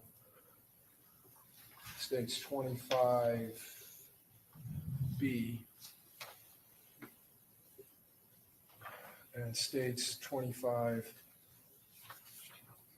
C.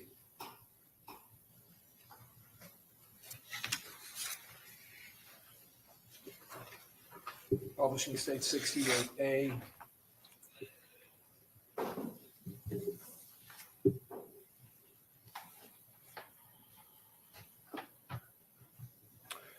Mr. Norris, do you remember how long you were in the hospital here in Tampa?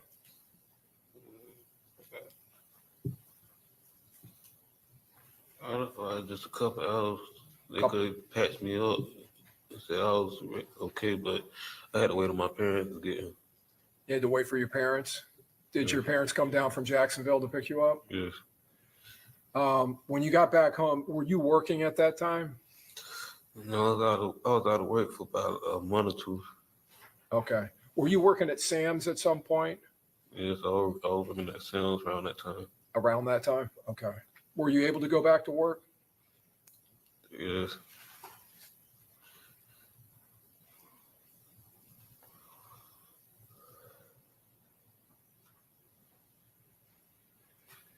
Mr. Norris, do you know Alicia Andrews, or did you know her before this incident? No, sir.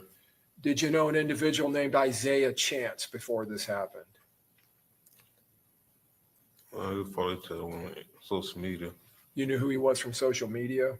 It was, Did you know him by the name Gutta or Gutta Zay?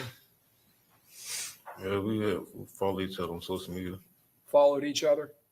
Okay. Did you know either Rashad or Davion Murphy? No. Okay. And did you know a man by the name of Sean Gathright? No. Okay. And you've become aware of these people now since this case happened, I'm assuming? Yes. Okay. We have one moment here, Rhonda? Yes.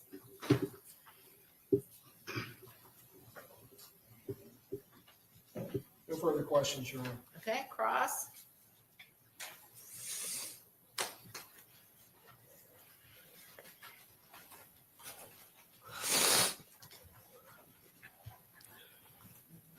Excuse me.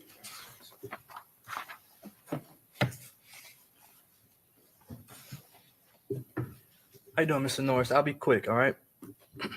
You know what 6 Block is that correct? Yeah, song stuff, yeah. You heard of it? Yeah, like song, they say like song stuff, yeah.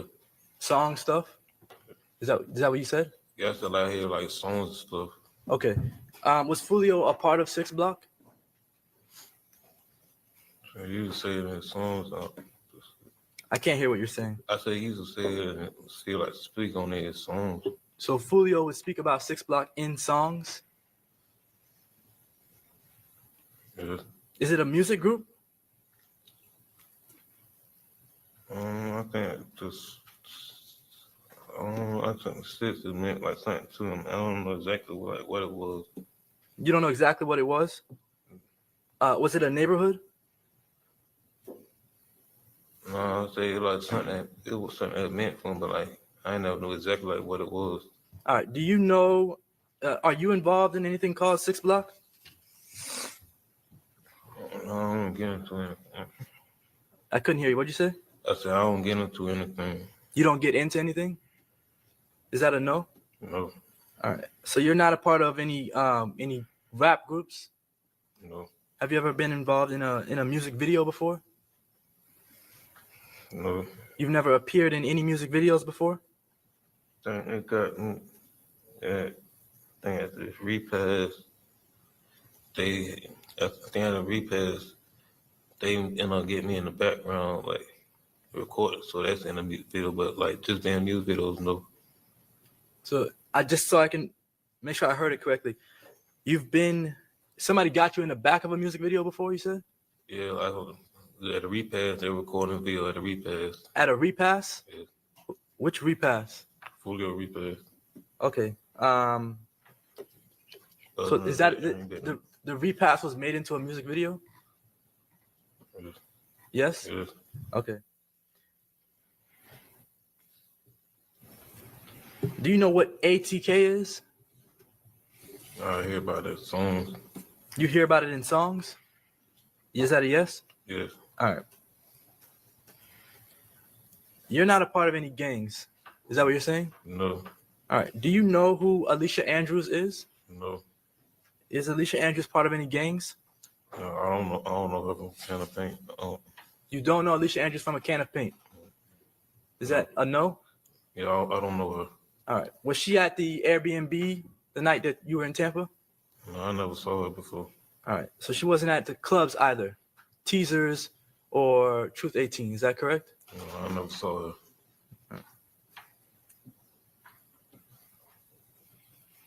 So you can't speak to whether she knew that Julio Foolio was going to die. Is that correct? Objection. What's the legal basis for the objection? Calls for speculation. Well, that is true, so, but you can answer if you know.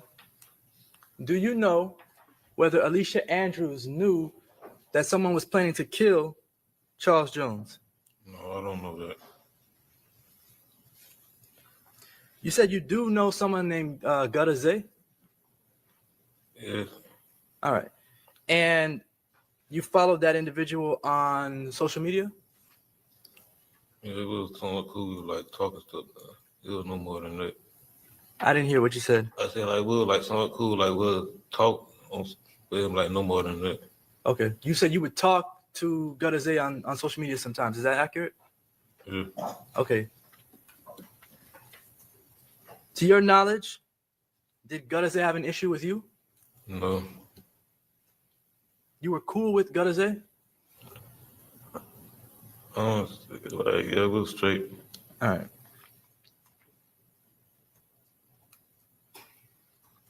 And to your knowledge, did Gadaze talk to anyone else in your friend group? I'm not sure. You're not sure? All right.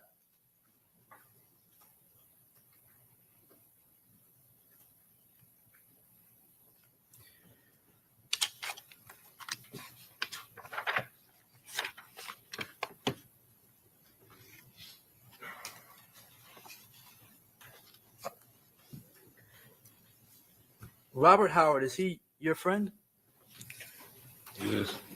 And do you know if Robert Howard spoke to Isaiah Chance to Gutterzay? I'm not Yes, sure. Your Honor. Relevance, there's no, he's not asking anything can reference time. So Okay, sustain the objection. Ask more. who was in the car with you? It was Robert Howard and Julio in the car with you the night of the murder, You correct? talking about when the shooting happened? Yeah. When Robert was in the car. Robert was in a different car? Yeah. Robert rode in a car with you at some point that night, right? Earlier that day. So earlier that day, Robert Howard was in the car with you and Julio, is that correct? Yes. But at the time when you all were at the hotel, Robert Howard had switched. He got out of the car that you was in with you and Julio and he got into another car, correct? No, not at the hotel. Not at the hotel, but before you got to the hotel, Robert Howard got out of the car, right? Yeah, he can't get that come. We were leaving from the B&B. When you were leaving from the DMV? The B&B. The B&B. So when you left from the Airbnb, you're saying Robert Howard was in the car with you at that time? No, he was in a different car. Okay. But sometime that day, Robert Howard was driving the car, the Charger that Julio was in? Did he drive that day? I'm not sure. All right. I don't remember if he drove that day. Okay. Do you know if Robert Howard ever spoke to Gutterzay before? I don't know. All right. No further questions. Hey, redirect. Yes, sir. Mr. Norris, when you went to Teasers and Truth 18, you all got out of the car and you walked into the clubs, correct? Yes. Overruled, go ahead. All right. Did you circle around the parking lot and walk around the parking lot at either of those clubs? Not. I think but Truth 18, we sat there for a minute because he was trying to book the room. You stood by the car? Yes. Okay. We stood out there a minute before we walked up there because Foolio was trying to book the hotel room. All right. But you didn't walk out towards this main street and go up and down the sidewalk or anything like that? Mm-mm. Okay.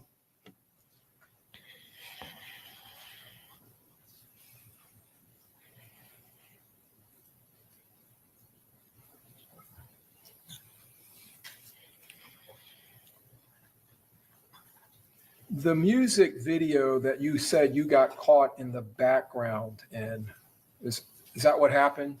You got captured in the background? Yes. Okay. I want to ask you about that. You said it was a repass video. It was there, and they were recording videos, and I just got caught in the background Okay. One or two. It was like two videos. Was that the repass for Charles Jones? Yes.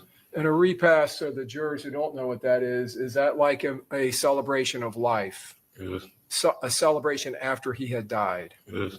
And there were people there videoing? Yes. And you got caught in the background? Yes. And were there a lot of people at that celebration? Yes.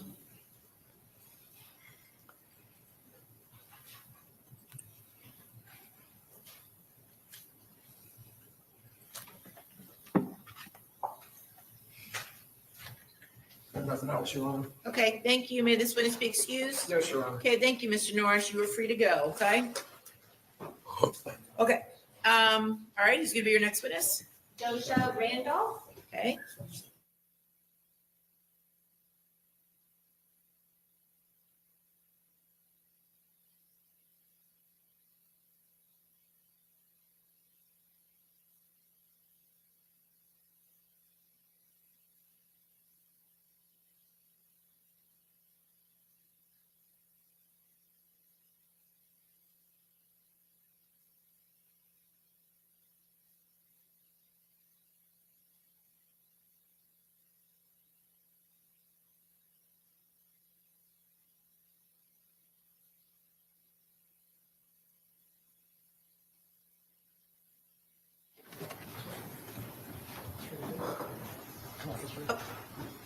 Yeah, watch that come up. And just raise the right hand and swear by the clerk. Do you swear or affirm that the testimony you're about to give will be the truth, the whole truth, and nothing but the truth, so help you God? Yes. Thank you. Okay, you can have a seat, and I can tell you're soft-spoken too, so it's very important, Ms. Randolph, that you speak into that microphone so we can hear you, okay? Okay. I'm gonna have to just put up a- Okay, you may proceed. Please state your full name for the record. And Ms. Randolph, where do you live? Jacksonville. I'm sorry. I am having trouble hearing you, so you gotta speak a little louder. Jacksonville, How long have you lived in Jacksonville? my whole life. Your whole life? Okay. And you are very soft-spoken. Can I ask you to get a little bit closer to the mic? Thank you. You said you've lived in Jacksonville your whole life, is that correct? Yes. I'm going to ask you, did you have plans to travel to Tampa in June of 2024? Mm-hmm. I'm specifically going to ask you, June 22nd of 2024, did you come to Tampa on that Saturday? Yes. Who did you come to Tampa with? Money. Monty? Is that Armani Turner? Mm-hmm. Okay, is that a yes? Yes. Okay, just please make sure you say yes or no as opposed to So, thank you. Do you know who Charles Jones is? Yes. Had you met Charles Jones before that weekend? Yes. Approximately how many occasions had you met Charles Jones? Well, I know him since 6th grade. Since he was 3? Since 6th grade. 6th grade. I apologize. What was his rapper name? Foolio. Foolio? Mm-hmm. Yes. And back then in June of 2024, did he have a relationship with your friend Armani Turner? Yes. Do you know how long they had been dating at that point? Well, they had just got back together for a couple months, but they used to date back in the day when we was kids. Okay. And this weekend, you said you traveled with Armani Turner from Jacksonville to Tampa. Is that correct? That weekend of June 22nd of 2025? Yes. Who was driving? Money.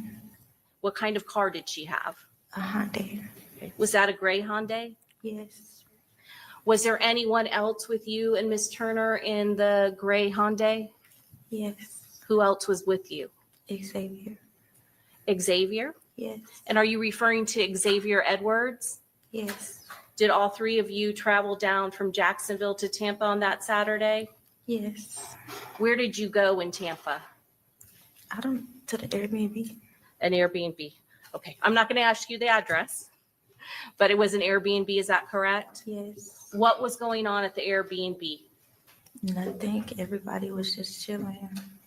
You say everybody. Approximately how many people were at the Airbnb? I don't know, more than 10, more than 15. Of the people you've already mentioned, Armani Turner, was she at the Airbnb? Yes. Okay. And what about Charles Jones? Yes. Did you know anyone else that was at the Airbnb? Yes. Who else did you know that was there that night? Gino. Gino Norris? Yes. How long would you say, well, let me ask you this. Approximately what time did you get to that Airbnb where Charles Jones was on that Saturday, June 22nd of 2025?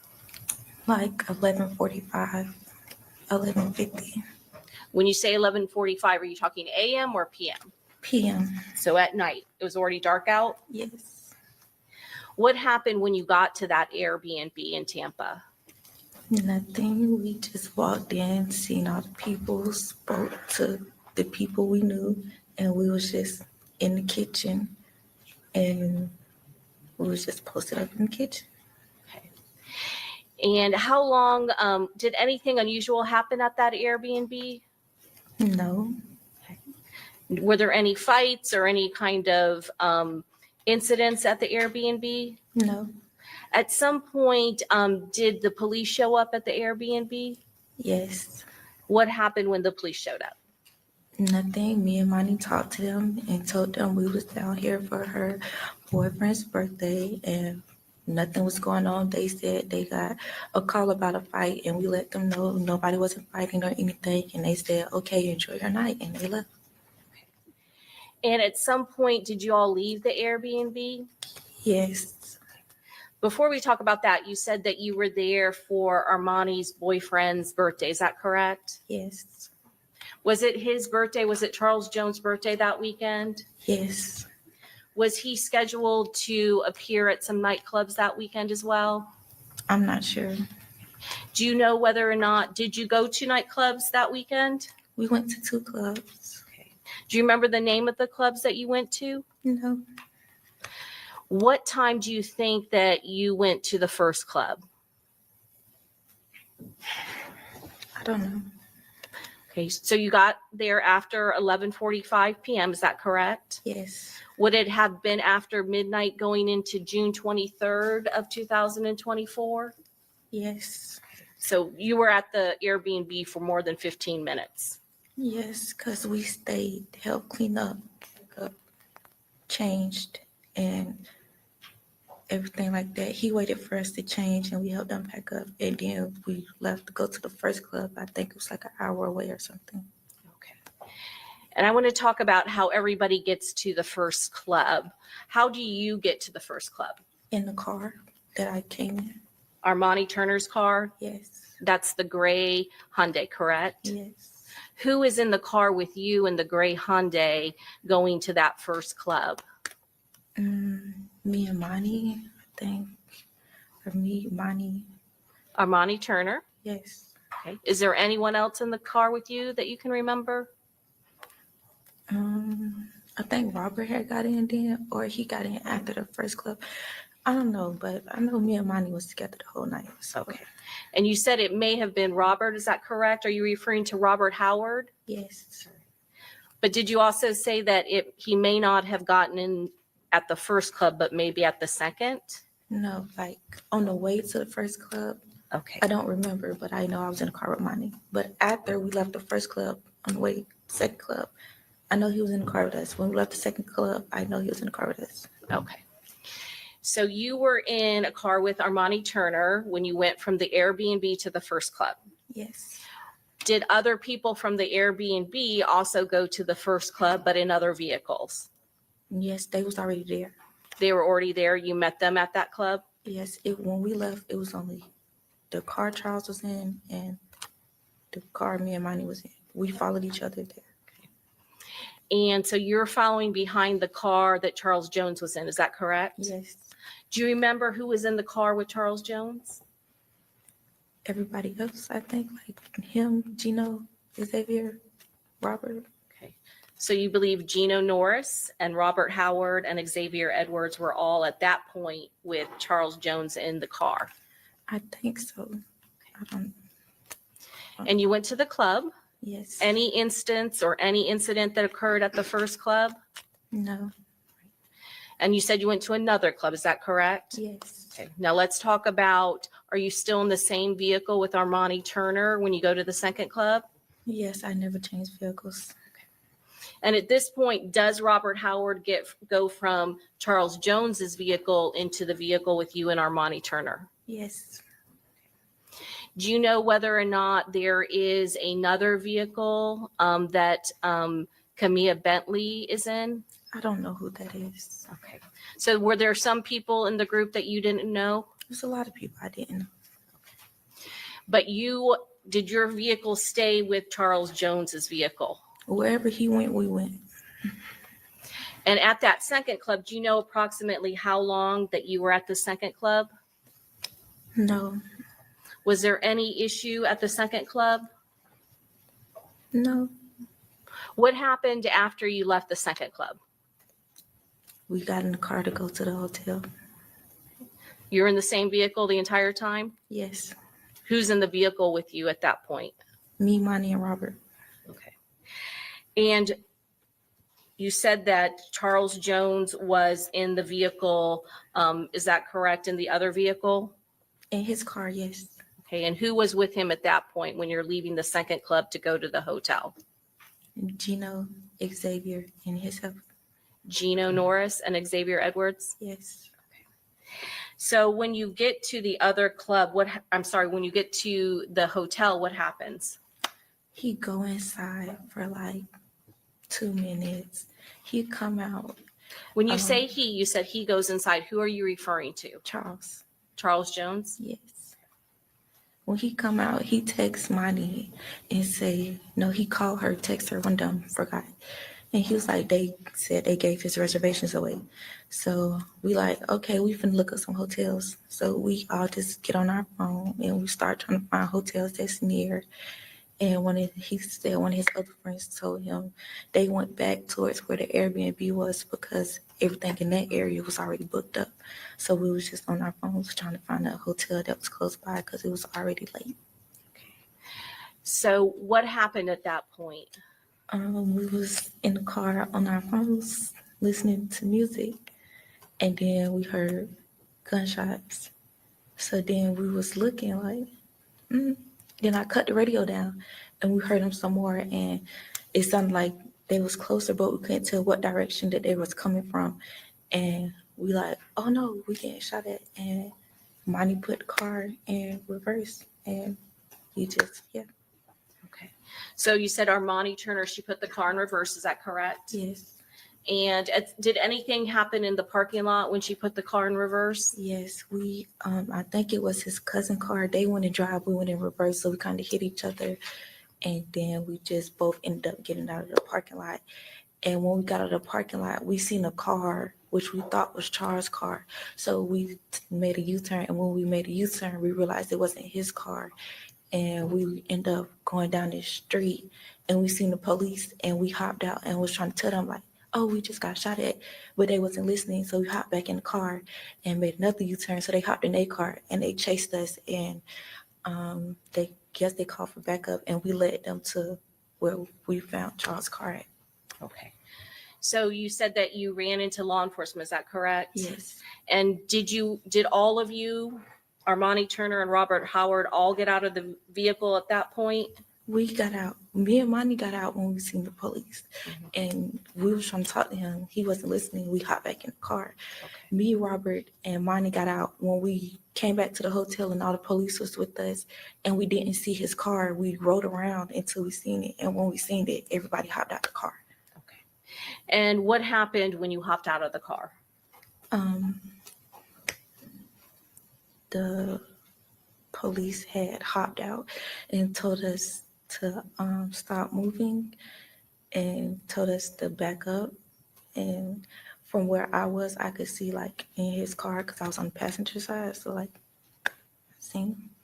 And you said his car. At that point, did you notice Charles Jones' car in the parking lot when you came back to the hotel? Yeah, we had pulled up right in front of his car.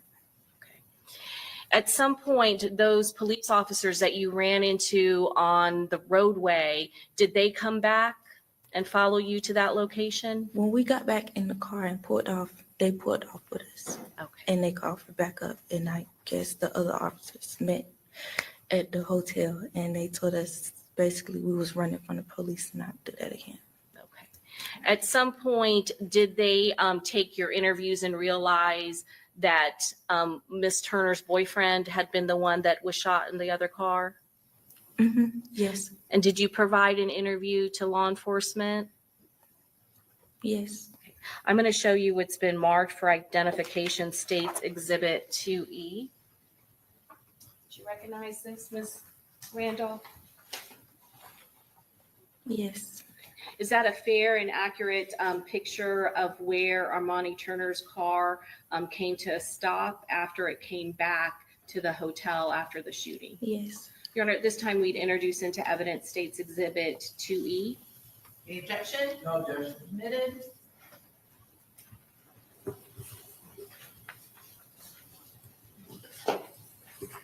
Ms. Turner, can I ask you, I'm sorry, not Ms. Turner, Ms. Randolph, can I ask you to step down and point out to the jury which car in this picture is the vehicle Armani Turner drove and the one that you were in all night?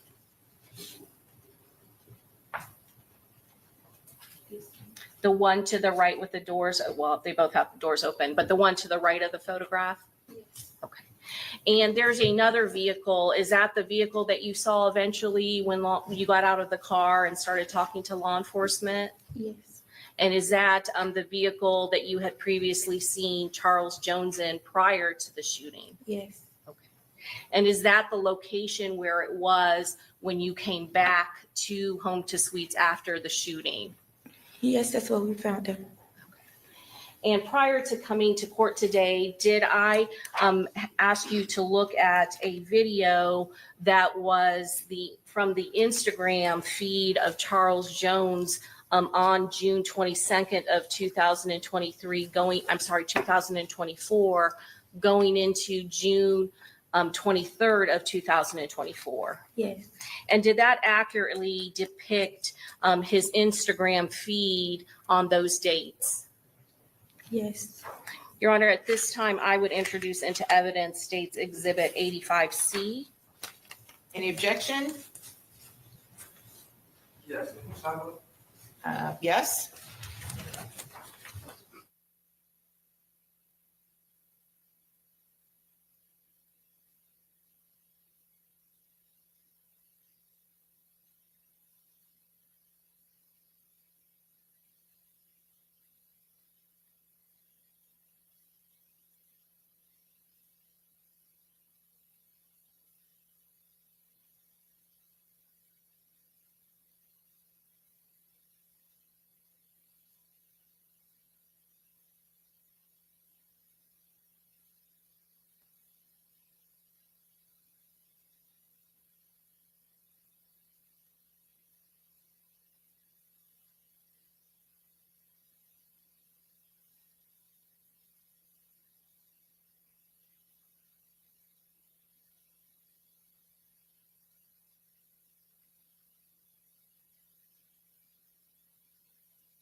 And yes, tell me again what item we're admitting. 95A.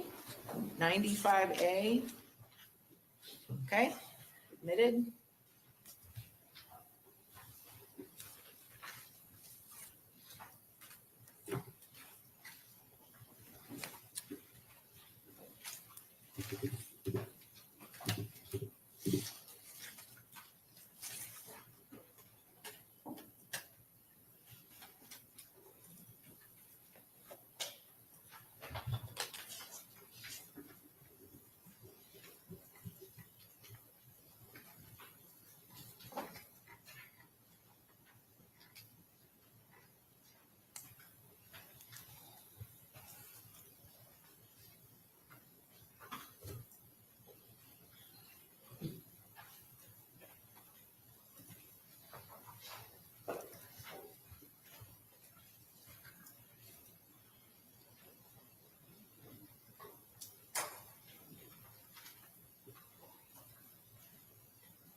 Ms. Randolph, is this the location of the Airbnb that Charles Jones and his friends were having a party at June 22nd of 2024?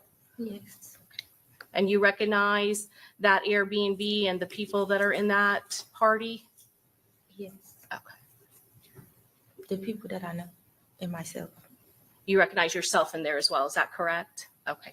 And is Miss Armani Turner your friend? Is she in there as well? Yes, And that individual right there, is that Charles Jones that night? Yes. And is that what he was wearing that night, June 22nd of 2024, going into June 23rd of 2024? Yes. And you said he was celebrating his birthday? Yes. Is this that last club that you went to with Charles Jones on June 23rd of 2024? Yes. And is that you actually, are you part of that group going to that club with Charles Jones at Truth 18? Yes. And are these some of the flyers that show that he was going to be there on Truth 18? I'm not sure. Okay.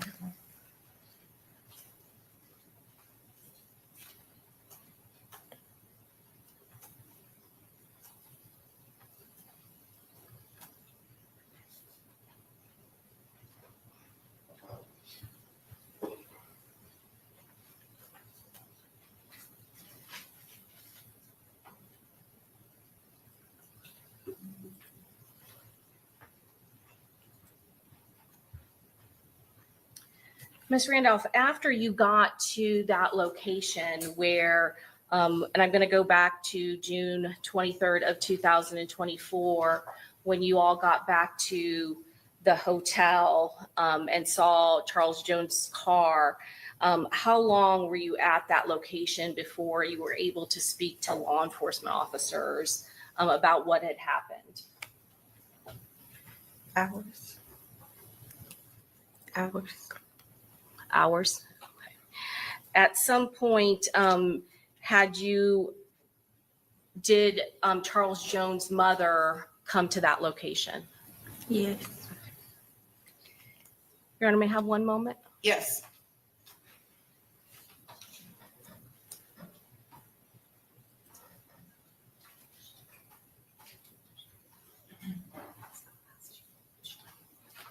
So in the video, I do want to ask you just one more question about that party at the Airbnb. And in the video, it can be seen that there is Don Julio, is that correct? Mm-hmm. Was there any special, to your knowledge, was there any special association with Don Julio to your friend Charles Jones, Julio Foolio? No, he doesn't drink. He doesn't drink at all? No. Okay, all right, thank you so much. Nothing further, Judge. Okay, Cross.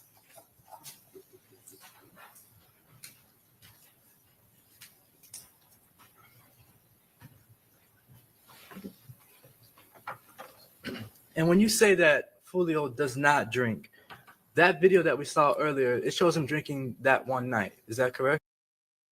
Yeah. And that was the only night you've seen him drink ever before? Yes, he's never been a drinker. Okay. Do you know who Alicia Andrews is? No. You ever met her before? No. Have you ever seen her before? No. All right. Do you know what 6 Block is? Yeah. What is 6 Block? Something that he sang about. Something that Charles sings Charles about. Jones sang about? Yes. Okay. How long has Charles Jones sang about 6 Block? I don't know. He's been rapping since 6th grade. Okay.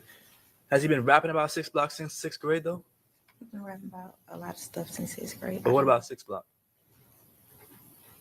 I don't know how long he's been rapping about that. All right. Is 6 Block a group? No. Is it a gang? No. All right. If I were to ask you whether you're a part of 6 Block, would you say yes or no? No. You're not? N- You're not a part of 6 Block. No. Did you All right. see that? I was a part of 6th Block. I No. can't hear you. No. Okay. Are you a part of ATK? No. Do you know what ATK is? Yes. What is ATK? Something. A group, I guess. A group? All right. Do 6 Block and ATK get along? I don't know. I'm a girl. When you say you're a girl, what do you mean by that? I don't get into all of that. Okay. The night you said earlier that you were following Julio Foolio around wherever he went, you all went. Is that correct? Yes. All right. You weren't in control of the vehicle? No. You weren't driving? No. And did you know where you were going every step of the way?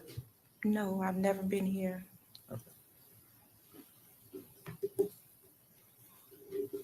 At any point in time when you were riding around with your friends, could you have just gotten out of the car and went home?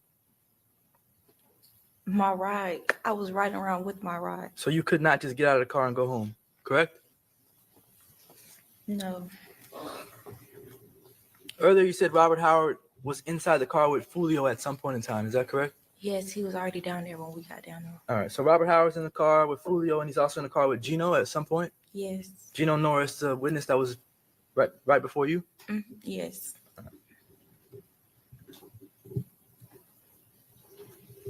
The videos that we saw there is Alicia Andrews in any of those videos? I don't know. Was she at the Airbnb with you? I don't know. Was she at Teasers with you? I don't know. And was she at Truth 18? I don't know. All right. I don't know her. She could have been.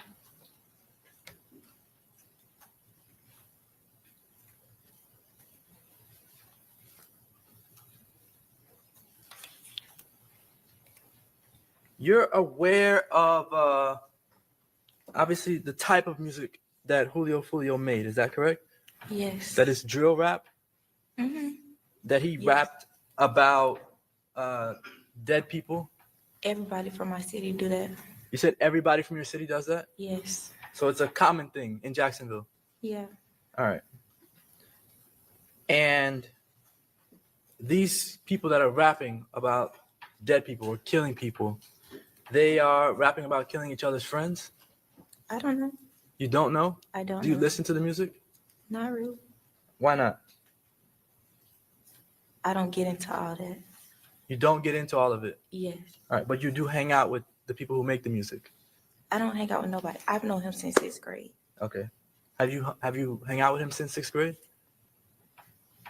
I got invited to his birthday party and I went. All right. So if other people in that group of individuals that went out to the birthday party, if they were gang members, would that make you a gang member? No. All right. No further questions. Okay, redirect. No redirect, Judge. Okay, may this witness be excused? Yes, you may. Okay, thank you, ma'am. You're free to go. All right, who's your next witness? The state would call Camilla.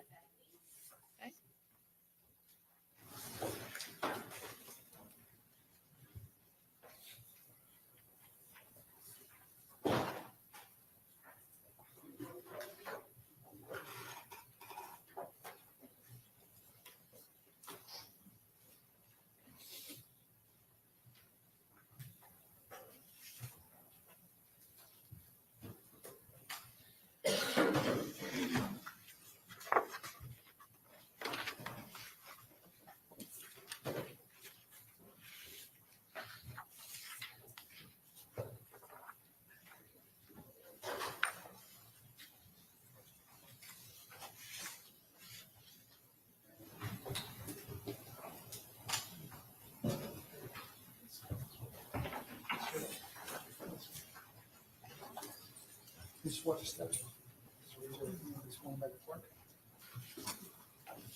Do you swear or affirm that the testimony you're about to give will be the truth, the whole truth, and nothing but the truth, so help you God? Okay. Yes, you should sit and you should speak loudly so that we can all hear you, all right? Into the microphone right in front of you. All right, you may proceed. Thank you, Judge. Please state your full name for the record. Camille Bentley, Miss Bentley, where did you grow up? St. Augustine, Florida. And is that close to Jacksonville? Yes, ma'am. Do you also have family in Jacksonville? Yes, ma'am. And so I'm going to ask you, and you said you grew up in St. Augustine. Was there any point where you lived in Jacksonville? No, ma'am. And let's talk about June of 2024. Do you remember that time period? Yes, ma'am. And did you have a friend back then by the name of Aaliyah Albritton? Yes, ma'am. How did you know Aaliyah Albritton? It was one of my good friends. How long had you known her? We known each other on social media for a while, and then we became really close. So for about a year and a half. Year and a half. Were you supposed to go to a girls' trip on June 21st of 2024? Yes, ma'am. Where were you supposed to go? Here, Tampa, Florida. Did you know somebody here in Tampa? Yes, ma'am. Who did you know? I have a friend here named Nisea. And who were you going to come to Tampa with? It was supposed to be me and Aaliyah, and we were supposed to meet in Isaiah here. Did your plans change a little bit? Yes, ma'am. How did they change? We ended up being at an Airbnb with others. How did that happen? From just, well, it was supposed to be me and Aaliyah. It ended up being me, Aaliyah, and I guess someone she was talking to at the time. And we came down here with him. Was that Typha McCrae? Yes, ma'am. And so did you ride down here to Tampa with her and Typha McCrae? Yes, ma'am. Do you remember what kind of vehicle Typha McCrae had? Yes, ma'am. What type of vehicle? A Nissan, What color? black. It's a black Nissan Altima. Yes, ma'am.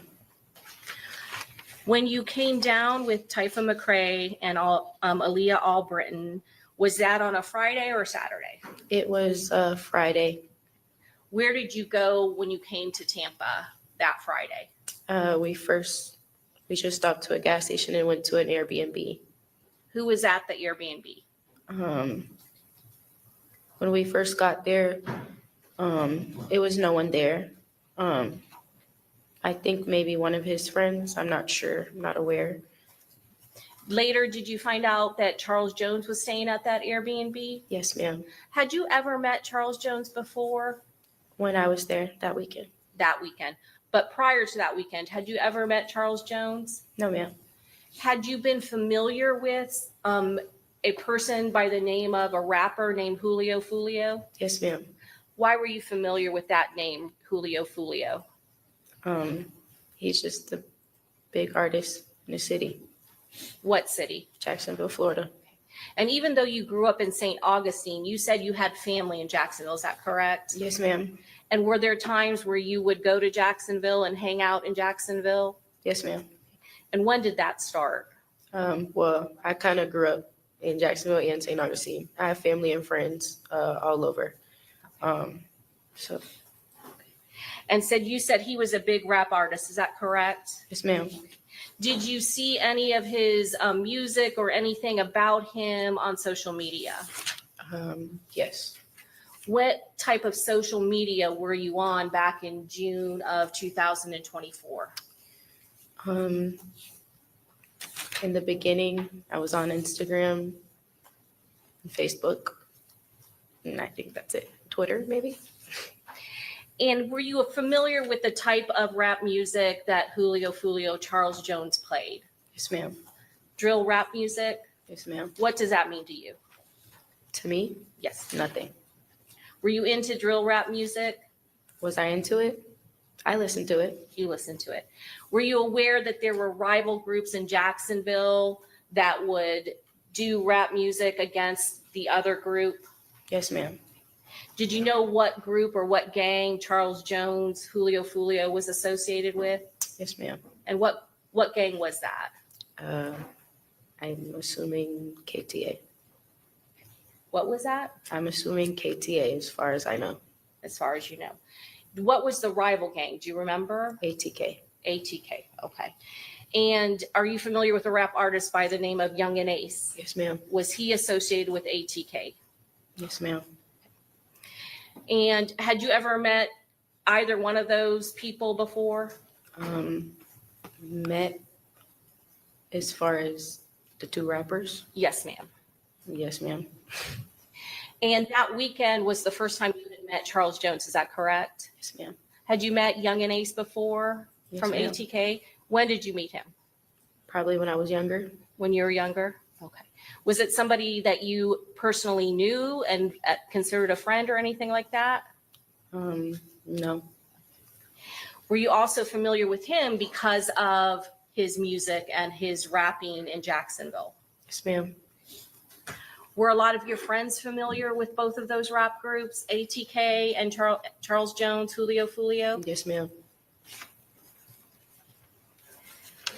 So going back to that Friday and the Airbnb, you said that he wasn't there at first. Is that correct? Yes, ma'am. At some point, did he get to that Airbnb? Yes, ma'am. What did you do the first night that you were there, that Friday, June 21st of 2024? Well, we first got to the Airbnb and it was no one there.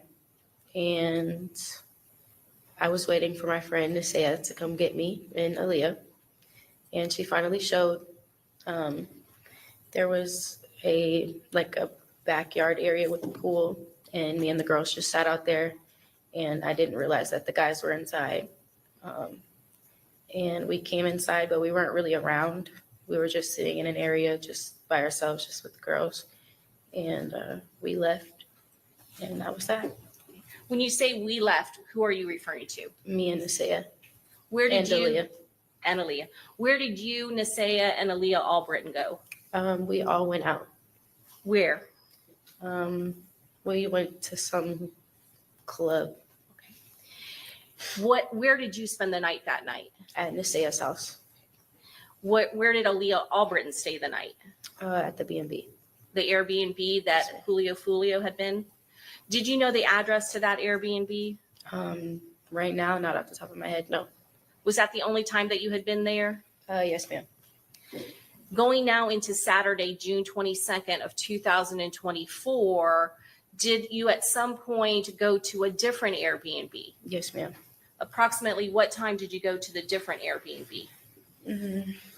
I can't tell you what time, but sometime in the afternoon. And is this another Airbnb that Charles Jones was going to be at and have a party? Yes, ma'am. At some point, did you and Nisea go shopping? Yes, ma'am. Did you run an errand for Charles Jones? Yes, ma'am. Tell us about that. I just remember when we went to the Airbnb, he asked if we could go to Walmart to go get a speaker so that he can have for the party. Okay. Did you agree to do that? Yes. Did you in fact go and do that? Yes, ma'am. Okay. And did he pay for the speaker that he asked you to get for him? Yes, ma'am. When you went back to the Airbnb, and this is a different Airbnb, is that correct? Yes, ma'am. How many people were at the Airbnb at that point? I'm not sure. I honestly don't know. Let me ask you this. Did your friend Nisea, did she hang out with you at the second Airbnb? She left early. Was your friend Aaliyah Albritton at the Airbnb? Yes, ma'am. Did you have your bags with you at that point when Nisea dropped you off at the second Airbnb? Yes, ma'am. What was your plan for that night? My plans for the night was to meet back up with Nisea, and me and Aaliyah and Nisea were going to go out because we were supposed to have a girls trip. At some point, were you aware that people were going to go to a club? Yes, ma'am. Did you get ready? Yes, ma'am. Where did you get ready? I was in a room at the Airbnb. I was by myself. And was there a party going on in the Airbnb during that time period? Yes, ma'am. Did anything unusual happen at the Airbnb during that time period? I'm not sure. I was in the room alone. No kind of gunfire or anything like that? Not that I'm aware. I was alone.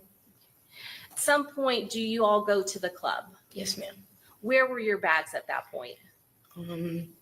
I just remember Taifa getting a call, and I think it was Julio saying he was going to put him in the car maybe for us because I guess they had to evacuate the Airbnb. Had you already left the Airbnb at that point? Yes, ma'am. Who did you leave the Airbnb with? Aaliyah and Taifa McCray. And where were you and Aaliyah and Taifa McCray going? We went to the first club. And at some point you were alerted that they got kicked out of the Airbnb. Is that correct? Yes, ma'am. All right. Were you worried about your bag at that point? Yes, ma'am. Okay. Were you already at the club or were you on the way to the club? When we got alerted that they were leaving the Airbnb, we were on the way. When you got to that first club, was that Teasers? I believe so. Was it a strip club? Yes, ma'am. Okay. Did Charles Jones and other people from the Airbnb go to that club? Yes, ma'am. Did you know if Taifa McCray, whether or not he was good friends with Charles Jones? I knew at the end. Yes, Had you met Typha McCrae before then? Yes, ma'am. And you, prior to then, you didn't know how close they were, is that correct? I didn't know that they were friends. And you said that you were with Aaliyah Albritton and Typha McCrae. Yes, ma'am. Do you remember how many cars showed up from the Airbnb to that first club, Teasers? I'm not sure. I was in the room alone. So you didn't see when everybody left, is that correct? I didn't see anybody at all. Okay.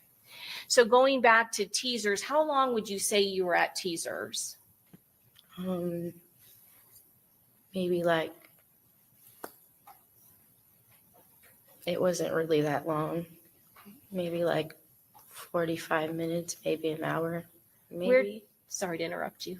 Where did you go after Teasers? We went to another club that they wanted to go to. Do you remember the name of that club? No, but I remember it had stairs. Was it on the second floor? Yes, ma'am. And again, who were you riding with from that first club, Teasers, to the second nightclub? Typha and Aaliyah. In the same vehicle, Typha McCrae's vehicle? Yes, ma'am. When you got to the second club, do you know whether or not there were other cars from your group or your party going at the same time at that point? At that point, yes, ma'am. How many cars do you remember were in your group, or do you know? I'm not aware. I don't know. Were you paying attention to who Not you were going really. with? No. Okay.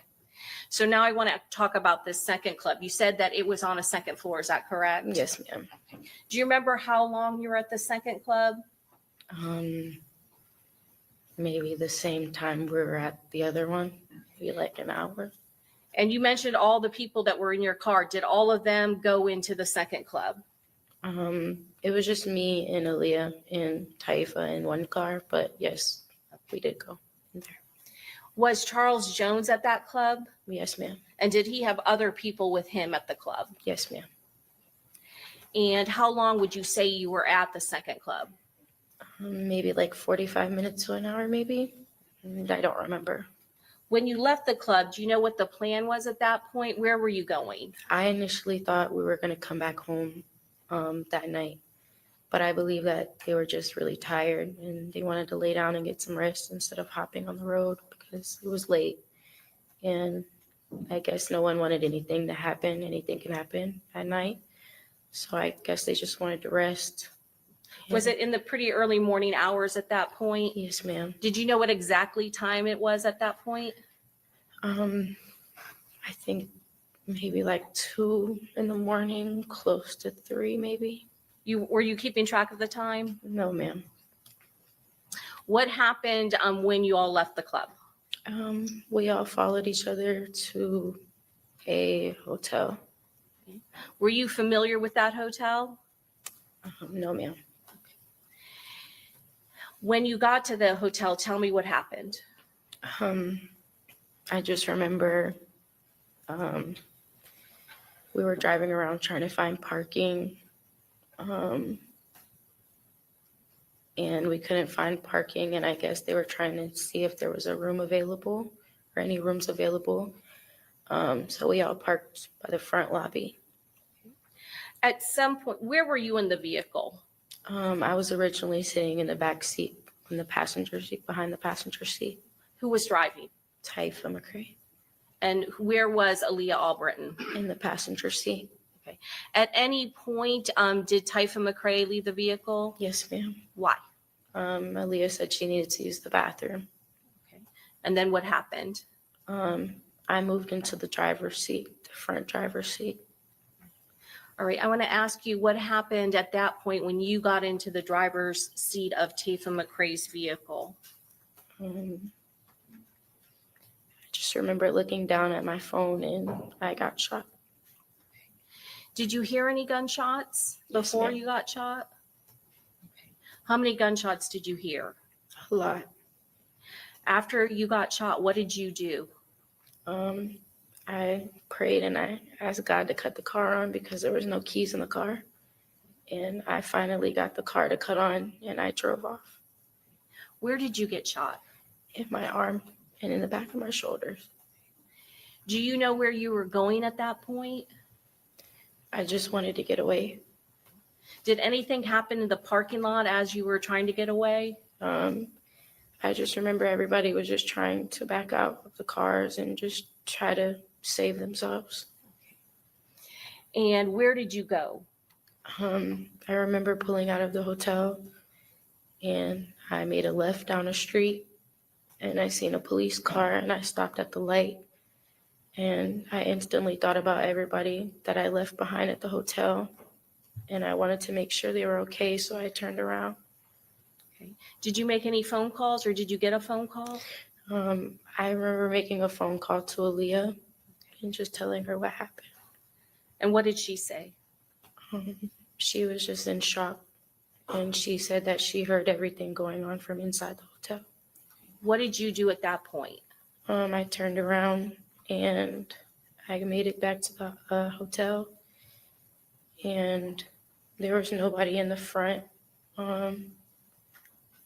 Did you see any? I'm sorry, I don't mean to interrupt. It's okay. Did you see any of the vehicles that you had originally got to the hotel with? Everyone was gone.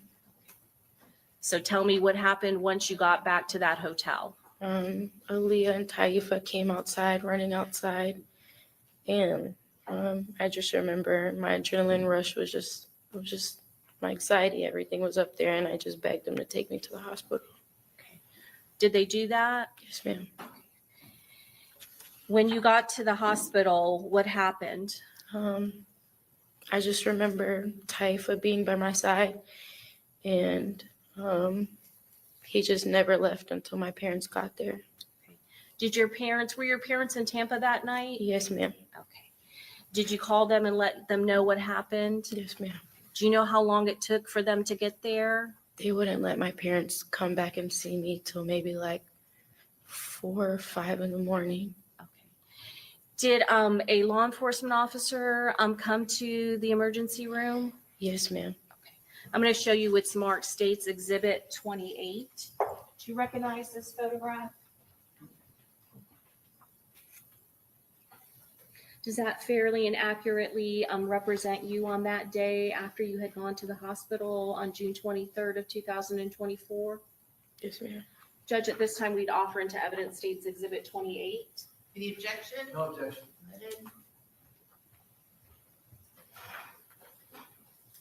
Ms. Bentley, is that you in the emergency room at Advent Hospital in Tampa, Florida? Yes, ma'am.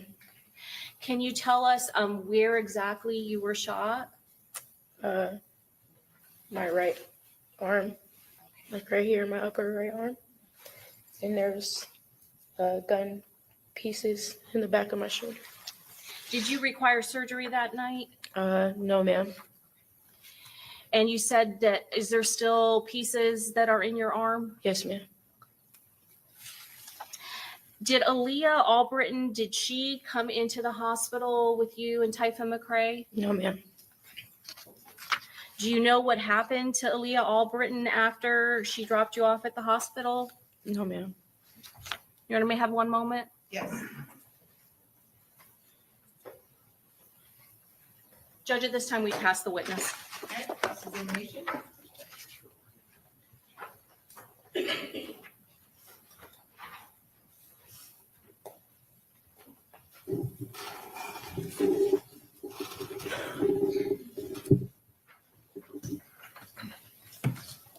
Good afternoon, Miss Bentley. Afternoon. How you doing? I'm all right. All right. I want to just ask you some basic questions. Do you know anything called 6 block? Do you know what that is? Yes. All right. What is that to you? What is that to me? Yeah. A group of boys. All right. Do you know what ATK is? Yes, sir. Is that another group of boys? Yes, sir. Would you call either of these groups of boys gangs? No, sir. All right. Are you a part of any of these two groups? No, sir. All right. Are these boy-only groups? I believe so. All right. I'm not aware. I don't know. You mentioned earlier that you've met Youngin Ace before. Is that correct? Yes, sir. He is a part of the ATK group. Yes, sir. Sort of like would you say a rival to 6 Block and Charles Jones, Julio, Foolio? Yes, sir. And under what circumstances did you meet Youngin Ace? He's friends with my cousin. So Young and Ace is friends with one of your cousins? Yes, And when did you meet him? just around family. Around family? Yes, sir. You've seen him, I guess, multiple times around family? No, sir. How many times you seen him before? Maybe like once or twice in my lifetime. Okay. Do you know who Alicia Andrews is? No, sir. And do you know whether Alicia Andrews is a part of any gang? No, sir. Do you know if Alicia Andrews was at the Airbnb with you? I have no idea who that is. Okay.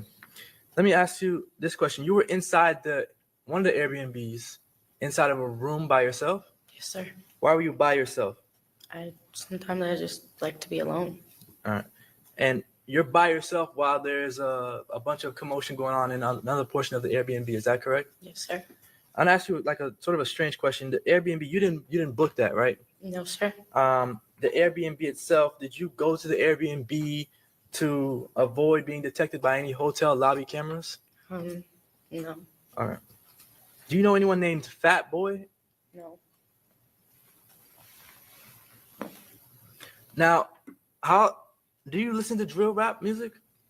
You said you do earlier, right? Yes. All right. Because you listen to drill rap music, does that make you a violent person?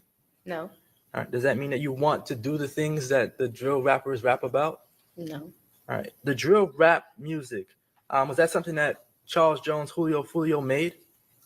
Yes. All right. And he made fun of people who were dead in his drill raps? I guess so. I guess he mocked individuals who had died or been shot?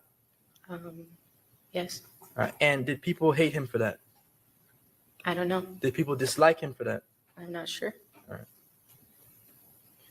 The people that Charles Jones, Julio Foolio, that he would rap about, these were actual real life people in Jacksonville. Is that correct? Yes, sir.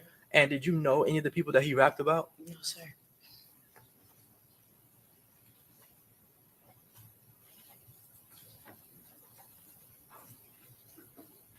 I don't have any other questions. Okay, thank you. Redirect? No, you're good. Okay, this one has to be excused. Yes, you may. Okay, thank you, ma'am. You're free to go. Okay.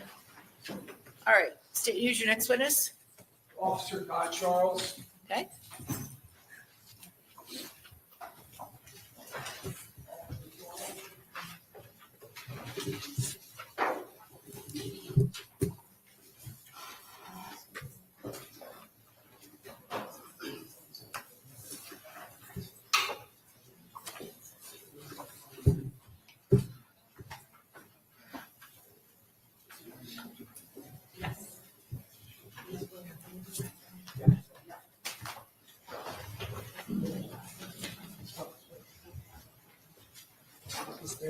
There's right hand, this one.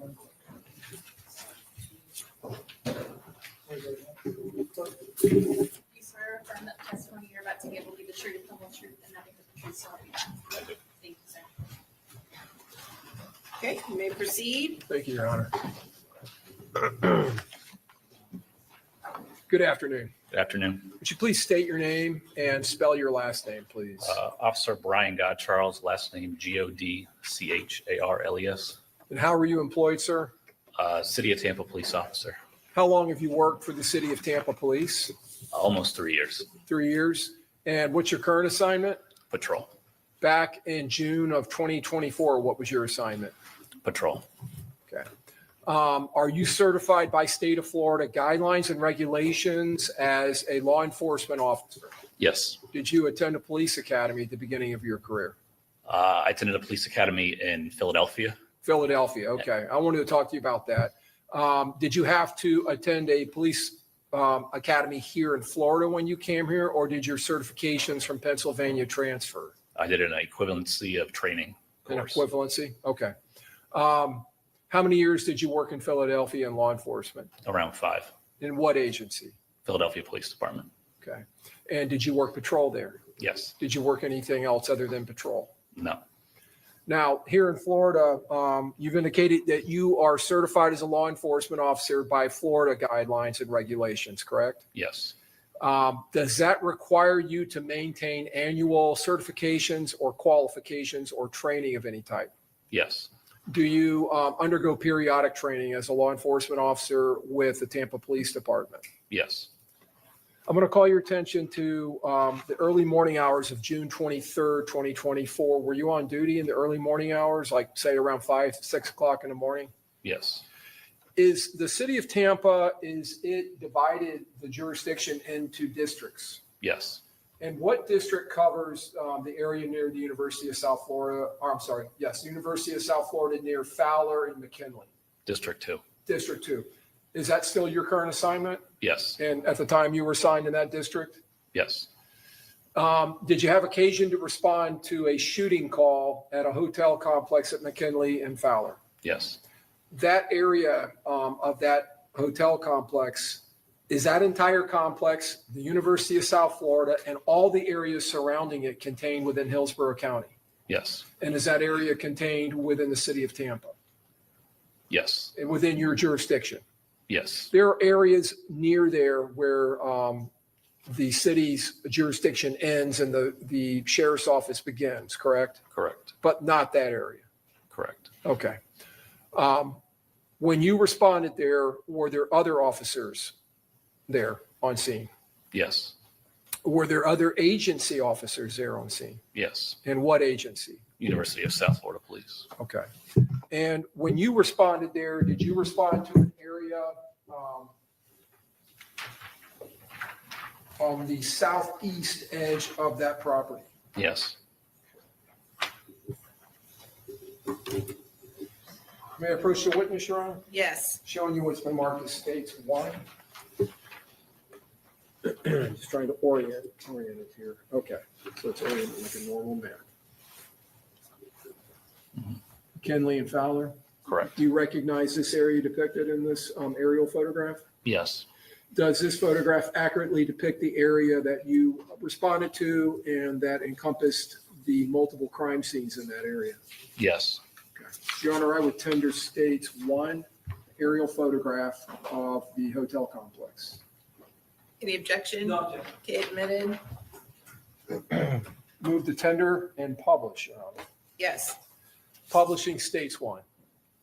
Okay, can you see that screen, officer? A little bit. Okay, if you need to reposition, please do so. You can come off the witness stand. Okay. if you need to. Okay. Would it be fair to say that this is McKinley, that's Fowler, Correct. okay? And there is an entrance down here on the southeast corner of the property? Correct. Is that the entrance that you first responded to? Yes. When you entered there, where did you go? I went to I kind of stayed right there because I saw another police vehicle, and I got out of my car because I thought another officer was there, because at that point in time, I didn't know where the scene was. Okay. Where was the other car that you saw? So right as you enter there, it was just right off to the right, out of the way of the entrance. Okay, so it would be to the north? Yeah, to the north of that entrance. Okay. So right up in this area where my pen is pointing? Correct. A little further south. But Now, at that time when you arrived, do you remember the time, approximate time? I would say it's around 4:40 in the morning. 4:40. Was it still dark? Yes. When you came into that entrance, did you notice any debris in the roadway here? After I got out of my vehicle, I had my flashlight, 'cause like you said, it was dark, and I was looking around to see if I could find anything, and I found a couple pieces of looks like broken plastic. Okay. Did it look like to you items or material consistent with a motor vehicle collision or a minor collision? Yeah, it looked like a fender bender type of plastic that came off a vehicle. Now, when you were down in this area, how long did you stay there in that area when you responded? I'd say less than 3 minutes. Okay. And were you summoned to another part or another area of that property? Yes, I heard over radio that the scene was on the Fowler side, so I got back in my vehicle and went up there. Okay. Did you proceed up this eastern edge of the hotel? No, I went through the west side and went around. Okay. So that would involve going around this way Correct. and coming back up. Okay. When you came up to the Fowler side, would that be this area where my pen is? Correct. I parked my vehicle in front of the Holiday Inn, kind of park and drop off area. So this would be the Holiday Inn that I'm pointing at, Correct. and this would be that area here, Yeah, it was just north of that. just north. Okay. When you came into this area, did you encounter University of South Florida Police Department officer? Yes. And did you talk to that officer? Briefly, yes. Okay. And were there some civilian witnesses in this area? Yes. Was there a motor vehicle a little further down this way to the east? Yes. And over in this area, was there a car that appeared to have significant damage to it? Yes. Did you get close to that car, the car with the significant damage? I saw that car briefly when I was investigating the Hyundai, which was further up. Okay. So the vehicle that was closer to the entrance to the Holiday Inn, that was a Hyundai? Correct. And were the civilians that you encountered, did they appear to be associated to that Hyundai? Yes. Was that an individual by the name of Armani Turner? Yes. And did you speak with her? Yes. And was there another individual there, Miss Randolph? Yes. Did you speak with her? Yes. And was there a male, a black male by the name of Robert Howard that was also in that area? Yes. Did you speak with him? Yes. When you got up on that north end, you indicated earlier you were summoned there. Were you summoned by a supervisor? Yes. And who was that? Sergeant Portman. And did you meet with the sergeant when you got to that area? Yes. At a certain point in time, when I went to investigate the Hyundai, I spoke with Sergeant Portman. Okay. Were there any individuals, any law enforcement personnel, whether it was you or the University of South Florida Police Department officers that began to tape off that area with crime scene tape? Yes. And were you all trying to get a handle on this area and secure it? Yes. Did it come to your attention that before you arrived, officers, including that sergeant, had entered the hotel and had gone up and were clearing the third floor of the hotel? I know via radio officers were going into the building. Okay. You were hearing radio traffic and people were doing that? Correct. And I'm pointing to my ear, but your radio is actually mounted on your chest. Correct.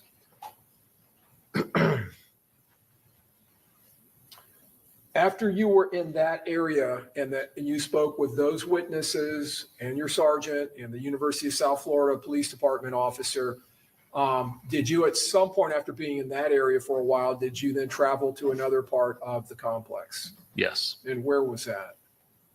So I was trying to locate the scene of where the casings would be. Okay. So I went east, kind of in the parking lot, east and then south.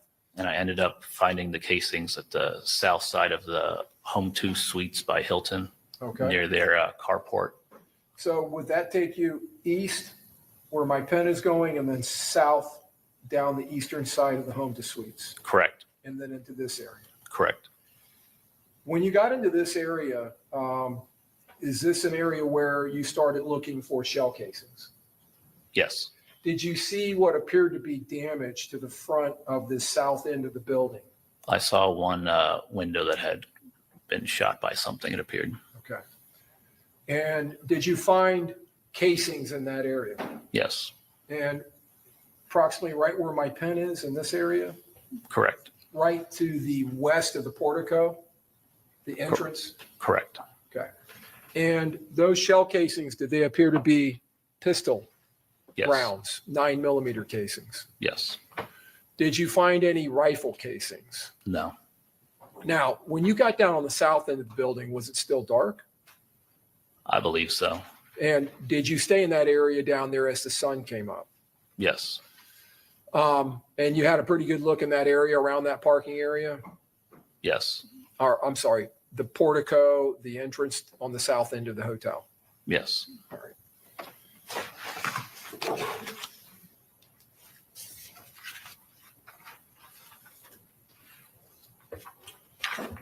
Publishing states 2E is an echo. Do you recognize what's depicted in that photograph? Yes. Is this the Hyundai that you were talking about earlier? Yes. And is this the the car I was asking you about was significant damage to it. Yes. Did you ever have any contact with any of the people associated to that car? No. When you arrived, were there officers near and around that car? Yes. And was there a deceased person in that car? From what I heard on radio and what I saw in the car briefly, it appeared to be someone who was deceased in the vehicle.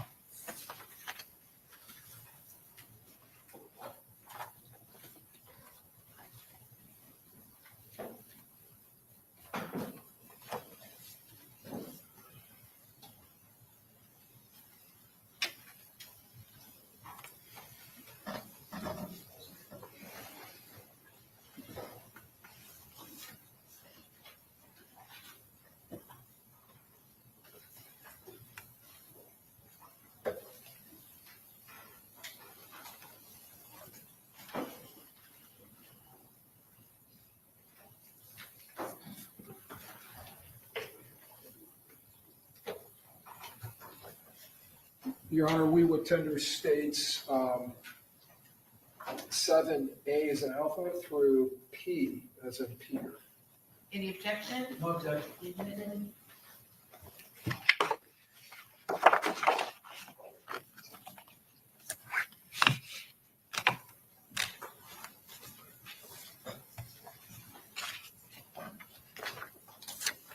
Publishing states 7A as an alpha. Does that appear to be that same car I was just questioning you about? Yes. Okay.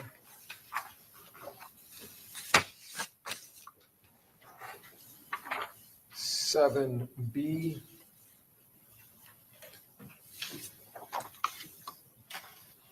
Seven C.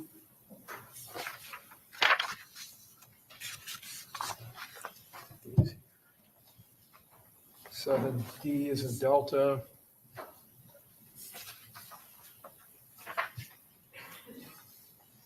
Seven E is in Echo.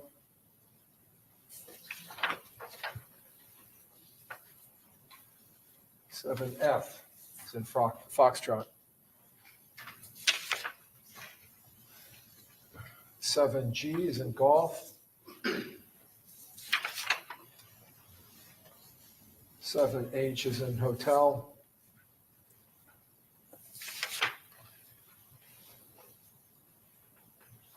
7I is in India.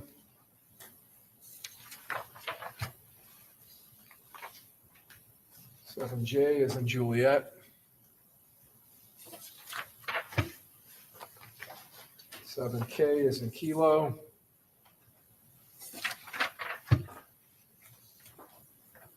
7L, L is in Lima. 7M, M is in Mike. 7. We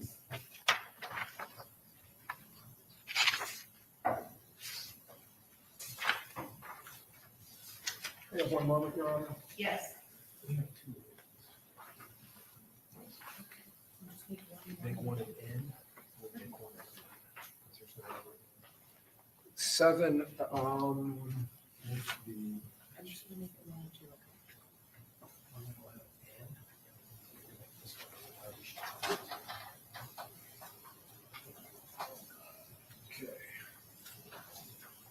All right, 7N is a Nancy.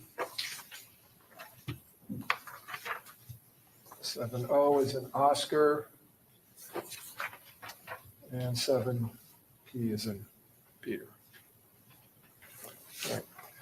The damage that you saw in that vehicle, did it appear to you to be from gunfire, from gunshots?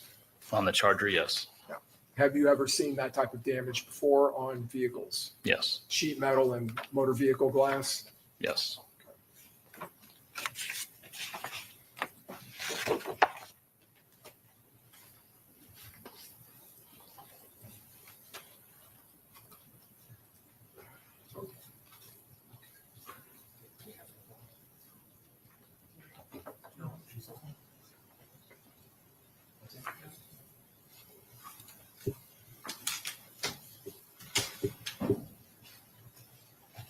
Publishing states 5A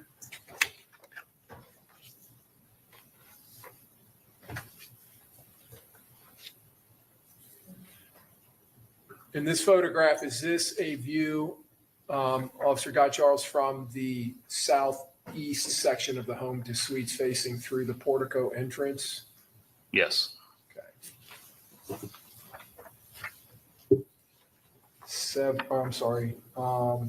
States 5B. In this photograph, do we see the entrance up here?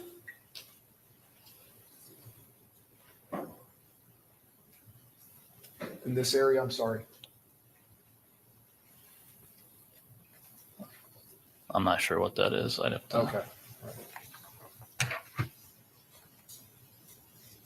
So, I'm sorry, 5C. In this photograph, you talked about earlier finding debris that may have been consistent with a minor fender bender. Is this the debris or part of it?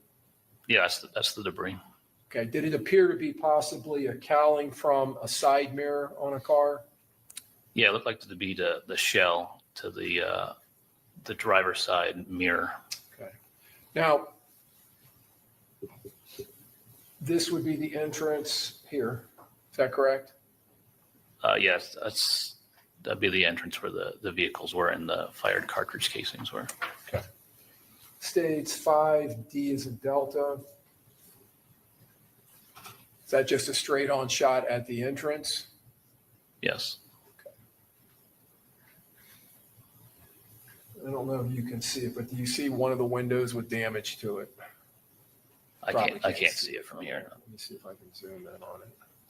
but I know it was to the right of the walkway door. Fun doing this backwards. Looks like the third to the left. Yeah. Third from the left is broken. Okay. States 5E. Do you see in this photograph, officer, the area where you were looking for shell casings? Yes. And would that include this entire area around here? Yes. Okay. And is this the area up in here where you found 9mm shell casings? Yes, between the portico and the white SUV. The Lexus SUV sitting here? Yes.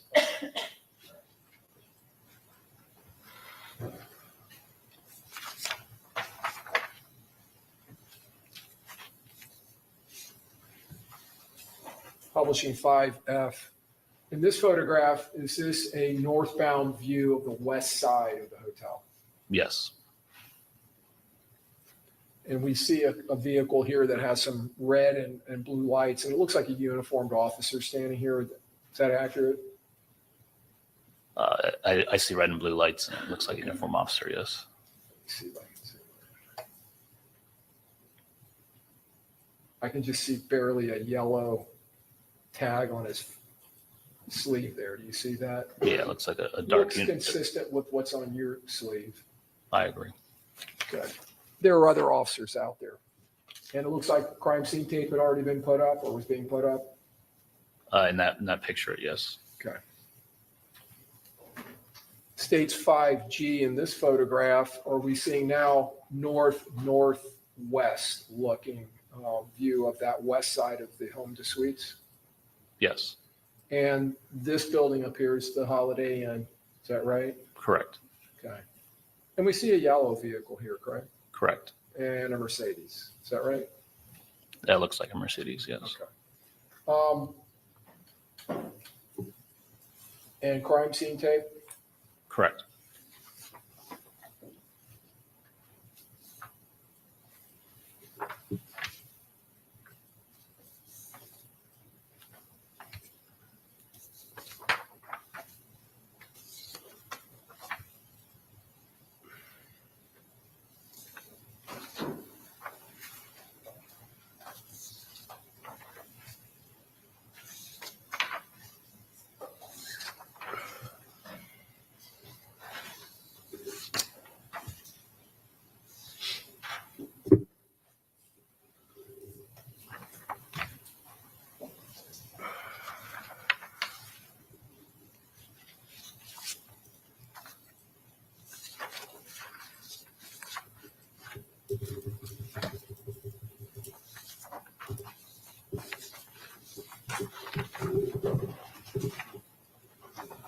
states 5W. In this photograph, now that debris in the southeast section has been marked with evidence markers. Is that correct?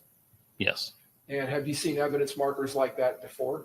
yes, Is that something that is utilized by crime scene investigators when they're marking evidence yes, for documenting during photographing for other purposes, collection of evidence? yes, All right. And in the upper or the middle of the photograph, going to the right-hand side of the photograph, are we looking at crime scene tape? yes.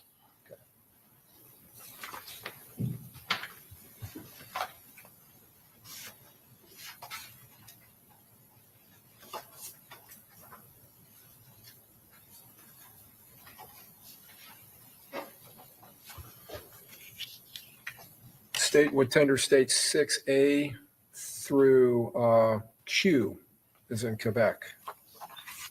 I think you've seen this, council. You saw this? Yeah. Okay.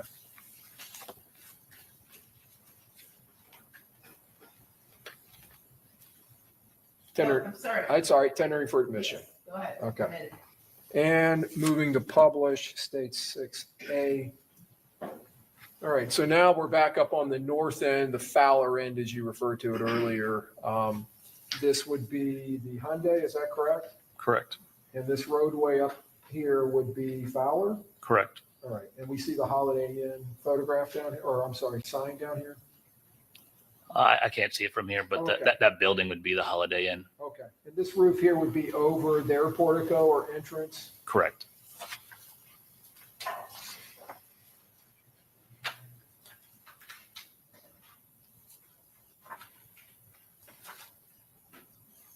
State 6C. You can see that Hyundai now that you were dealing with earlier when you first arrived? Yes, All right, and we can see the entrance to the Holiday Inn? yes,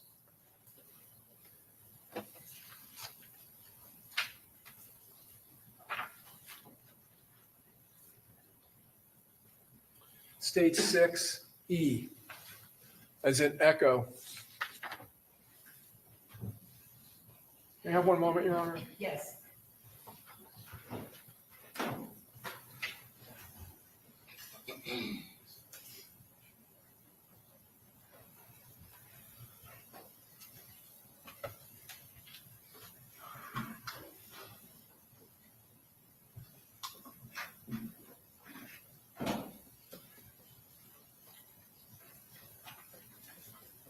Okay, I'm going to show you what's been marked as state 6E. You said earlier when you had come into contact with that motor vehicle that there was an individual still inside of it, a deceased individual? correct. Okay. Do you see him there in the photograph, or at least his legs? Yes, State 6F is in Foxtrot. Is this a view from the back seat of that individual? yes, Did it appear to you when you saw him that he is straddling, his body is straddled through the two bucket seats across the center console with his head back here? I only saw it through the windshield, so I didn't have a great view. All right.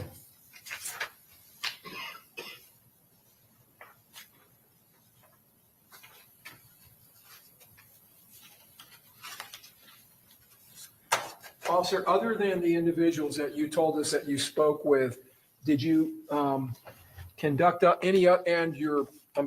your investigation at the south end of the hotel, did you conduct any other investigation that day? When the window was shot, I tried to see if they can get camera footage Inside of the lobby? inside the lobby, and I tried to find a bullet that went inside the gym area of the Homes 2 Suites by Hilton. All right. So the gym area, in the photograph we looked at, that was facing directly at the entrance from the south to the north. You have the entrance there under the portico, and we had those windows to the right. Were those windows to the gym area? Yes, Okay. Did you actually enter the gym, go in through the lobby and look in there for a projectile? yes, someone gave me access, and I was unable to locate a projectile. Okay. While you were there on scene, and I believe you cleared that scene sometime between 6 and 7 that morning? Yeah, I left around 6:30, I believe. Okay. Were detectives or crime scene investigators on scene by the time you left?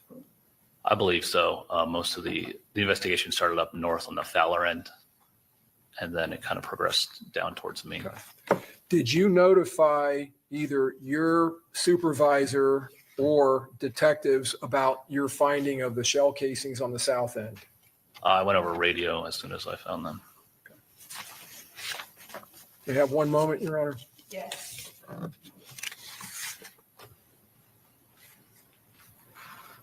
No other questions at this time, Judge. Okay, cross-examination.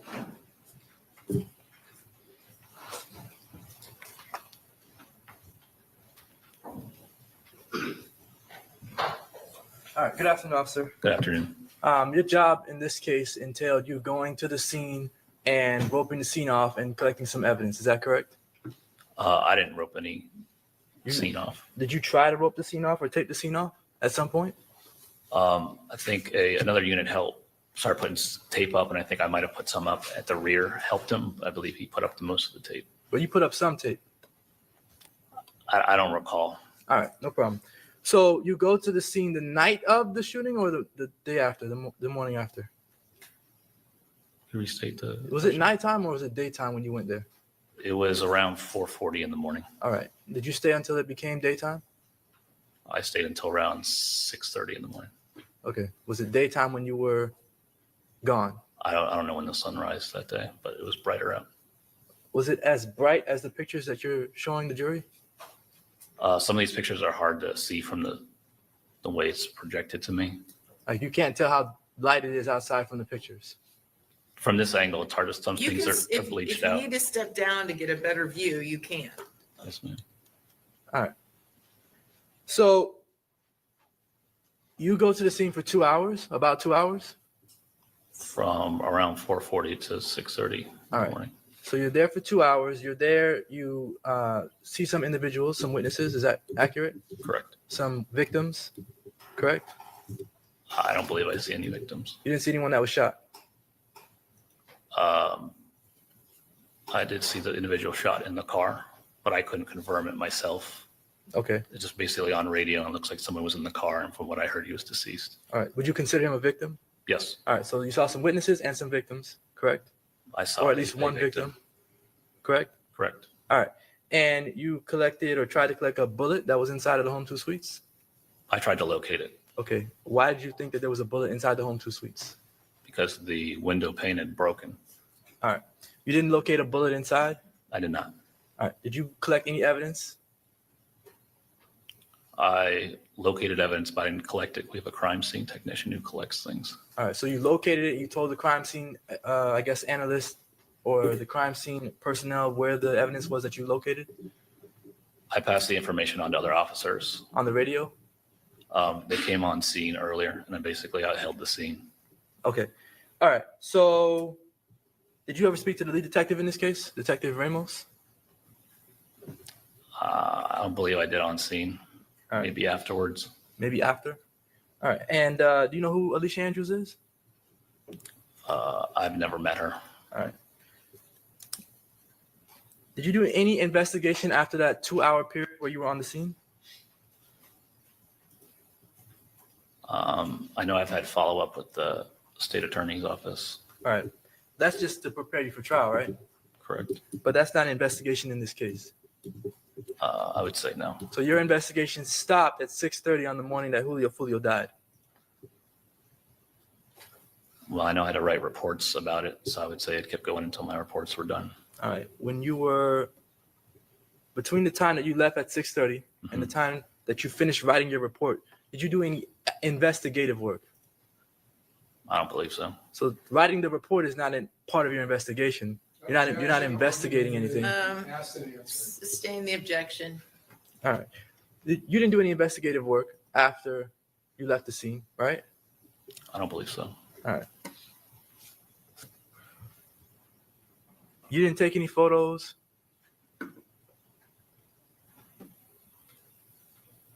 I might have via Axon capture.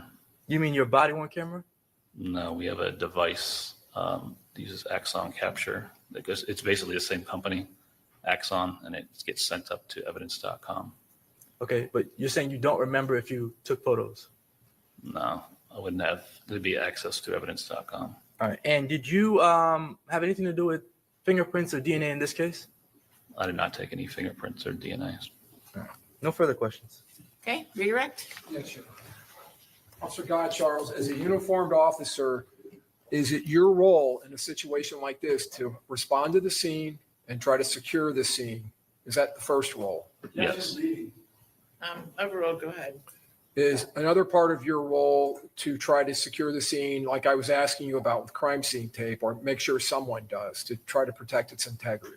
Yes. I didn't put up crime scene tape in the front, but I might have helped someone in the rear, the south end of Home 2 Suites. Okay. You mentioned earlier on cross that you held the scene on that south end of the hotel where you found those shell casings. Once you found those, did you remain in that area until at least another officer came to secure that scene, or until it was taped off? I remained in that area until I was relieved by day shift units. Okay. So other uniformed officers coming out. Correct.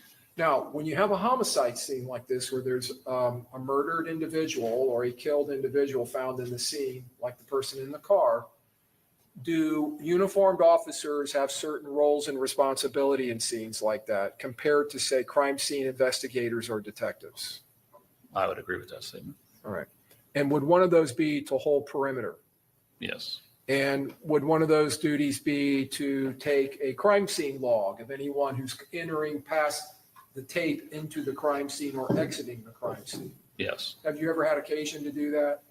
I've done a crime scene log before. Hold a Yes. crime scene log, either in Philadelphia or down here? Yes. When detectives arrive out to the scene, do they begin investigating the case, the homicide itself? I would assume so. Right. And homicide detectives, would you agree with me, their role is to investigate homicide cases? Overall, go ahead, if you know. Do homicide investigators, homicide detectives, do they investigate homicides? Yes. When you respond to a scene like this as a uniformed officer, once a detective, whether it's a homicide scene or a rape scene or a burglary scene, do you continue investigating once you're relieved by a day shift, or you're told you can clear that scene and go to your next duties? Not an on-scene investigation, no. And as far as collecting evidence or photographing evidence, is that a role that is accomplished by another section of the Tampa Police Department typically? Usually our crime scene investigators. And you have crime scene investigators at the Tampa Police Department? Yes. As far as the homicide unit, is that a single detective unit or a multiple detective unit? Multiple detective units. And are there detective sergeants that supervise that unit? Yes.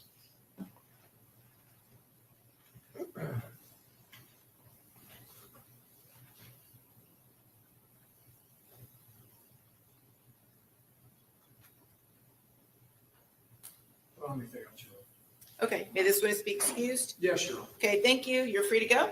Thank you, Your Honor. All right, who's your next witness? Officer Michael Fusco. Okay.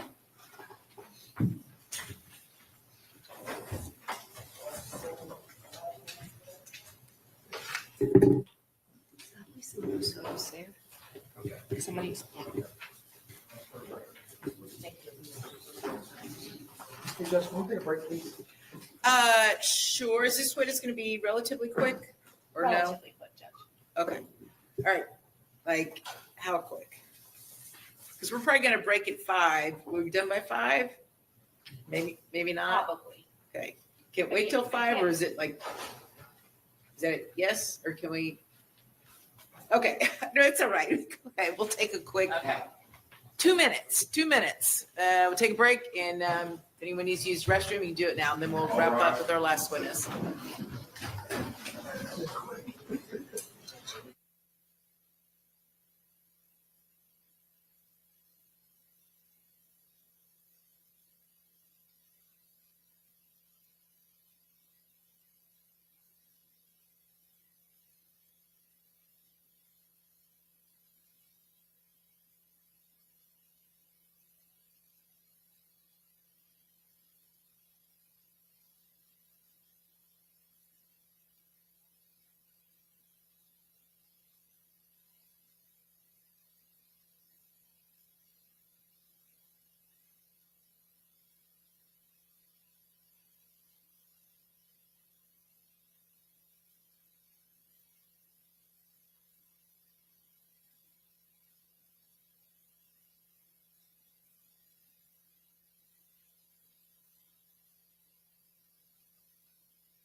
Okay, very good. Jury's back. Everybody have a seat. Next up is Officer, is it Michael Fusco? Yes, Judge. Okay.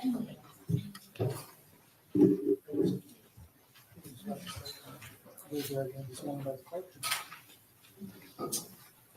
you swear or affirm that the testimony you're about to give will be the truth, the whole truth, and nothing but the truth? So help you God? Thank you. Okay, good afternoon. You may proceed. Thank you, Judge. Please state your full name for the record. Yep, Officer Michael Fusco. How are you employed? I'm employed with the University of South Florida Police Department. How long have you been with the University of South Florida Police Department? I've been sworn in for about, I think, 2 years and 8 months, but I was a civilian there as well before. Where is USF, the University of South Florida, located? It's going to be between Brisbane Downs, Fletcher, 50th and Fowler, just quite a few blocks. And what county is that located in? Hillsborough. And what jurisdiction does the University of South Florida Police Department cover? 1,000 feet off of anything the university rents, owns, or leases.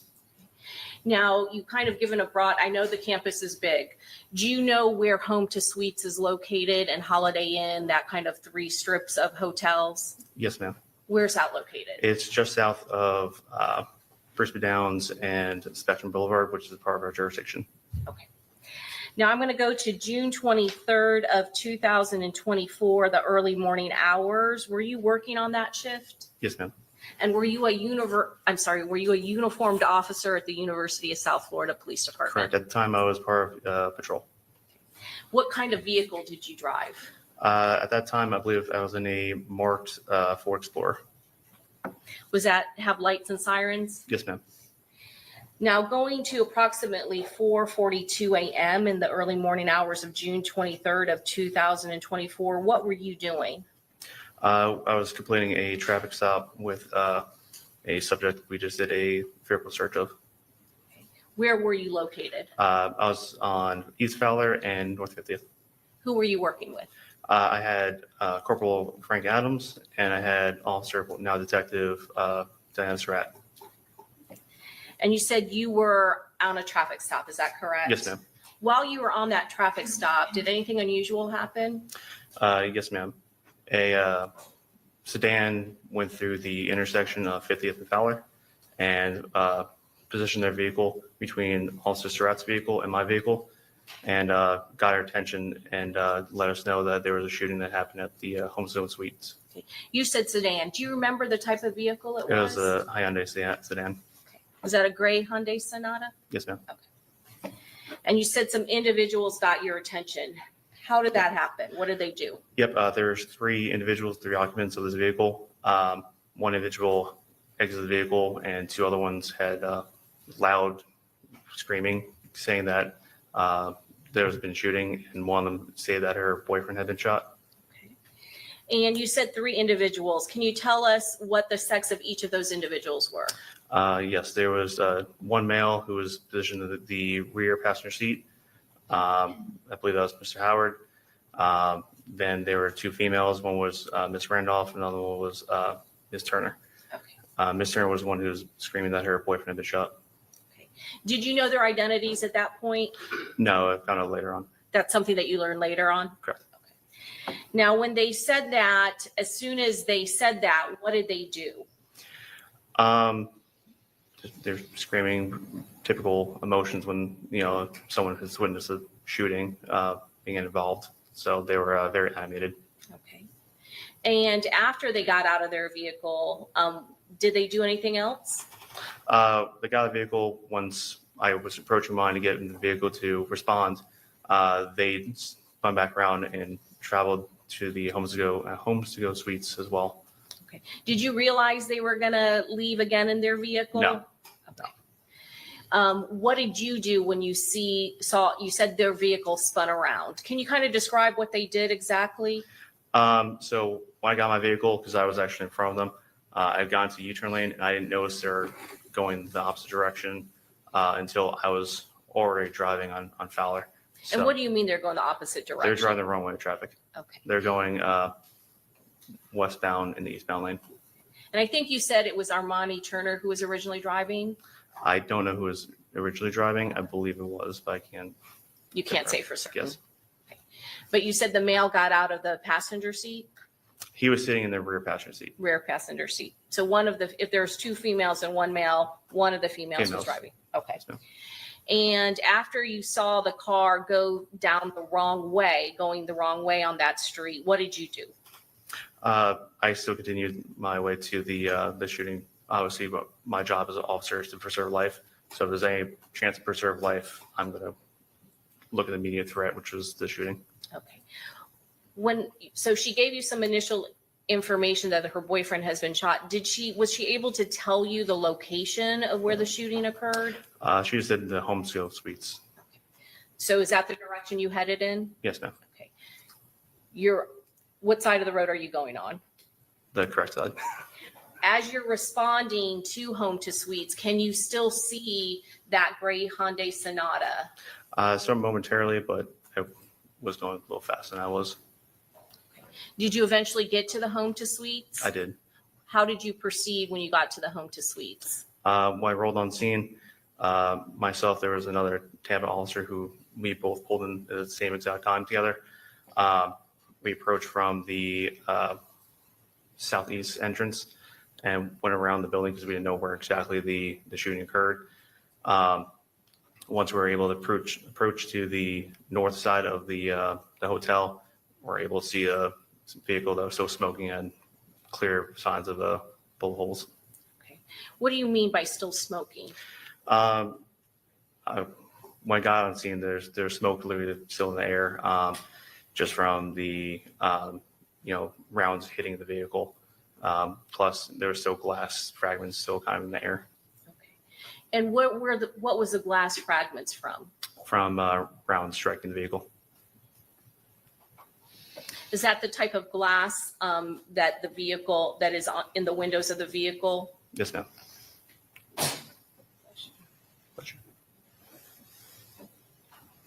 Now, I want to go back to the gray Hyundai Sonata. Do you see that vehicle there next to the vehicle that had all of that damage? Yes, ma'am. And where are those occupants? Are there still those occupants around those vehicles? Yes, they're outside the vehicle at this point. What happened when they got outside the vehicle? They were still yelling and worried about the occupants that were in the Charger that was on scene. Because this is another agency, Tampa, that's their primary jurisdiction. We fall into mutual aid.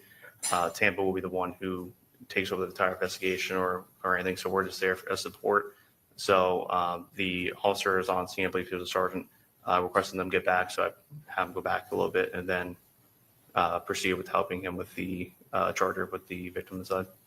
Was that Sergeant Portman with the Tampa Police Department? I don't know who that is, unfortunately. I didn't That's see okay, enough of that. but it was a rank of sergeant, is that correct? Yes, ma'am. And clearly it was a Tampa police officer? Yes, ma'am. So did you kind of take custody of the individuals that came out of the gray Sonata, Hyundai gray Sonata? Momentarily. And you said that you later learned what the names were for all those individuals? Yes, ma'am. And who were they again? It was Mr. Owens. I'm sorry, Howard. Robert Mr. Howard? Howard. Thank you. Mr. Howard, Ms. Randolph, and Ms. Turner. After TPD responded into the hotels, you said you only had custody of them momentarily. Is that correct? It was a very brief moment. I went to go render aid to the victim with the sergeant. That's what I want to ask you about. When you went tell me your initial observations of the black Dodge Charger that was there. It had extreme amount of rounds through it. Multiple windows shattered or just not there anymore. Upon walking up to the vehicle, the sergeant from Tampa had tried to open the door. He got the door open. That's where we were able to see there's still a victim inside. And was there any aid that could be rendered to the person that was still in the vehicle? No, ma'am. And was it even from outside the vehicle, could you see injury to the individual inside? Yes, ma'am. There was injuries throughout the individual's body, upper torso, upper body, and there was other signs of matter and blood throughout the vehicle. Were there any signs of life from the person that was inside the vehicle? No, ma'am.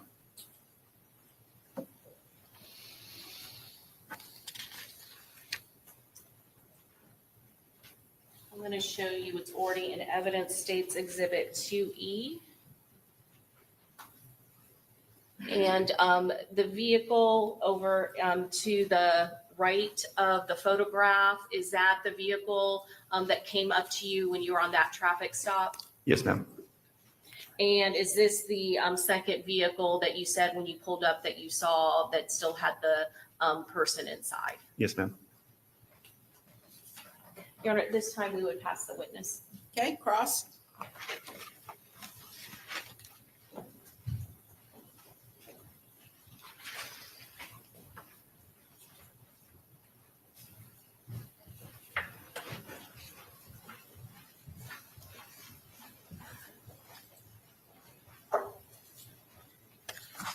Good afternoon, Officer Fusco, right? Yes, ma'am. You mentioned that you were on a traffic stop when this all occurred, Correct. Yes, ma'am. and that was unrelated to anything that you ran into afterwards. Correct. Okay. About how long would you say you were on scene at the shooting? The shooting, approximately 20 minutes or so. Okay. And in the time that you were there, you didn't take any photos of the scene? Correct. You didn't take any sworn witness statements from any of the three individuals that reached out to you or that came to the scene where you were? Correct. You didn't do any processing on the scene? Correct. All right. And in the 20 minutes that you were there, other than those three individuals, and obviously the officers that you would speak with, do you come into contact with any other witnesses or any other individuals? No, ma'am. Okay. You mentioned that you went inside of the hotel. I did not go inside. You did not go inside the hotel? No. Okay. All right. You didn't collect any physical evidence while you were on the scene as well? Correct. All right. And when you say that you momentarily took custody of the individuals that were there, you don't mean that they were arrested. You just were where they were. Is that accurate? Correct. Okay. All right. And you didn't arrest anyone on scene? Correct. Okay. All right. Is there anything else that you did on scene other than observe the individual inside the vehicle? I set up perimeter tape. I'm sorry? Perimeter tape. And you put up the perimeter tape? Yes. All right. That's No it. further questions. Okay, redirect. Just briefly, Judge.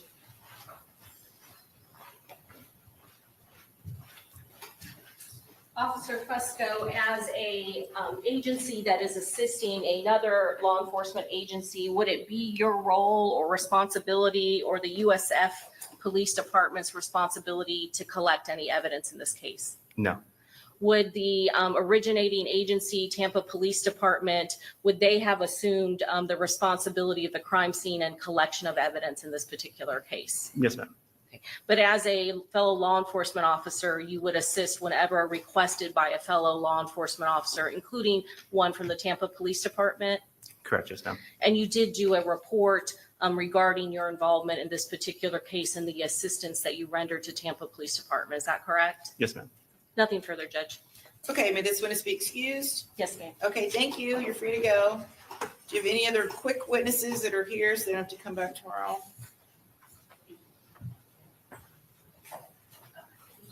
Judge, I don't think we need to call anyone else today. Okay, all right, very good. Okay, so it's 5:05, so we will break for the day. Just remember my previous admonition, don't read, watch, listen to any media related to this case. Don't do any independent investigation and don't speak to anybody about this case at all. We will begin tomorrow morning at 9 a.m. All right, so you all have a good evening. We'll see you tomorrow. All right.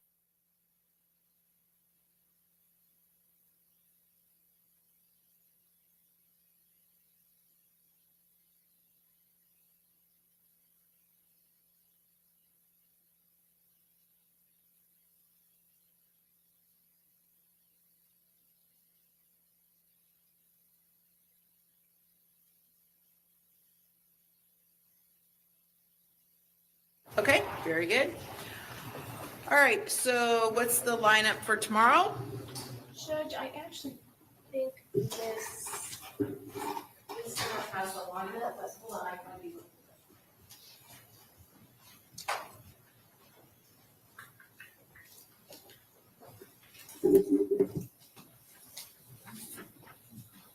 Yeah, let me figure out what's in that.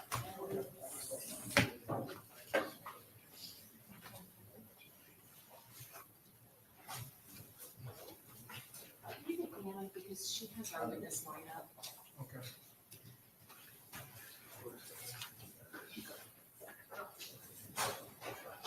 Do you know what our witness, do you know our witness lineup? Sorry about that. I didn't want to go here. Okay, for the rest of it. So from James. Do you want? No, if you can articulate it, since defense is here. Oh, yes. De Jesus, Conaway, Aramonte, Gabor, Calderero, Legg, Portman, Francis, Martinez,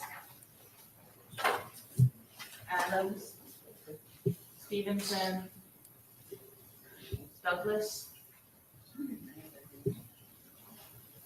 Jordan, Albertson, Watcherami, Lassini. Okay.